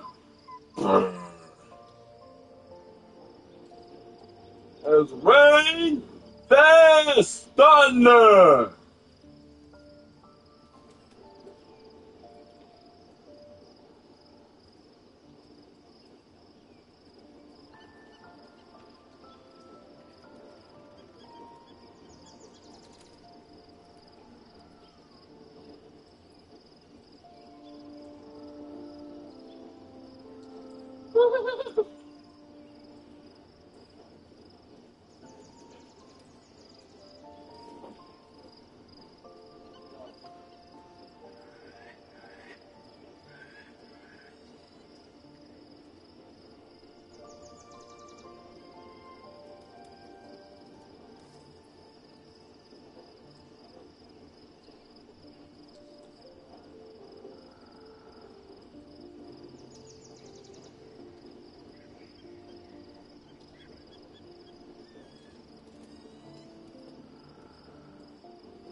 No time to dally.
A long way to go still. Okay, give me a tablet and you can climb up. Okay, climb.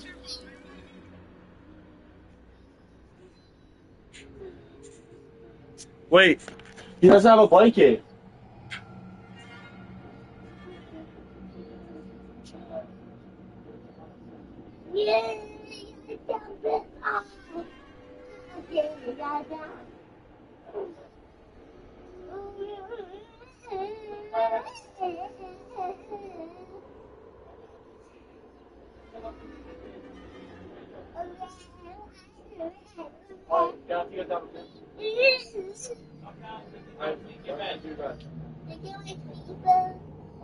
Please come down so you can fix your bed.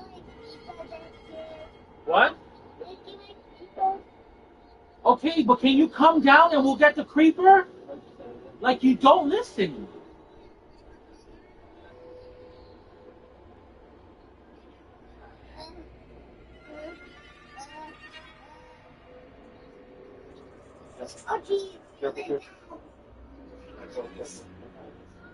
Good?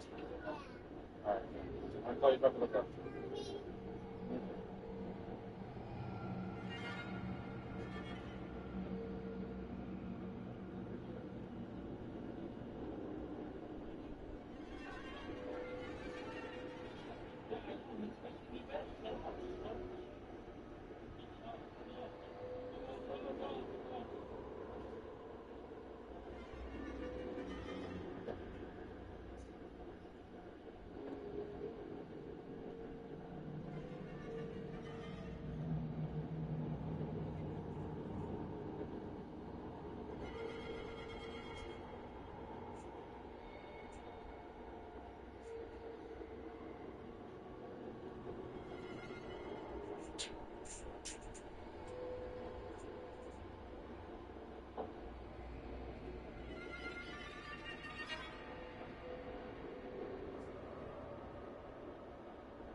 Hey, baby. Let's see that. Hi. Yeah. Hello?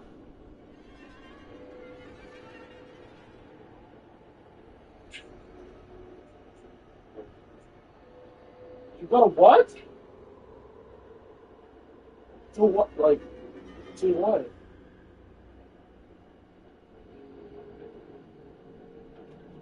How long does he have to be outside? Just give me 1 second.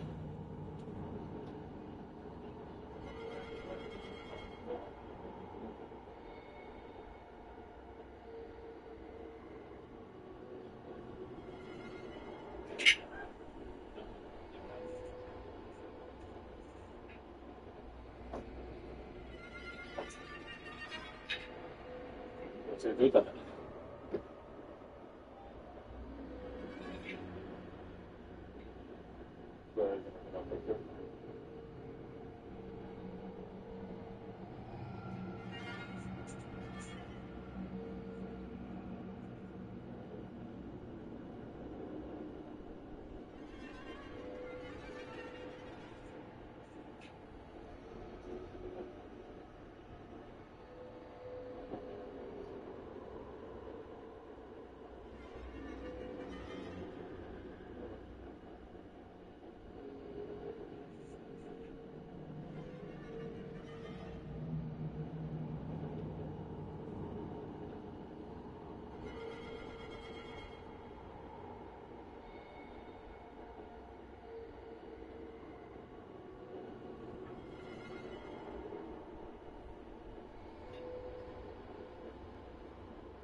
Come here, Wyatt.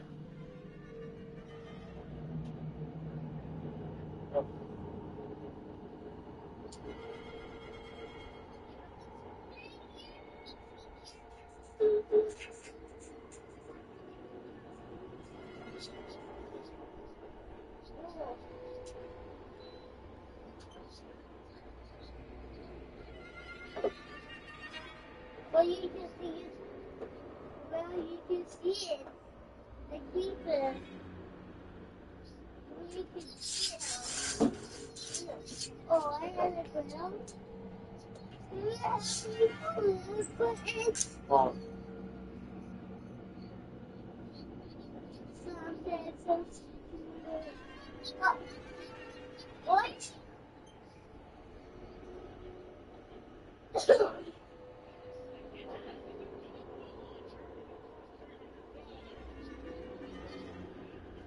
You didn't bring it to Charlie?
Jesus fucking Christ, bro. Oh, what? Fuck this.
You can't kill me.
What?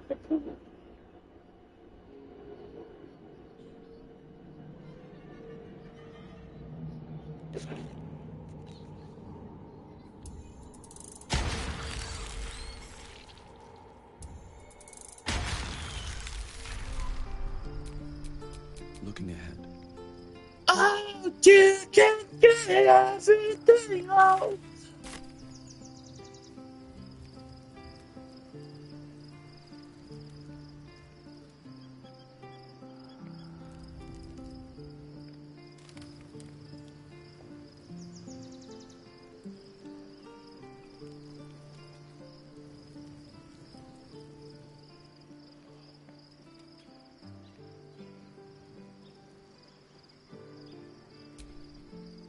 Copper for your thoughts.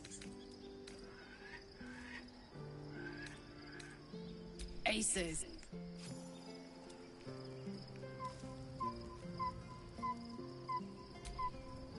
When I trust your leadership and respect your decisions, but I truly hope this is not something we come to regret. Then you'll have...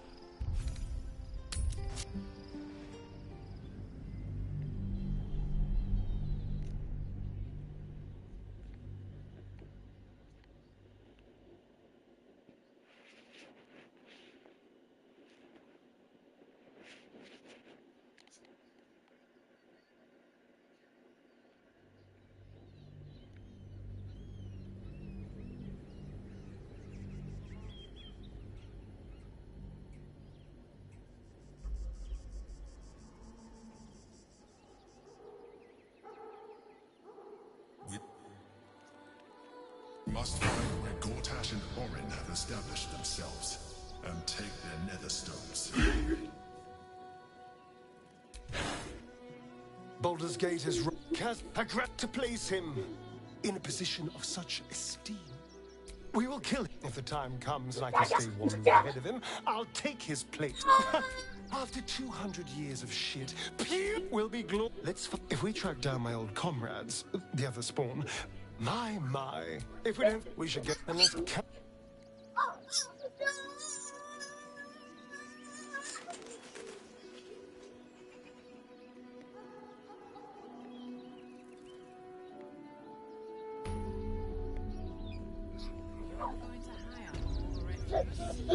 Wyatt. Excuse me, I can't find my mum. She went looking for herbs. That's what she said. She said she wouldn't be gone long. But that was a whole The herbs you know for salving sores would take effect immediately. It seems unlikely this child's mother will return.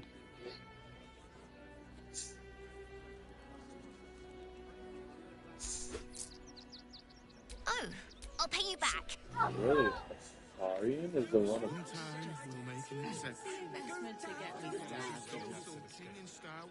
Oh, yeah. Gonna get your thugs to butcher my wife. The place was empty. If you want us to get our hands dirty, it'd be our pleasure.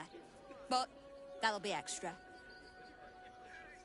I just want to remove these unlawful interlopers from my property. My point. They're like kobolds. You let one in and... Ye go. This man's in... I'm a very magnanimous individual, but this is my home! Either they... Fine. They can stay. I respect you. The Guild, a loose coalition unifying... I'd say you'll live to regret it, but honestly, I'm not so sure you'd live.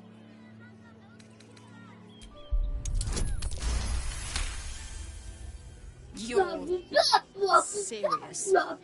Come on, boys. We're lucky there's still decent folk about. Not quite sure why you stood up for us like that, but I won't say I'm not grateful. You're the first person in this city to have our backs. Thank you. Really. American. You're American. That's very odd. Cinta was trembling. The fuck? Right tool will do the trick.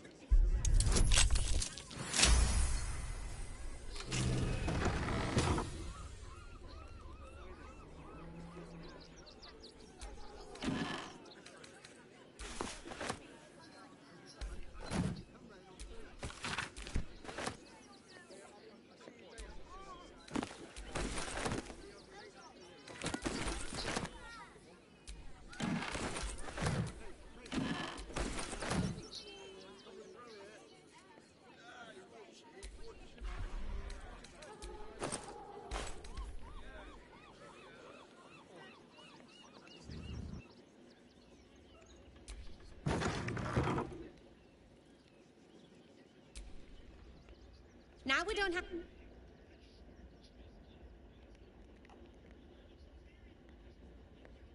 Thank the gods.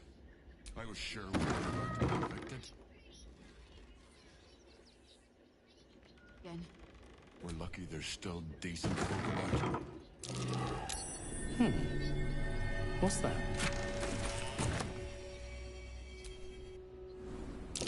Watch how you go. There are traps about.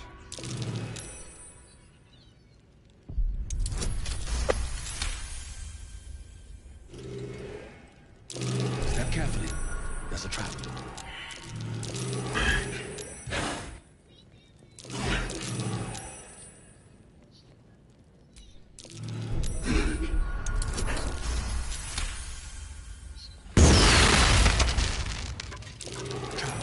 Be cautious.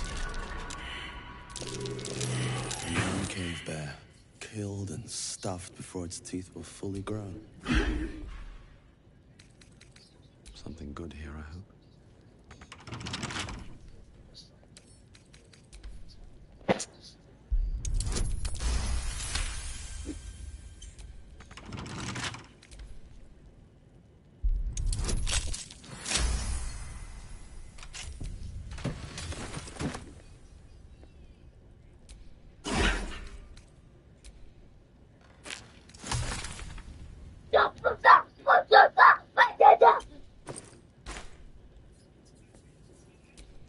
An ordinary lamp. Not a trace of magic on it.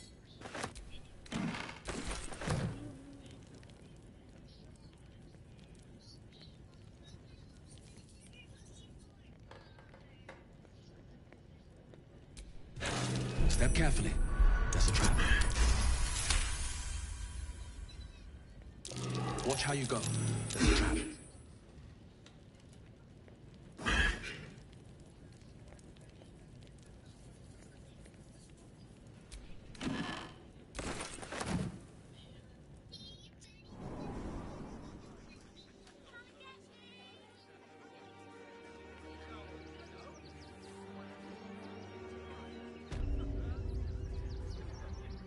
She'll be all right. She's a brave girl. We'll get through this. She's not brave, Ben. She's just learned to stay silent. I don't like being... Good thing. Wyatt. Stop screaming. At least we'll have some peace now. No one's stopped me yet. A welcome rest.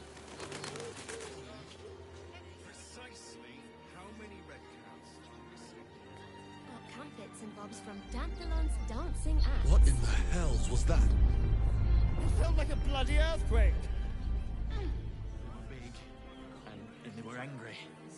I don't care how big they were. I'll give them a piece of my mind. How do you feel about Neville? They worked in the guild for it.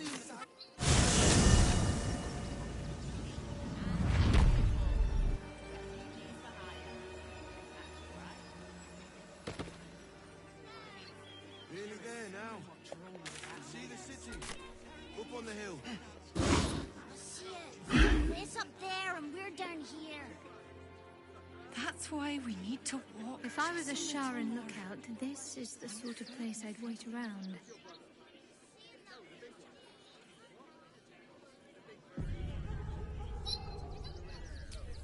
They're beggars. What a sight for sore eyes. I believe there's somewhere... Do I know you? No, and lo, You have appeared. Mother Superior sent you. So then, seek out... Can't you show... Oh, no. Besides, otherwise, if you're looking for companionship, I hear they can cater to almost every taste in Sharess's caress. I am not on offer, unfortunately.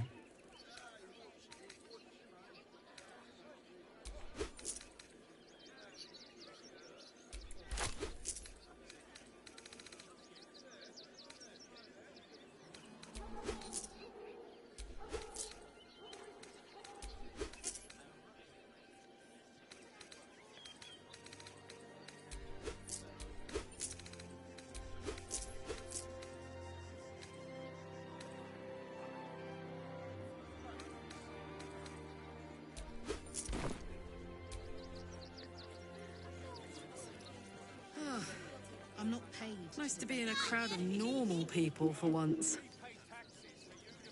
Really? I prefer my company. Extraordinary. So don't make trouble. All dead? Please. I thought cities were supposed to welcome folk of all walks of life. Clearly, I was mistaken.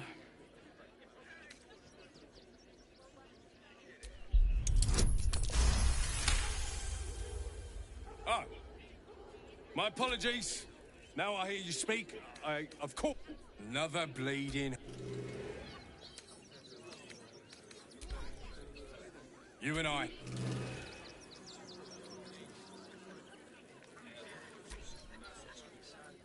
Go talk to...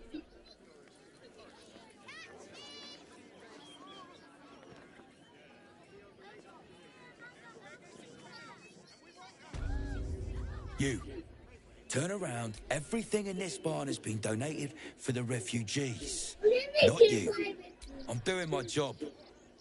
Now, are you going to clear off or not?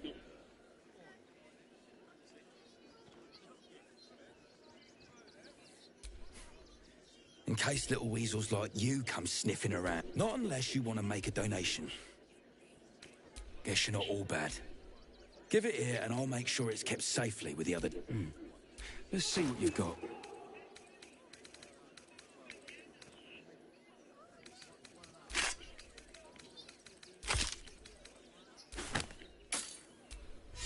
Thank you.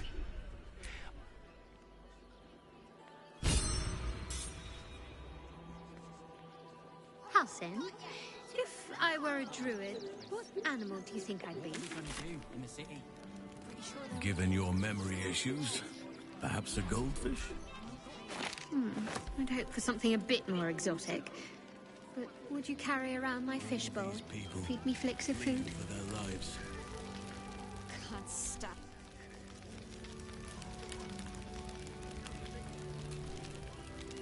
What do you make of these protesters?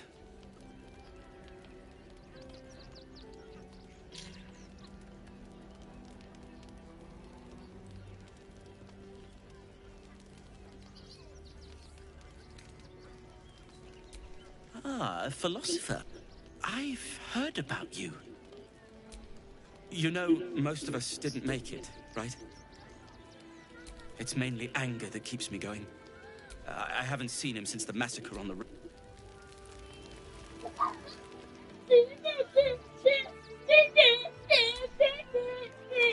Let's keep you. Forgive me. Is this your first time in Baldur's Gate?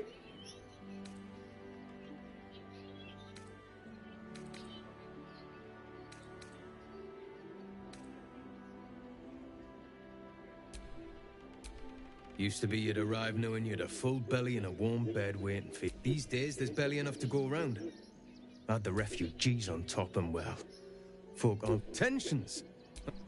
Locals going with... If I wasn't wearing this uniform, I'd walk round there and teach them a lesson they'd never forget. Too bloody right.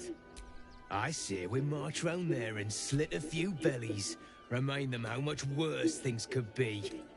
What is? Why does it matter? Innocence, So, you're the... Have you come... When you find... So Orin is a shapeshifter. How long has she been watching?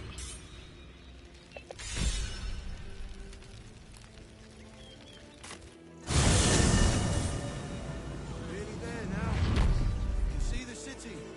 Up on the hill.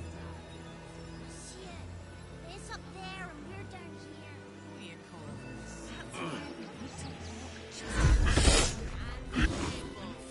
refugees for hire. That's right. Your circus. Hey, Oh yes, Paramidius and Fred are cleaners. They've just joined, but are settling in marvelously. But the creepy monster thing. think about it. They're stuck here with no point. Why were these particular? Will be plenty of work with safer work. Genius! Hurry! Your robbers are usually decent enough. They take your gold, but they leave your ribs intact. I know, sweetie.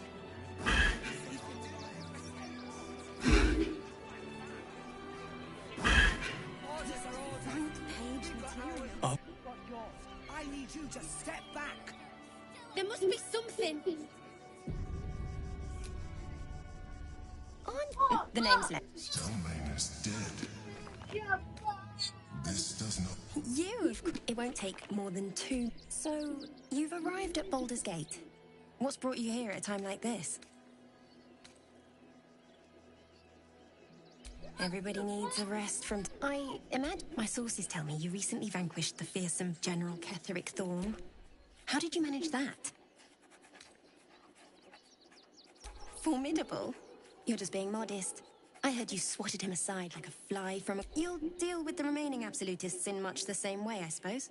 The cult's threat is far from extinguished. What's your plan of attack?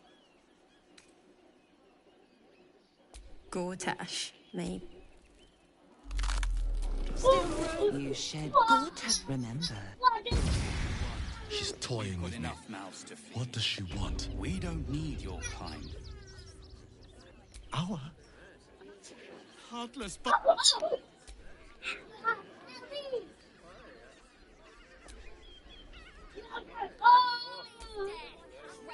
I'm watching.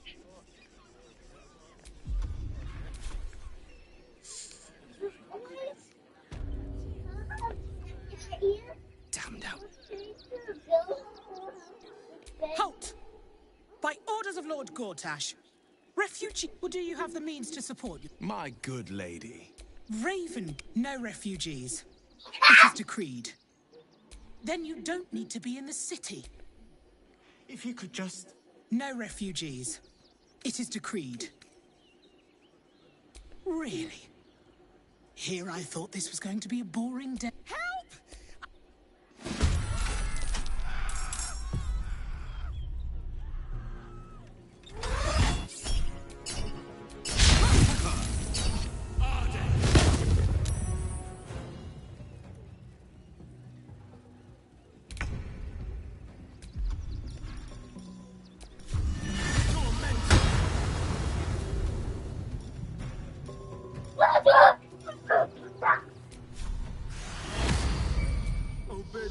Chill.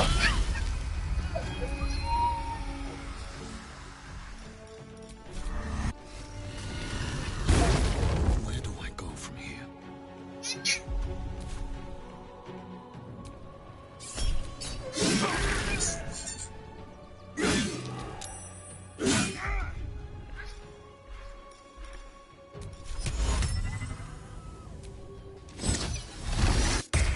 I got this.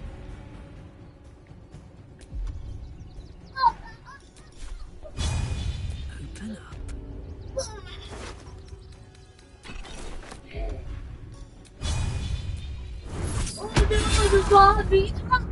Want another?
2 steps at a time.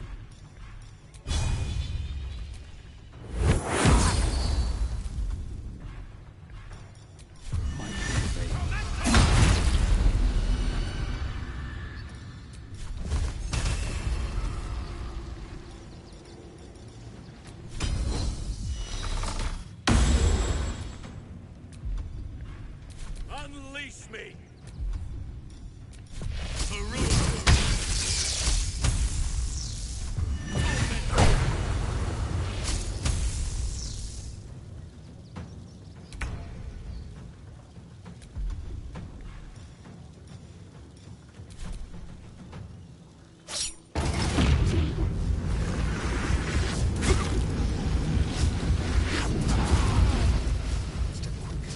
Survival is all that matters.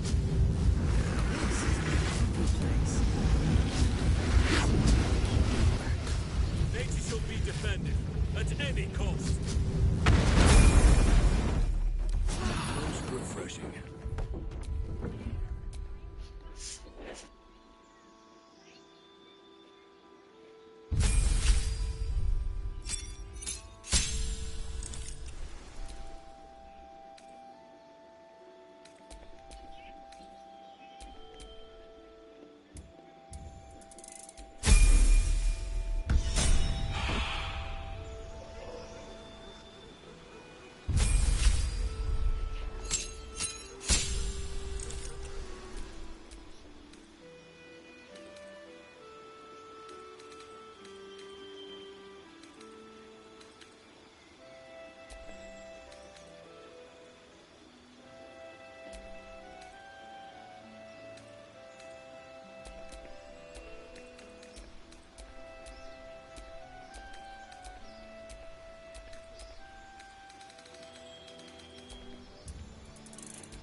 It's pretty fucking camera to kill him. We're going to kill him. Kill him. And dominate. I'm here. I won't let anything happen. Look at you. You're exhausted. You've been pulling Keep your all night to distance keep down. hot.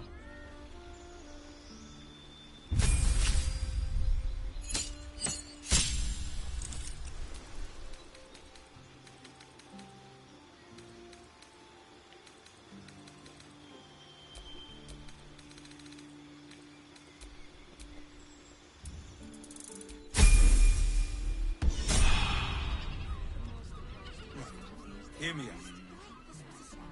Jerez's caress also has roots. We are not staying in a brothel. I'm starting to remember that Worm's Crossing has a bit of a reputation, doesn't it? A tad mercy. Orin's little display was just intended to rattle us. We mustn't let her succeed. There will be plenty. Why, hello, lover. That sounded more debonair in my head. Of course. Well, don't stand in ceremony. Come here.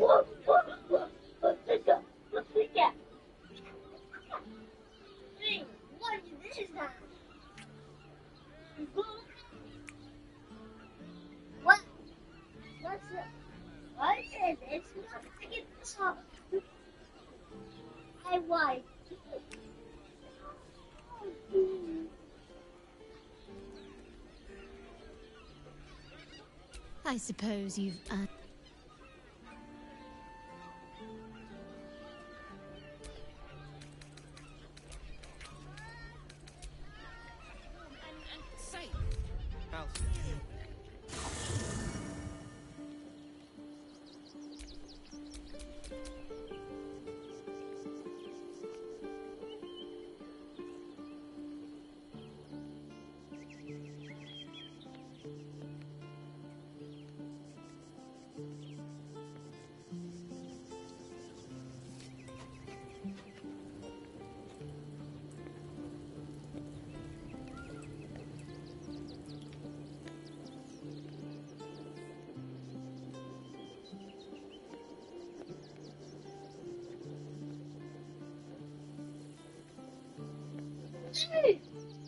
Oh, geez, oh, his son, don't do that.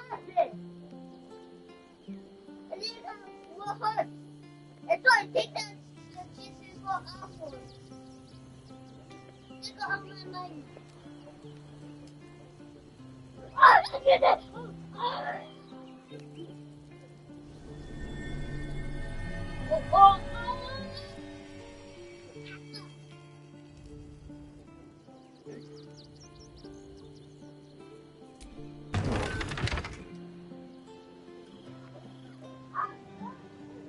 Wyatt.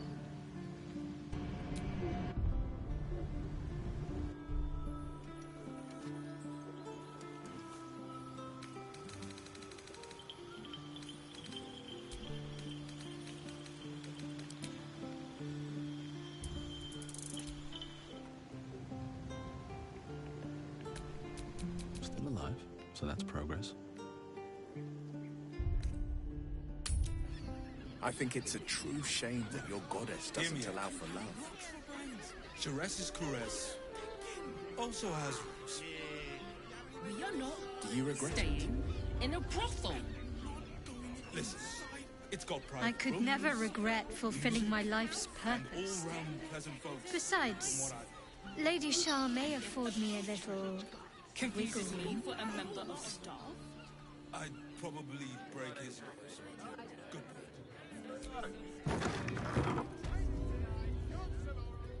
Welcome to Charis's Caress, where the only thing that goes down easier than our drinks is our courtesans. Like the noonday sun.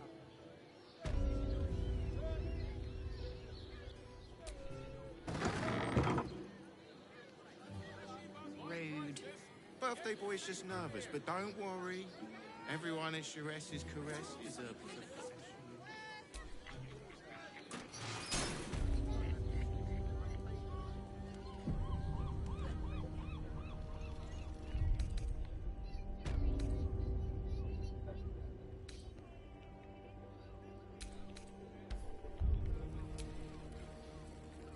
I'm glad.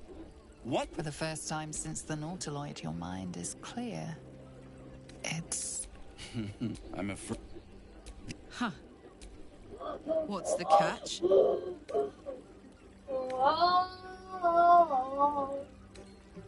I brought, which means you. I'll admit, but no matter bet, you have the key to this. I can give you the the Orphic Hammer. An artifact capable of shattering the chains, isn't it? There it is. Of course. I want the crown. That dominates. I was there. The scream and cut men can't cast it. I knew. Zariel wouldn't like that much. But even I'm not so desperate to spite her I'd put the hells in this bastard's hands. You're two. With the crown, I would impose the upset, and they brought the crown back. Yes, they must. But if you don't, it is enough. A simple transaction, it seems, but it's more than take Raphael's steel and you. But there's no guarantee that. And if he claims his ambition is to unite the hells. What? Right? You'll find the moment I have your signature, you will. You guarantee the crown will be mine once the brain is defeated, and I. Per the mark they'd have. Be sure, and I'll be. The ink has.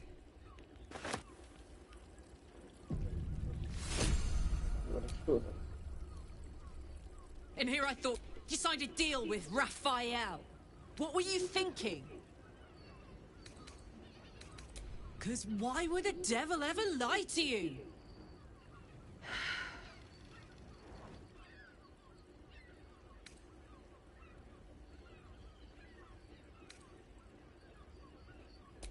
What if you... And anyway, as long as he has that contract, he owns you. I won't allow that.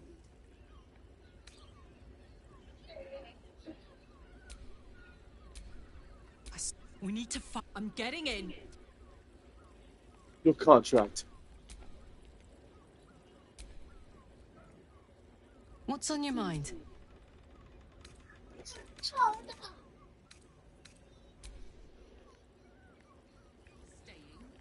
You did it. So, a deal's been struck with Raphael, at least. He certainly... That's a sales pitching that. There you are. I thought I'd lost you. Something was blocking me from hearing your thoughts. Me too. Do you have any idea what it was?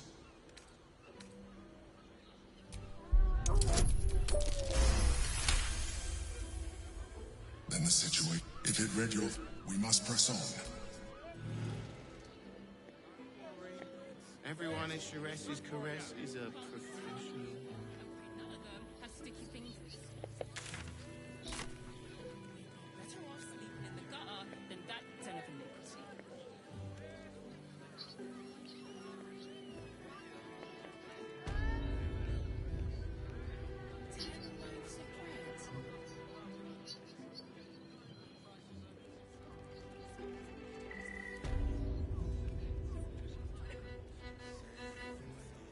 Hey! You paid Raphael a visit. Damn, who? I'll take that as a... Take it however you want. Something's off about this. Oh! Raphael's latest client. Savior of the city, he says. Carilla, you've made his century, you know. You're going to save us. The boss is always right. Even though he's more better to feast in the hells. When I'm not keeping my eye on potential clients like you, I make sure the House of Hope is fully as a noose. Devil, but sometimes... She's enjoying your company, and the liquor has loosened her tongue, but she's anxious about the direction the conversation's taking.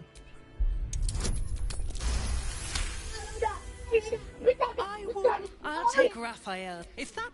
But somebody helped him out. Conversation's over.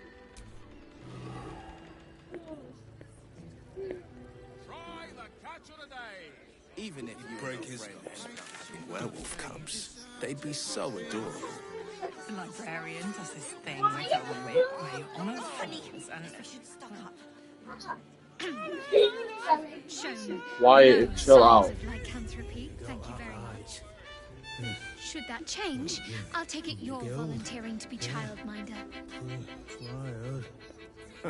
Buy me some protective gloves and I'm all for it.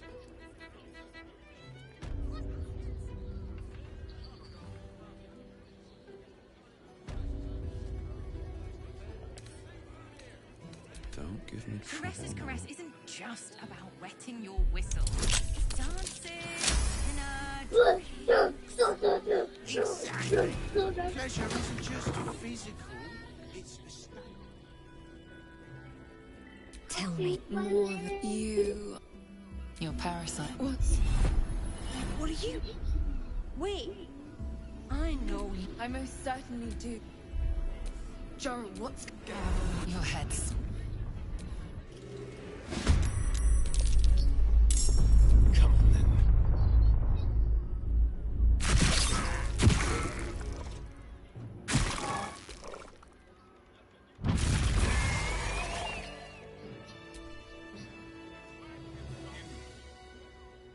Hells, but no tale did justice to its ethereal beauty.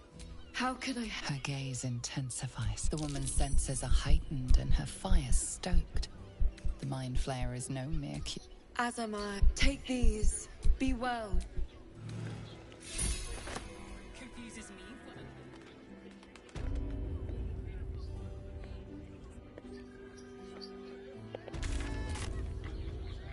One, don't you guys touch it again. It's your birthday, you deserve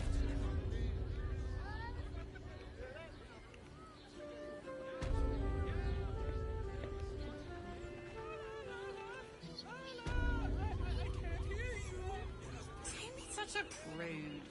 Birthday boy's just nervous, but don't worry. Everyone at Shiraz's Caress is a professional.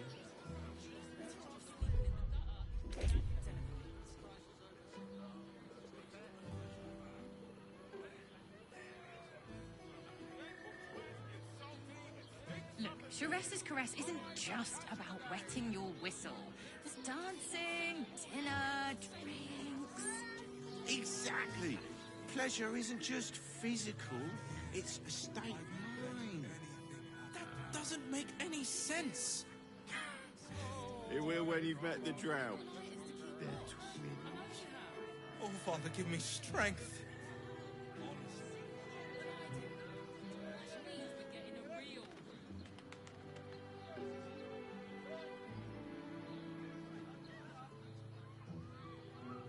Do you two have rocks for brains?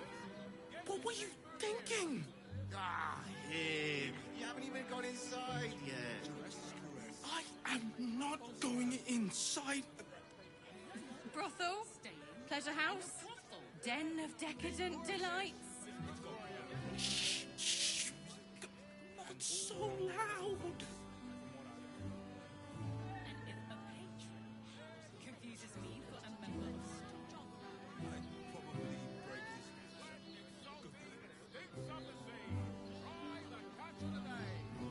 Mate, it's your birthday. You deserve to cut loose. The librarian does this thing with her whip where you're on all fours and... I can't hear you. Such a prude. Birthday boy's just nervous, but don't worry. Everyone at Shiraz's Caress is a professional.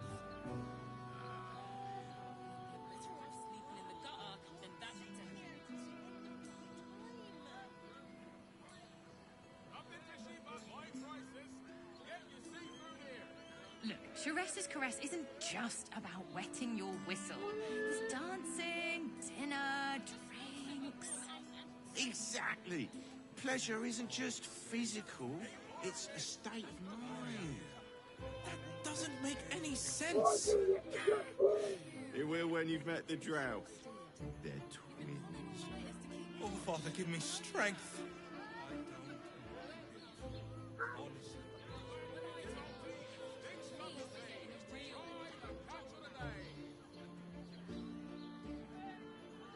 Do you two have rocks for brains? What were you thinking? Ah, here. You haven't even gone inside yet. I am not going inside. Brothel? Pleasure house? Den of decadent delights? Shh, shh. Not so loud.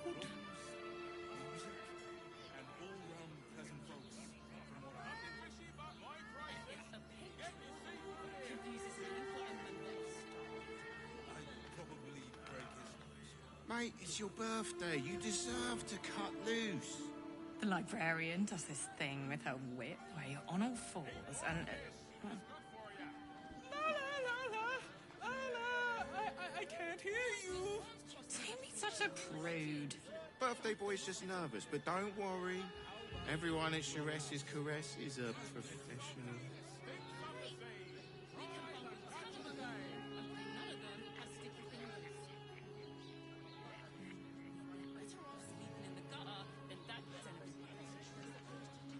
Look, Charess's Caress isn't just about wetting your whistle. There's dancing, dinner, drinks. Exactly. Pleasure isn't just physical, it's a state of mind. That doesn't make any sense. It will when you've met the drow. They're twins. Oh, Father, give me strength.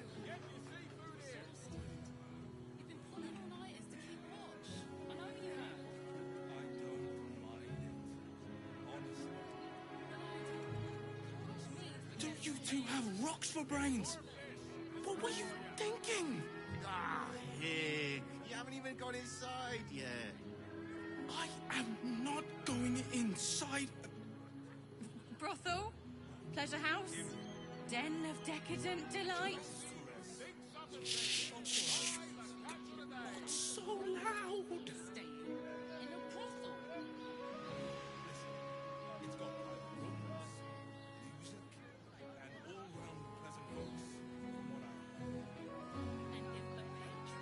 Mate, it's your birthday. You deserve to cut loose.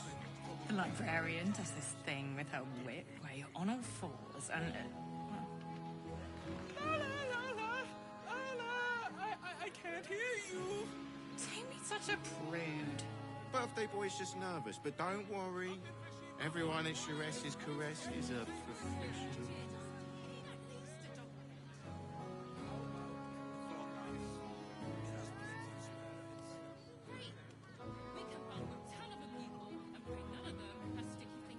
Charess's Caress isn't just about wetting your whistle. There's dancing, dinner, drinks. Exactly. Pleasure isn't just physical, it's a state of mind. That doesn't make any sense. It will when you've met the drow. They're twins. Oh, Father, give me strength. I'm here.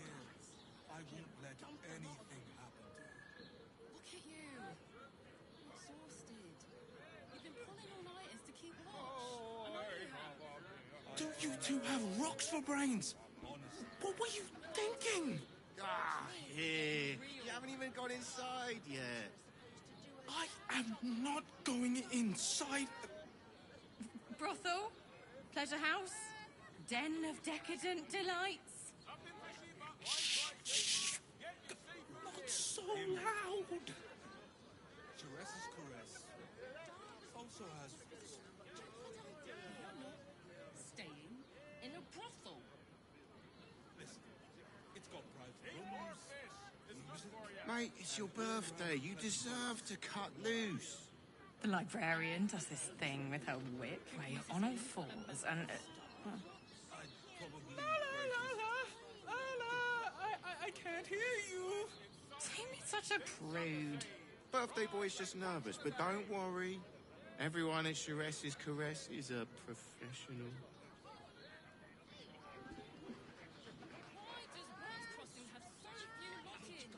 We need at least a double the lot of them. How about the flop house? Look, Charess's Caress isn't just about wetting your whistle. There's dancing, dinner, drinks. Exactly. Pleasure isn't just physical, it's a state of mind. That doesn't make any sense. It will when you've met the drow. They're twins. Oh, Father, give me strength. I just want somewhere warm and safe. You are safe. I'm here. I won't let anything happen to you. Don't you two have rocks for brains? What were you thinking? Ah, here. You haven't even gone inside yet. I am not going inside. Brothel? Pleasure house? Den of decadent delights. Shh, shh. Not so loud.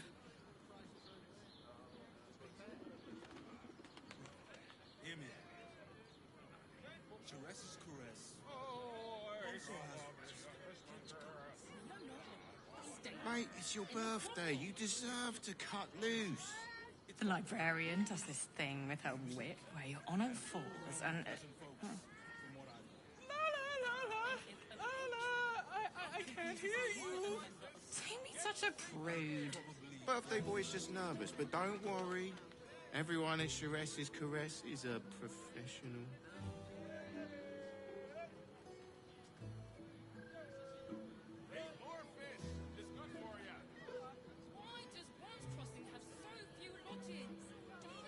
Look, Jerez's caress isn't just about wetting your whistle. There's dancing, dinner, drinks. Exactly. Pleasure isn't just physical, it's a state of mind. That doesn't make any sense. It will when you've met the drought. They're twins. Oh, Father, give me strength.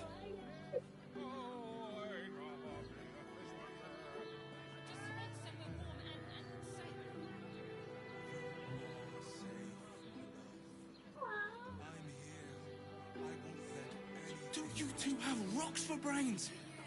What were you thinking? Ah, here. You haven't even gone inside yet. I am not going inside. Brothel, pleasure house, den of decadent delights. Shh, shh. Not so loud.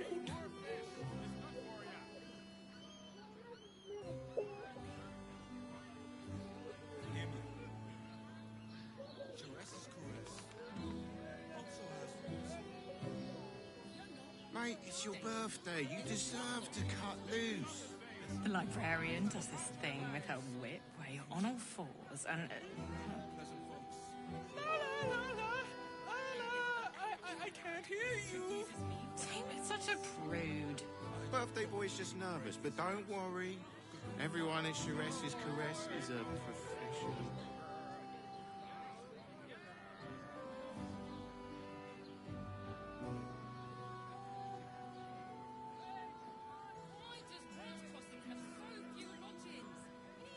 Look, Jerez's caress isn't just about wetting your whistle. There's dancing, dinner, drinks. Exactly. Pleasure isn't just physical, it's a state of mind. That doesn't make any sense. It will when you've met the drought. They're twins. Oh, Father, give me strength.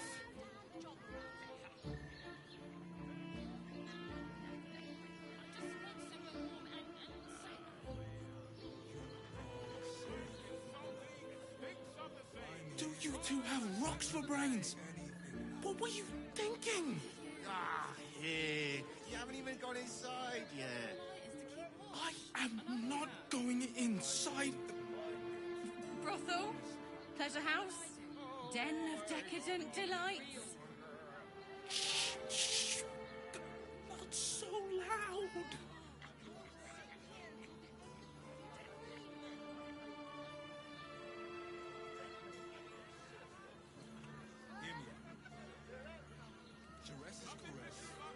Mate, it's your birthday. You deserve to cut loose. The librarian does this thing with her whip where your honor falls and... I can't hear you. Don't be such a prude. Birthday boy's just nervous, but don't worry. Everyone at Jerez's caress is a professional.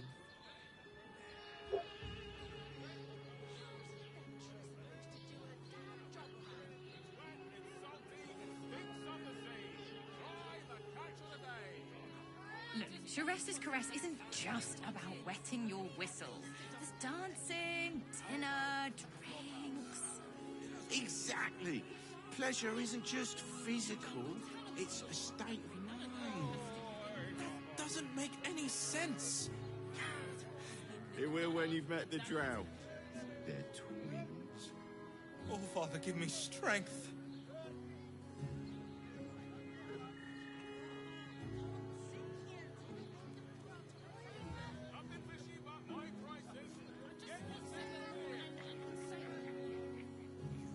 Do you two have rocks for brains? What were you thinking? Ah, here. You haven't even got inside yet. I am not going inside. Brothel? Pleasure house? Den of decadent delights? Shh, shh. Not so loud.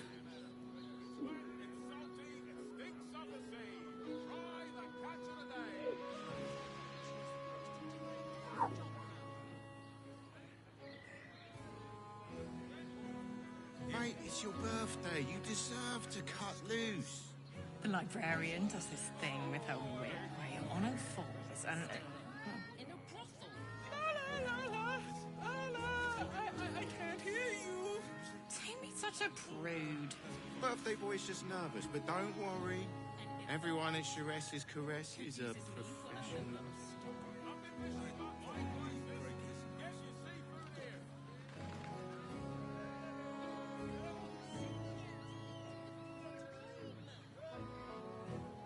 Look, Shiraz's Caress isn't just about wetting your whistle.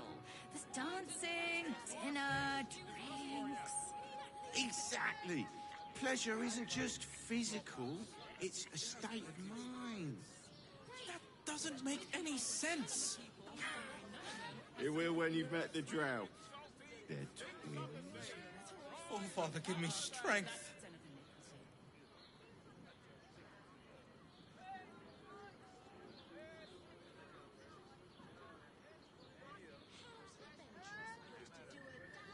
Do you two have rocks for brains? What were you thinking? Ah, here. You haven't even got inside yet. I am not going inside. Brothel? Pleasure house? Den of decadent delights? Shh, shh. Not so loud.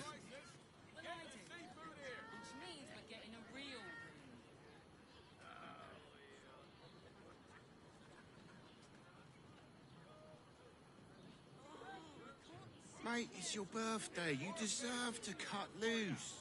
The librarian does this thing with her whip where your honor falls and... Also has I can't hear you. Don't be such a prude. Birthday boy's just nervous, but don't worry. Everyone at Shiraz's Caress is a professional. And if a patron confuses me for a member of staff, I'd probably break his nose. Look, Shiraz's Caress isn't just about wetting your whistle. There's dancing, dinner, drinks. Exactly. Pleasure isn't just physical, it's a state of mind. That doesn't make any sense. It will when you've met the drow. They're twins. Oh, Father, give me strength.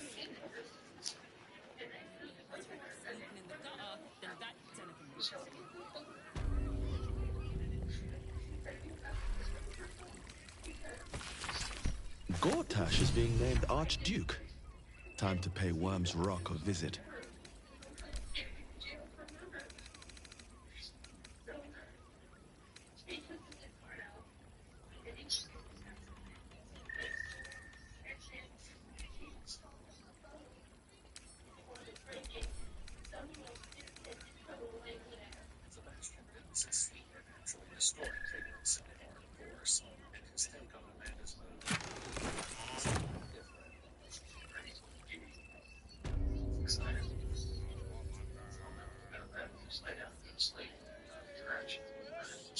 The librarian does this thing with her whip where your honor falls and...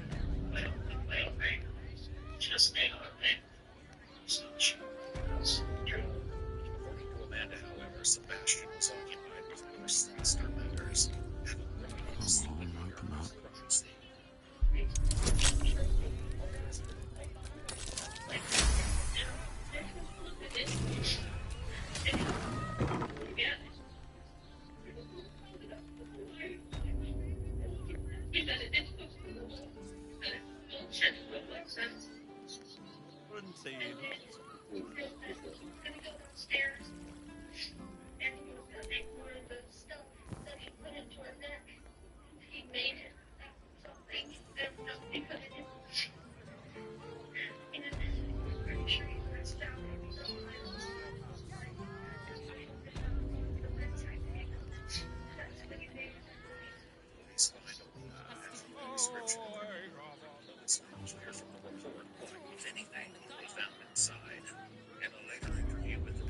Sebastian talks about the contents of the bottle.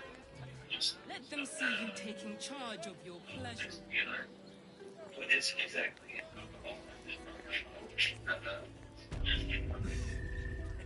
Oh, so he's the crazy bitch. Great. You look. Hell's but other anchoring for spicier. What'd you say, doll? Darling, how you set me a quiver. You are a beast among men. I shall slake your thirst, dragon. Hoots! Oh. If you had on rubber gloves to keep from getting bloody, and then you threw him in the kitchen trash. While Amanda remains resistant to the notion that she had any direct participation in the murder, Sebastian's story, as usual, is a little different. Always warm to the most salacious It's never chapters. been. You're absolutely sure? They forget how much I study, meditate, dance in the half of She's never. I must have spent 100 In his years previous or interview with the detectives, Sebastian had informed them how Amanda's behavior in the following days was deeply concerning. No entry. That's the end of it. Funeral. She probably shouldn't do that. Did she go to Carolina? We both worked. Under her all the nights. Every time we roll and like. Why she said she wanted to go? Was that exciting for her too? She said she wanted to buy a t-shirt with the same wanted to buy a t-shirt with Caitlin saying on the Oh, why you? You doing Dhaka? The detectives are intrigued. We'll get dog, we'll get you. Picture of their friend as a cold, calculating monster. They're also focused on getting to the reasons behind this senseless murder. And they will The city get fell under Gortash. Halt! The watch is present. My Moses, I welcome you to Baldur's Gate, my city. But you know, you come and being honest about it, though, is a big step. Of course. Allow me to Very much for life, but Invitation from Gortash. with this half-hearted step towards morality on Sebastian's part, A decade the detectives try to Baldur's figure out Gate, how who much would take truth in there their is to souls, this if not supposed the alternate jewel of personality living in his mind. How much of it? As long as Gortash is in charge. Step one. Gortash hasn't. To make this city a safe haven, we'll need to bathe Gortash and his allies in their own blood. I'm here just Oh, that stinks. rate for whatever involvement he might have had in the murder of Peyton Root. Sebastian also blames him for steering Amanda down a dark path in the preceding months. Finally, officers are getting a hint at a motive, strange as it is.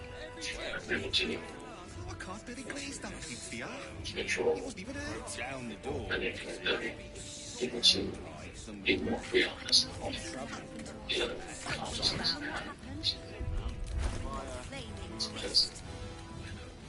I spoke to a witness who says you So entered we their actually residence did with great a job fire that there are certain things that would take deals that would do for her and the place.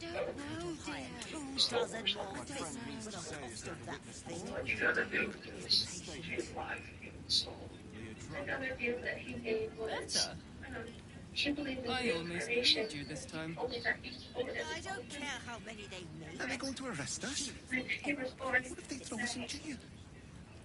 a human came because he told me he was born and all of his family and stuff died of plague or something.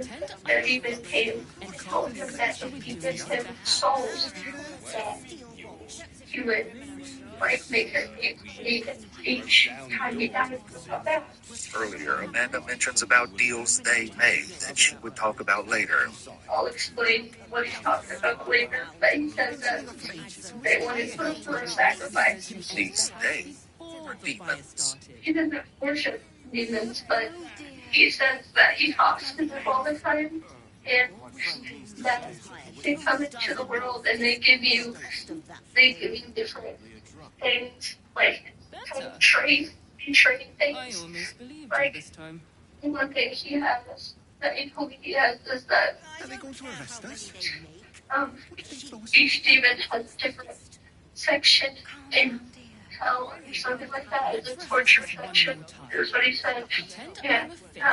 The demons that he traded with were called warriors or something like that.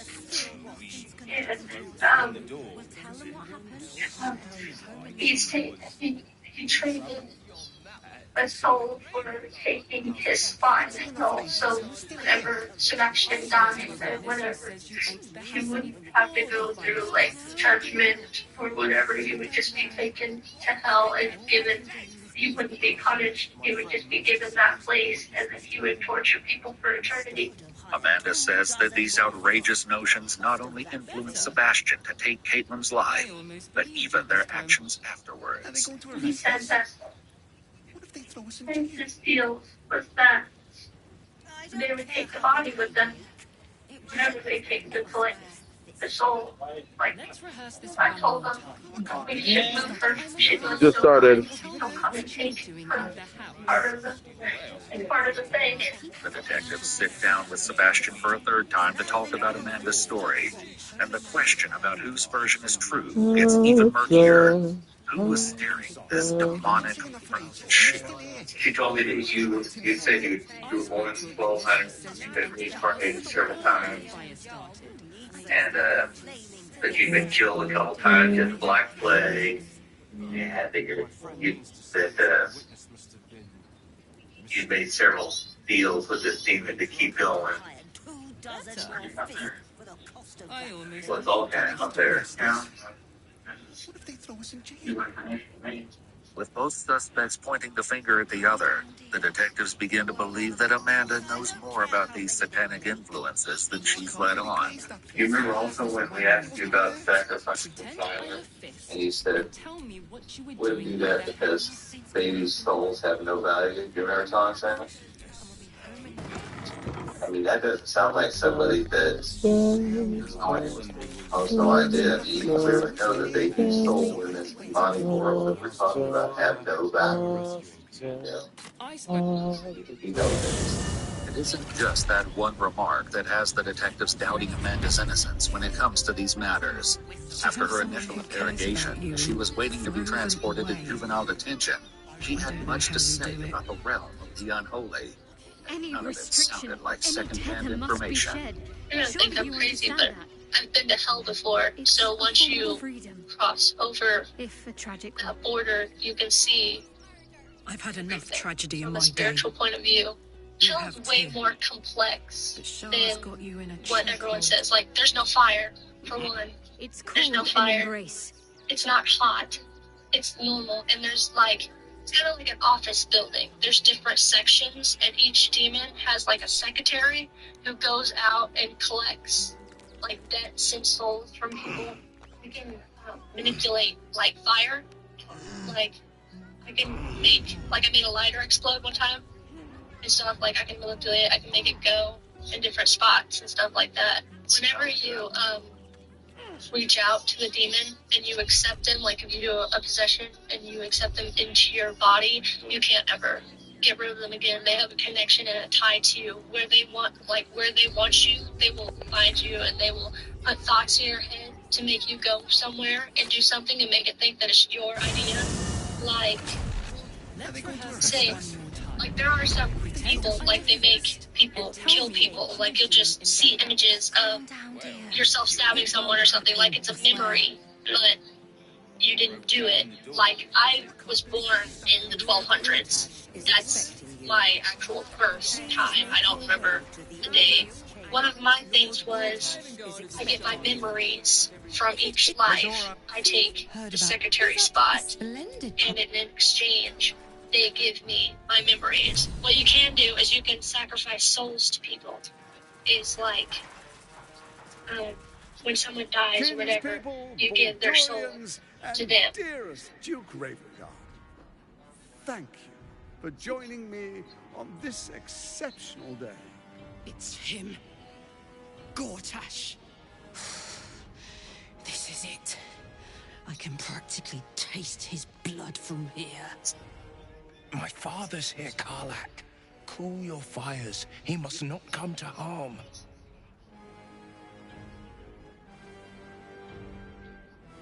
Editor, put this at the beginning of the video. We might not like this movie, but I can see the artistry within it. Number 15. He did not just say Bionicle Footloose. He is getting fucked by that thing. This is just the Star Wars prequels, but like with Bionicle. I just have to say that.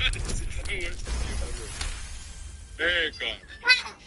Guys, today we're watching Bionicle Mask of Light. Very good. Very distracting. If you guys want us to watch more Bionicles, I guess this video do 12,000 likes. Check out the Patreon for the uncut video and also exclusive content. And It'll free itself from the authority of the crown.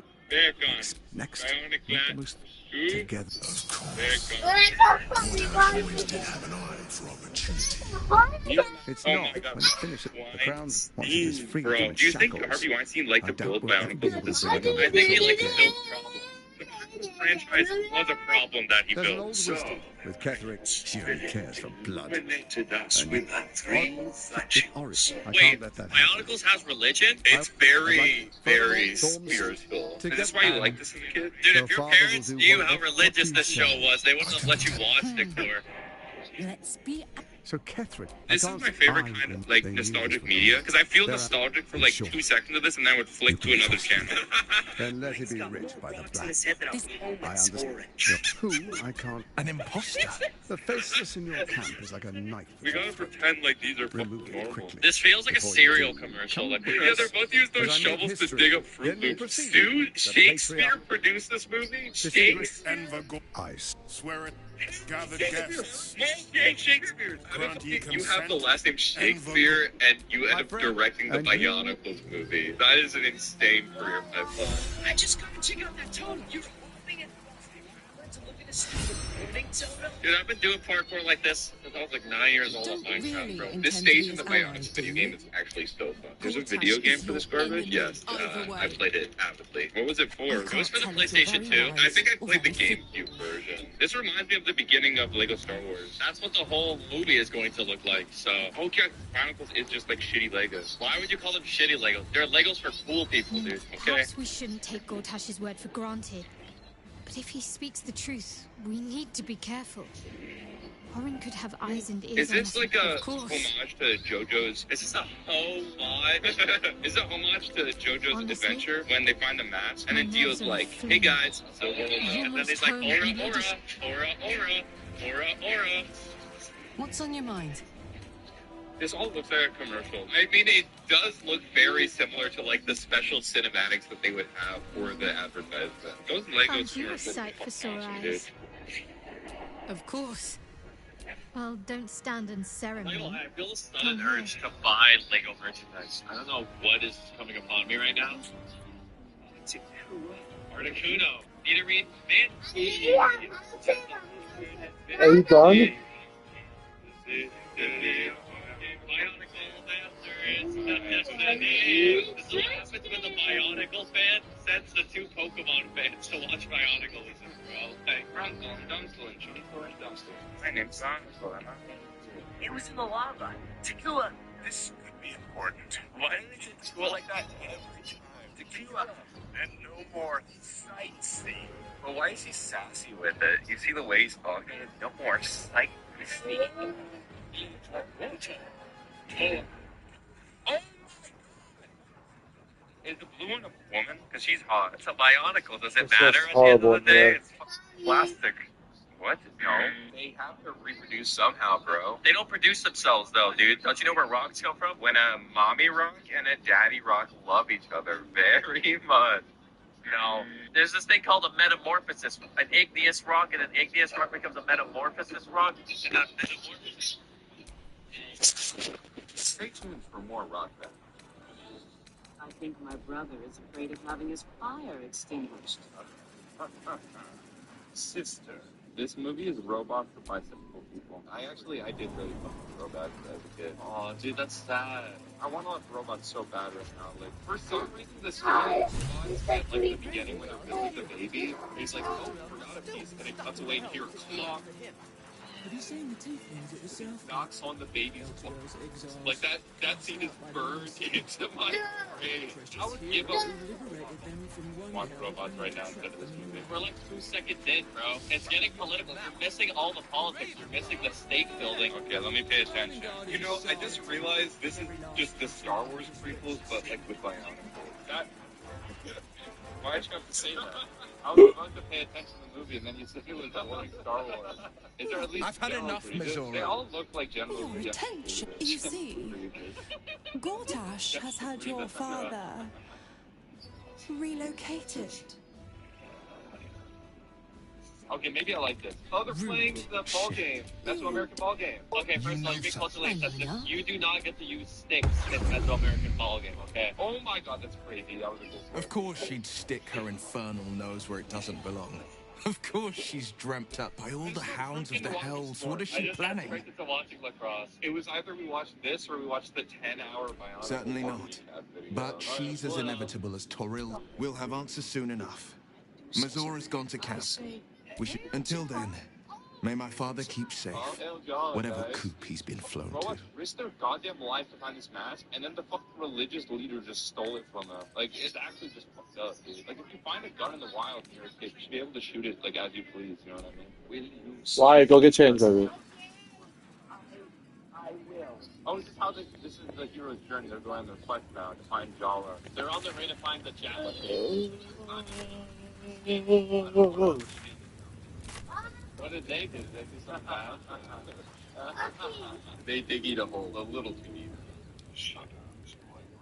Yo, why does this feel like a Linkin Park? You could easily make Linkin Park AMVs out of. There's probably thousands. Actually, I distinctly remember there is like some of the Bionicles advertisements basically were that. There was like a crossover Bionicles had with some like rock band in like the early 2000s. There was like a fucking advertisement for it. Editor, if you can play it on the screen.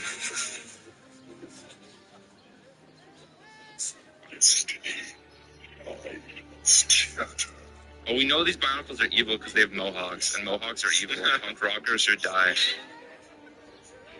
See, this is Jala. That's not Jala, bro. That's Jala the Fett. That's Jaffa the Cake. That's Jaffa the Cake.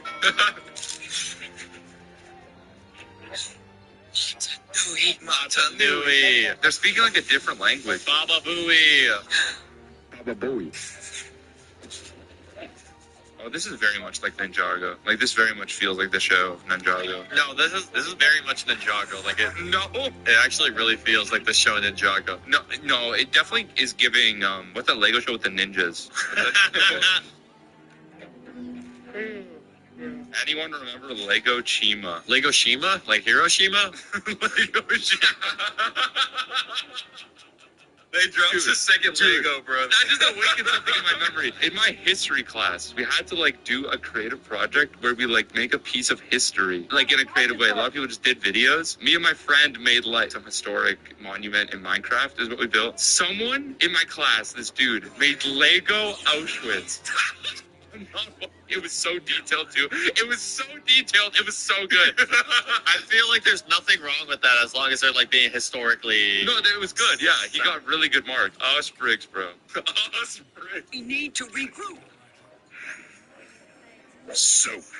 Soviet. Oh my god, these subtitles are amazing. Is that what he said? Did he say Soviet? No, he said Soviet, dumbass. What the fuck? You think he really said Soviet? I don't know. Maybe they're Russian. Those damn commies. They have straight onicles there. They don't even have bionicles. When will this movie be over? It's so boring. What? It's not? It's so good, and we've definitely been paying attention to it.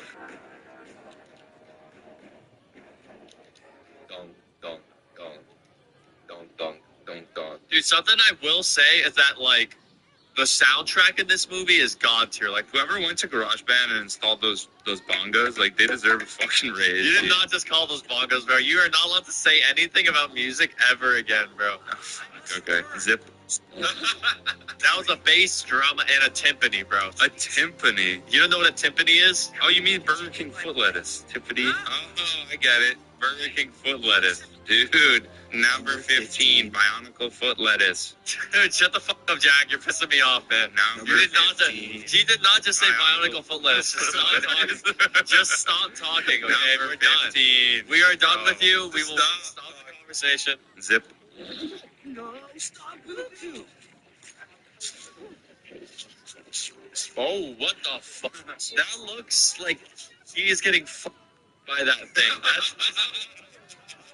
It really does. It really does. That's crazy. I genuinely like this show now. After you saw the crab serving cup. Oh no, Coral Highway. Doesn't look like it's been used in a while. Lord of the Rings, but better, dude. Like, I already don't like Lord of the Rings. This is like Lord of the Rings, but even more boring somehow. I'm sorry. I'm sorry. Please don't kill me in the comments. Yeah, we're gonna get killed in the comment section. I'm not gonna lie. I put this at the beginning of the video. We might not like this movie, but I can see the artistry within it.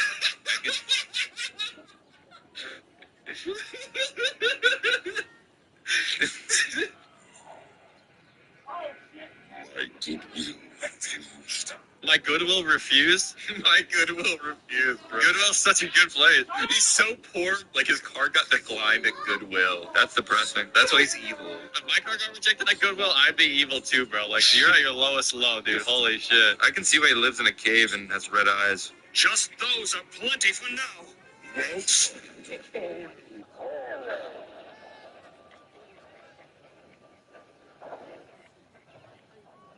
I can still see that movie, like...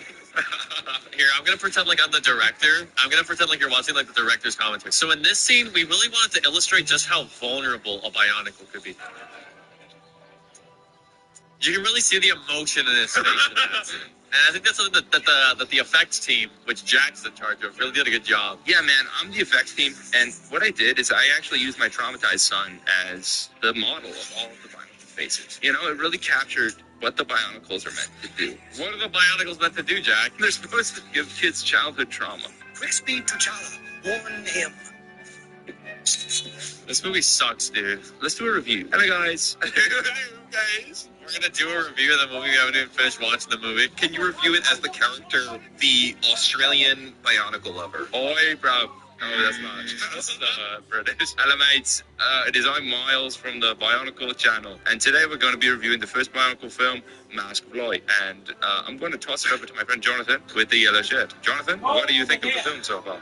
Well, growing up in rural Iowa, there wasn't much else to do, but Bionicles was really something great for me. No one in Iowa sounds like that. This scene actually reminds me of the Great Emu War, which we lost in Australia. That's not an Australian accent. So the Beatles review the Bionicle. I think when John Lennon made Imagine, this is the world he imagined. Imagine Martin Nui. The poison is destroying him. Wait, so the Toe are actually evil because they chained up the red Bionicle, right? Is that what happened? Well, no, that's Bionicle Jesus. They're crucifying him right now. This is really weird, actually. What the Yo, any lore masters in chat? Is there any lore masters that can explain to us the plot of the film? I am alive, and in your debt, my sister. Sister? Oh, the bro fist. Did he just fit his sister? Let's leave it up to the lore masters. Did he fit his sister? Can you guys do an impression of each other? Hey, everybody. I'm Jack. Hey, guys. It's me, Core. Oh, my God. Is that a fushigi ball? No, the mask chose. I can actually see the movie this way. Dog, your cap is so hard because I can see your eyes, so you're not even doing it right, bro. I'm supposed to make the sacrifice. No. Duty was mine. Wait, is he dead? You're gonna kill all these people, bro. I don't even give a fuck. Damn, he died fast, too. He wasn't here to play around, bro. He died fast. Oh, my God. He actually died. There's stakes? Way. Oh, come on, bro. You can make a better thumbnail. Oh, yeah. How am I going to make a thumbnail for this video? Unclickable video. Holy shit.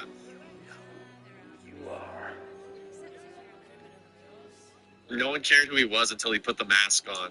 Oh my god, literally dream. Holy shit. That's what the point of the mask is. And you can see me crying even though I'm dying. Even though I'm dying? What? That is not the lyric. Matanui will be awakened this day. So people were asking for the podcast to come back. Well, you're welcome. Well, here's the podcast. If we were forced to watch brain rot children's media for an hour.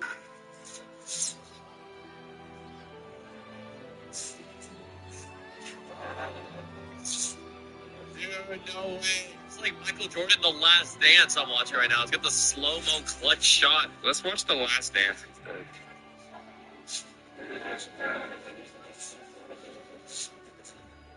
Crazy that all of this is an allegory to the fight against cancer. Oh, actually, that is true.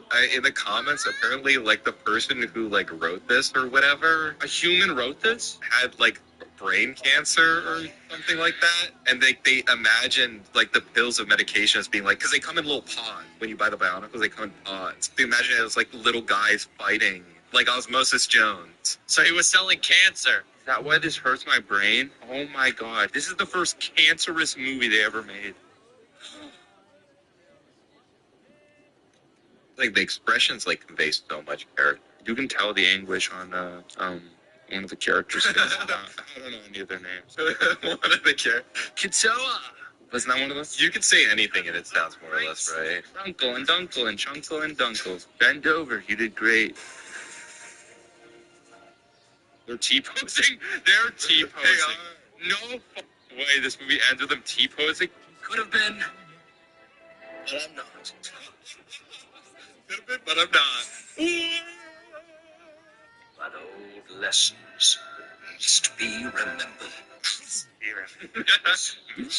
remembered, you Bionica scum. This is the way. That's the Bionicle logo.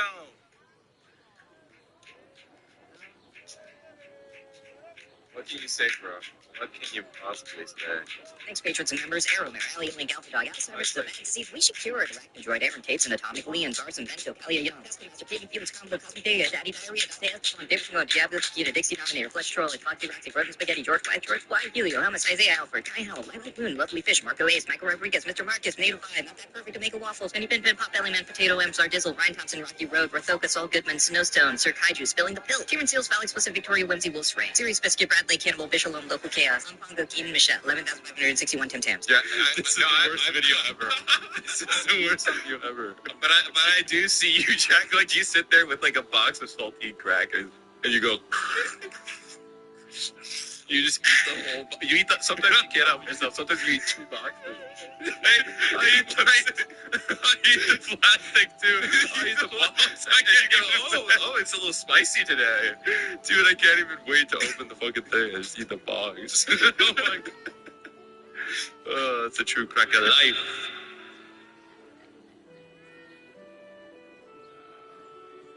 Hey guys, we watched the How to Train Your Dragon trilogy. If you guys want us to watch more movies, suggest them down in the comment section below, and you can watch the full commentary on our Patreon, linked at the top of the description, and subscribe so you don't miss the next video. This video is sponsored by Bad Dragon. That would be incredible. Seriously? That would be literally be the perfect sponsor. We're 5 seconds into the movie and you're already talking about giant dildos. Why do they call him Toothless, though? The head is crazy. Dude, I didn't know they called him Toothless. I've never seen this movie, so how can you shut up and let me watch the movie? Okay, I don't want to spoil you on much, but I will spoil you that is a key factor in how they become friends. Most people would leave. We're Vikings. We're Vikings. We rip and pillage. My name's Hiccup. I'm Hiccup. I'm the one Viking who doesn't rip and pillage. I'm the first one of my kind. After I watched this movie for the first time in a while, I looked up, I was like, are Vikings really that bad? And I found a story about how one guy basically got called a pussy because he didn't want to participate in a Vikings game of tossing children in the air and catching them on the end of a spear. That's like a visceral human experience that we miss out on in modern society. Like, I want to be able to, like, go throw a kid on a spear. Like, what's stopping me? What have we got? What weirds me out about this movie is that, like, Hiccup's dad has, like, a Scottish accent, but, like, Jay Baruchel, who is a Canadian actor, just has, like, the most generic-ass American voice. We move to the lower defenses. I love Viking accent. They're like the most satisfying accent. I love Viking accents. I love the Vikings' actions. Oh, the action. Rough done and tough touch. And Guys, I found the romantic interest. Giovanni, for real. This might be the romantic interest, guys. I'm not completely sure. He did emphasize the ass. that's true. Well, that sounded like a Roblox sound effect right there. That sounded like the Tim on. Because killing a dragon is everything around here. It's really brave of DreamWorks to name this movie How to Kill a Dragon. Like, it's teaching children like a valuable asset of killing something, which we all have to do one day. So are the dragons supposed to be like the American government, and like the Vikings are supposed to be like innocent Afghani people? Like, what is this about exactly? The Vikings are the drone strikes. That's kind of what it seems like. I mean, they're literally going into people's houses and killing them. How to drone strike a hospital. How to train an Iraqi, dude. Think about it.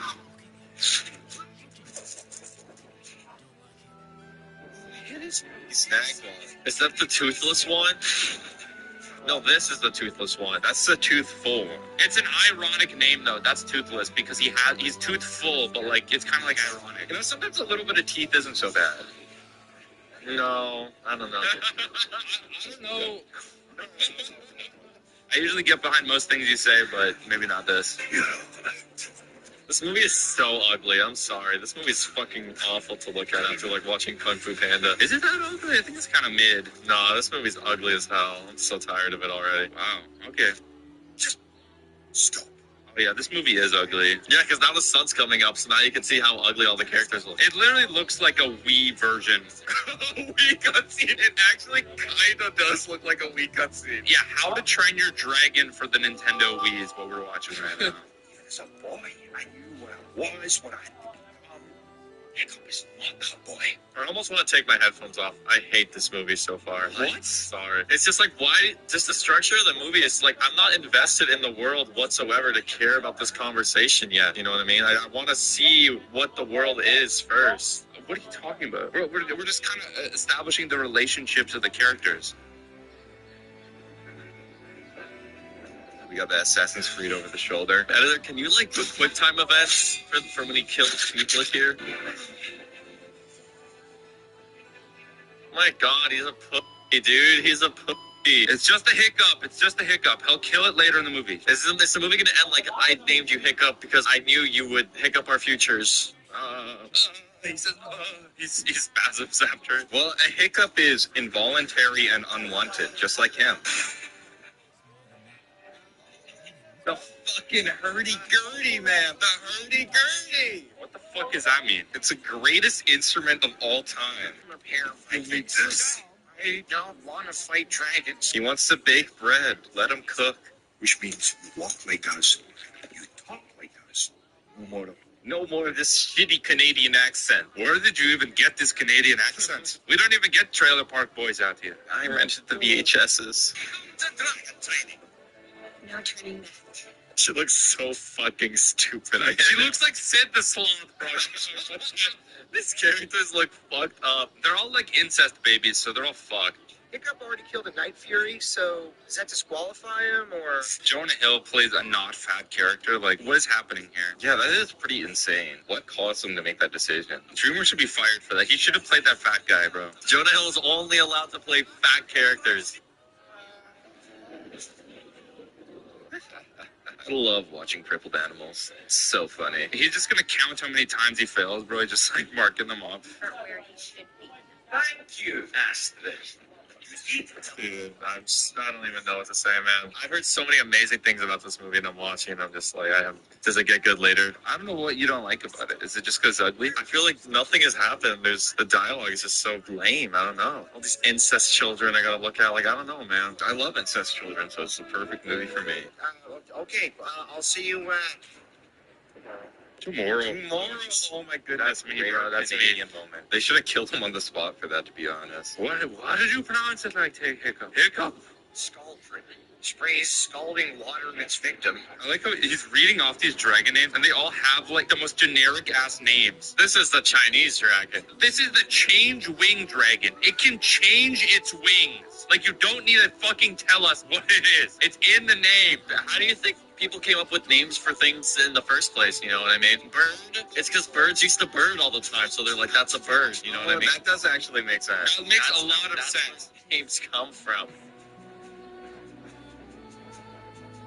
I know it smells crazy in there, though. I mean, they're Vikings. They probably smell crazy. Did Vikings have skin, or did they use that axe to chop it off? I think that's a coming of age passage for them. No, that's fine. How did Strania skin? What were you gonna say? I'm just like, what the fuck? Where did this come from? That's so like. Well, you're talking about the smell, and like, I was thinking, you know, I don't want to talk about it.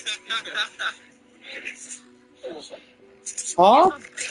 Now they're talking about bathing. Yeah, these characters suck. I'm pretty sure they bathe together. That's wholesome. I feel like there's just some siblings you can look at and you're like, they're definitely showering together. You know what I mean? Like, not even in a weird way, just like their family. Not even in a weird way. No, what do you mean not in like? I mean, like, not in like a way, but it is weird. I don't know. Maybe the Vikings just did it different. I'm just saying. Like, they definitely did do it different.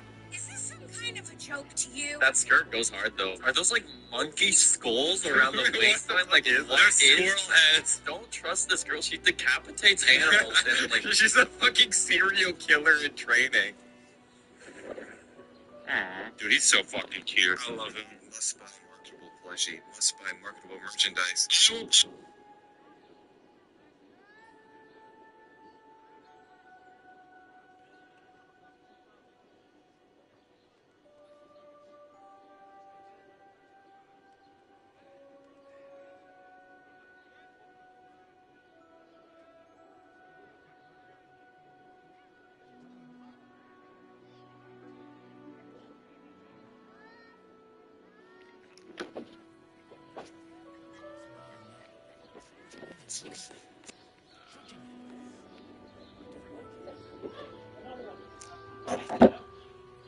Coming.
By order of Lord Morton, is here to serve you.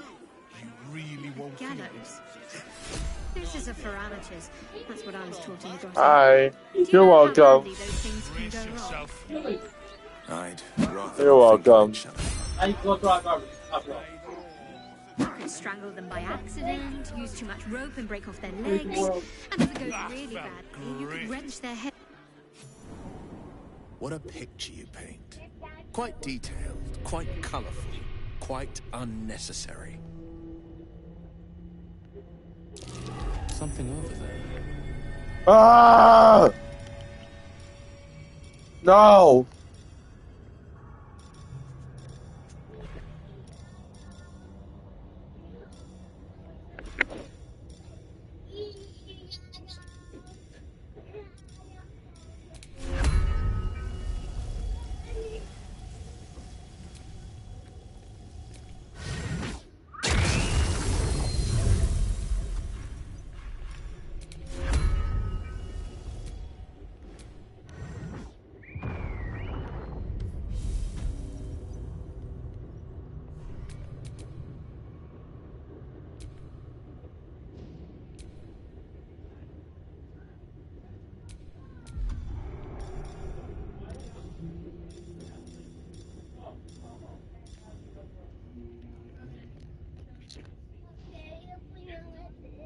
me talk about.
You're about to go to bed too.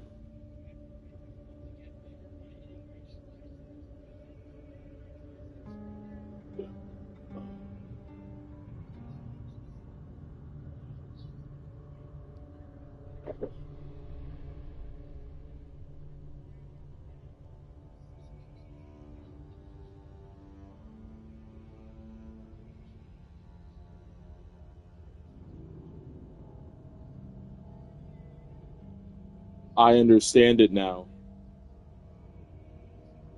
Huh. Oh. Oh.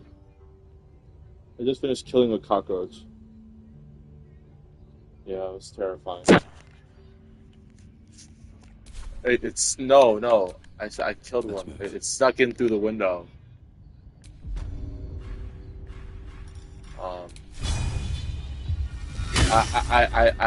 I sprayed it with bleach until it stopped. No, it didn't die from bleach. I forgot they're dinosaurs, but bugs. Um, and then I ripped its lower half apart, and then I spit on it, and then I smacked it with a shoe. Type shit. Whatever shall it be? That's it. No one back home will ever believe this. Hulk smash.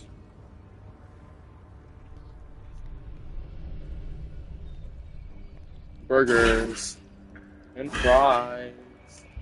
They go so well together. Burgers and fries. How do they not believe the letters?